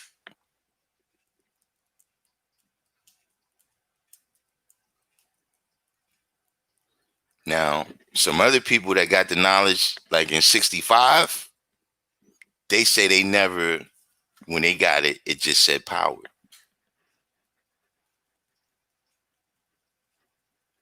Now, some other people who got it at that time and said that it said power, they said that in 1968, that was when they was told to put refinement in it.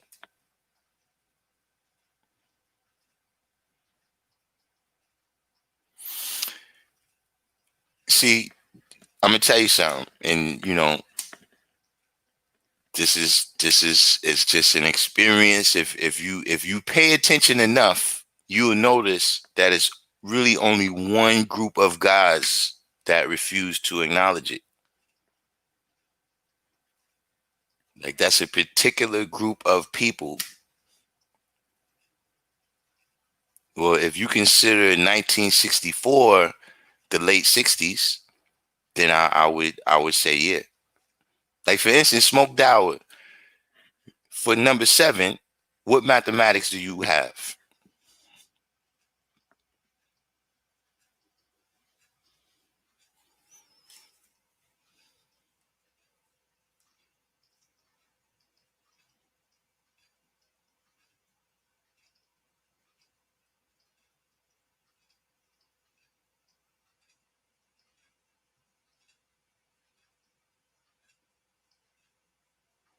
All right. Now, did you know that originally 7 was a law god?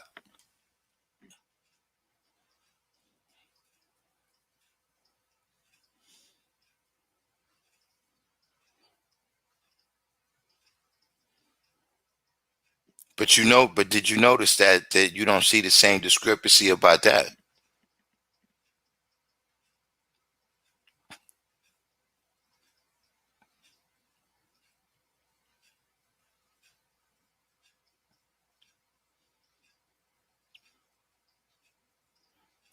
How many people from the 60s have you had a conversation with?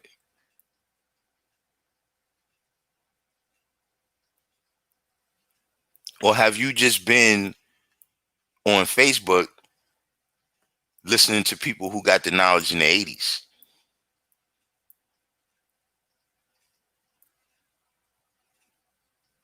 Right. That's why justice that's why justice was taken out of 5, because it's in the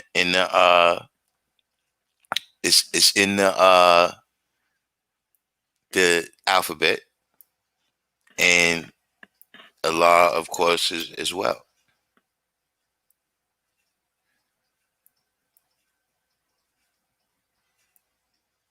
But how many people, that's actually from the 60s have you had this conversation with? Right. See, that's what I'm saying. And so these are people. When I was, listen, man, when I was 16, I was rolling to heavy hitters, man. 15, 27. I mean, you up there, man. Got hair on your face, man. You talking about babies. But you know, so in other words, what I'm saying, right, is that this is certain trees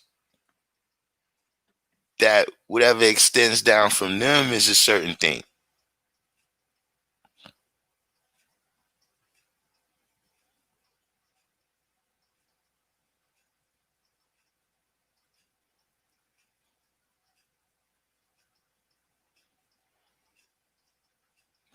some things, you can kind of look at through arithmetic.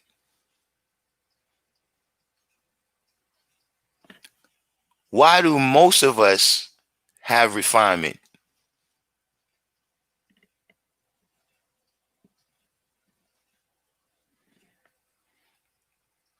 Like, is it more likely that all of us have the truth, or is it more likely that just those couple of brothers have the truth?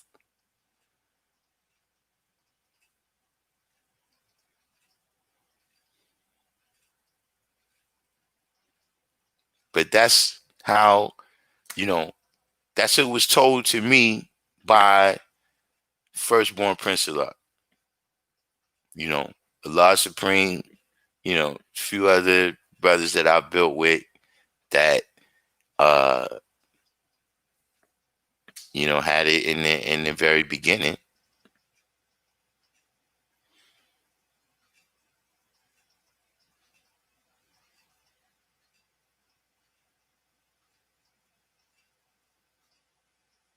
Said that they got power, justice, or refinement.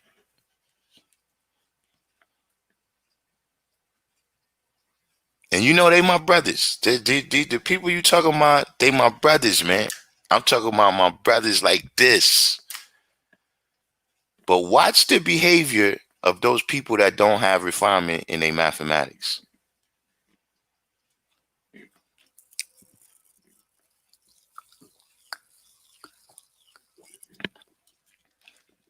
And it's not every one of them. But see, even the people who at first didn't get it and was told to put refinement in there, it wasn't just some esoteric thing. Nah, nigga, you savage. You need refinement.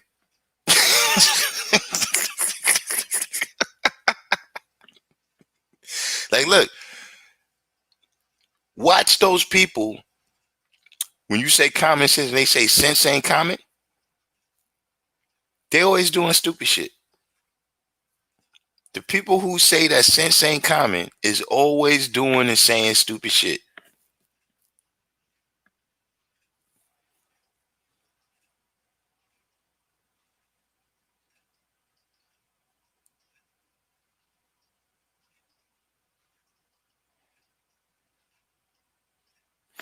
You see, I've never, to me, that's always sounded stupid.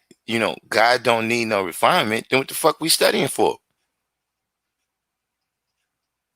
Why the fuck is you fasting? You know what I'm saying? Why are you taking baths? All these different things that, when I was growing up, like at one time, that's what we said, yo, I'm going home to take a refinement. That meant you was going home to take a shower. Or, yo, we meeting over there? All right, yo, I'm going to take a refinement real quick. I'll meet you over there.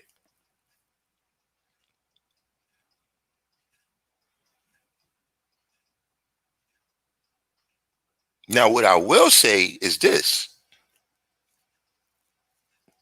You got to be aware, right, of, what you need to deal with growth and development with, and how you deal with that growth and development with. You see what I'm saying? Because if you do it, see, what the devil call refined is actually grafting.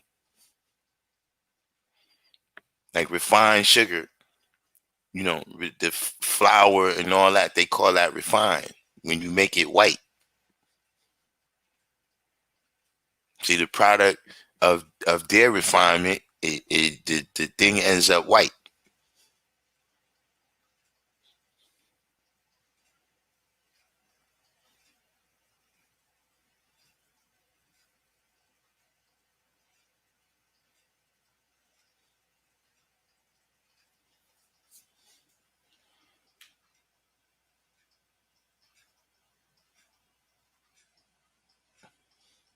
Jimmy Biggs,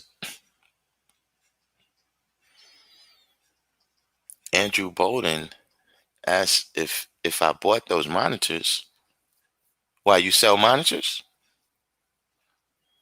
Jimmy Biggest coming at us from Facebook as well.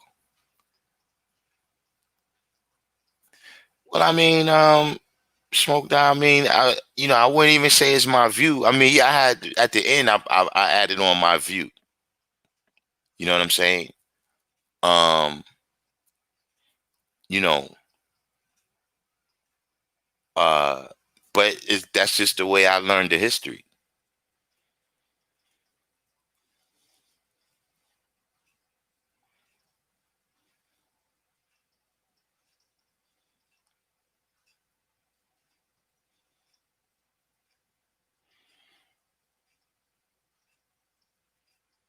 You was told the truth doesn't need refinement.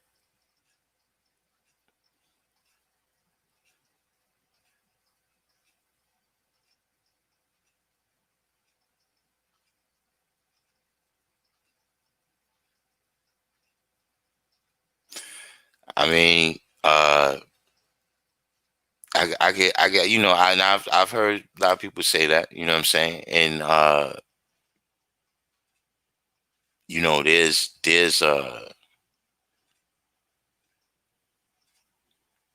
I can understand your point, but this is what I'm saying.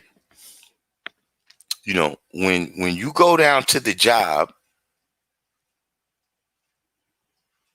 if you give them the truth without no refinement, you ain't gonna have that job very long.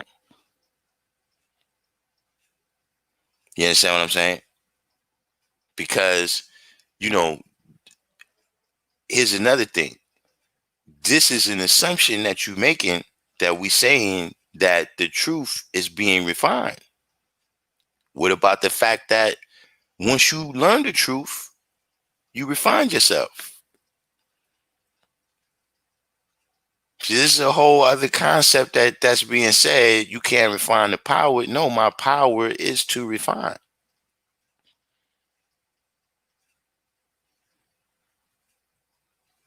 So, for me, it's just a thing. But, look, like I said, just observe the activity of those people who refuse to acknowledge refinement.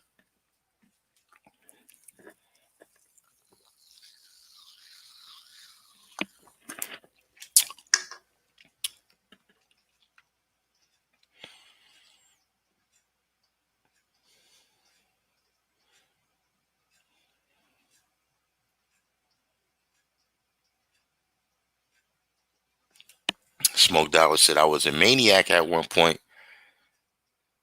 What you saying? You're not a maniac.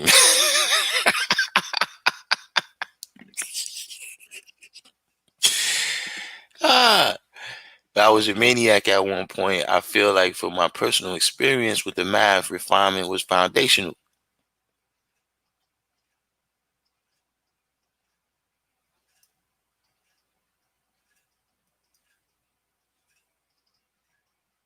Whoa, Andrew Bolden, you have to, this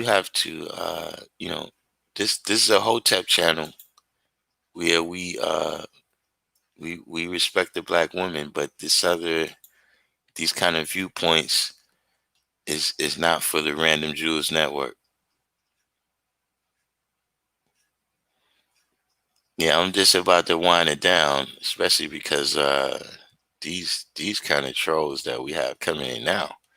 Like I said, it's a slow day over on Facebook.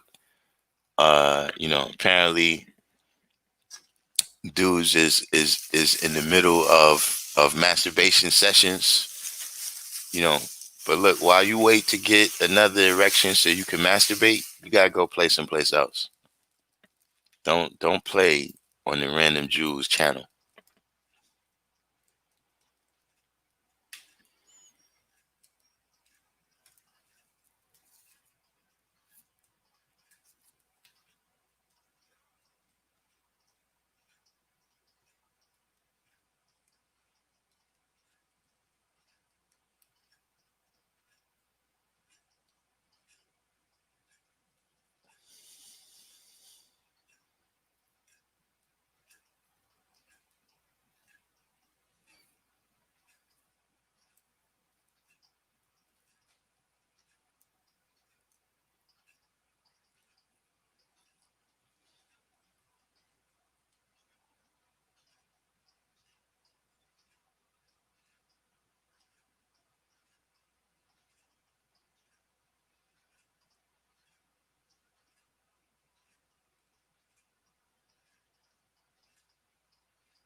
Right, Supreme Man said refinement is the proper application of your power at the right time.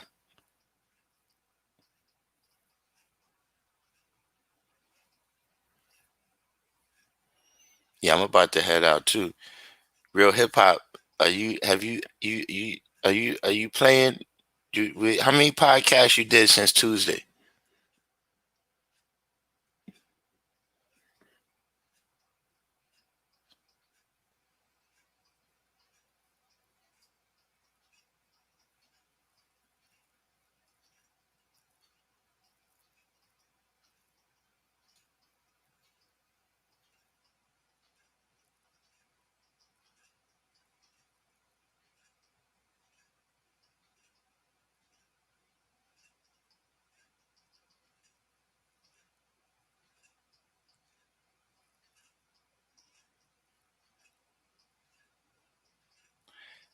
Wait? You recorded one?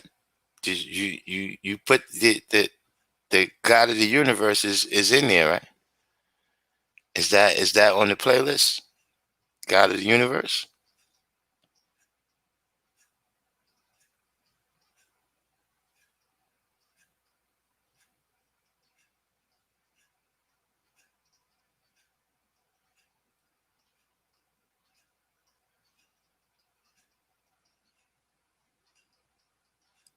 You gotta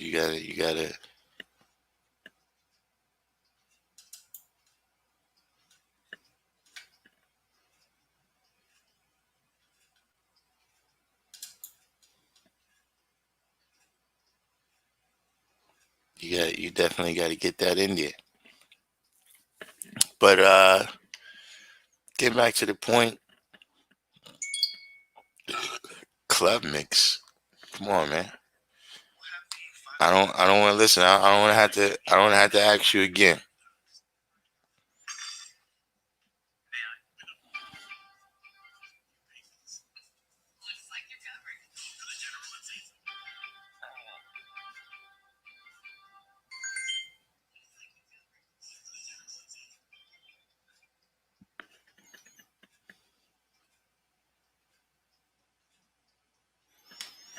But yeah, we've had a great live today.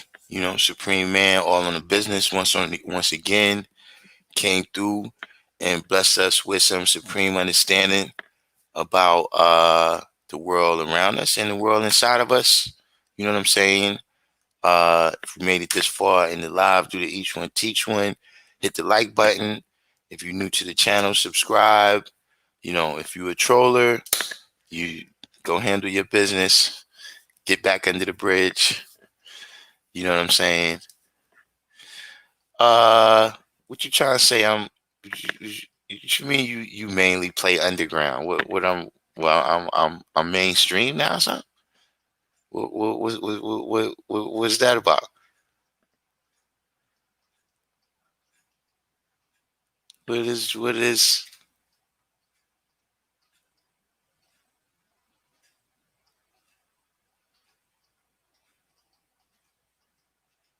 this is almost disrespect here. What do you mean you play underground?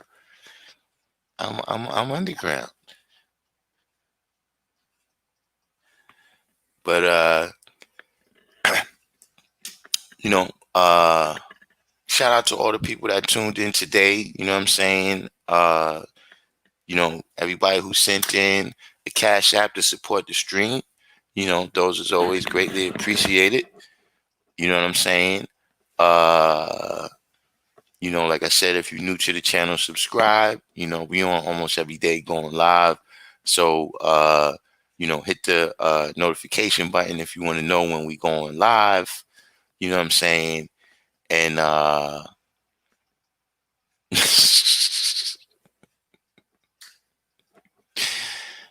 man, Queen Becky. You know what I'm saying? So peace to the guys in the earth. You know what I'm saying? We had a brother from the NOI tune in with us today. You know what I mean? Shout out to you.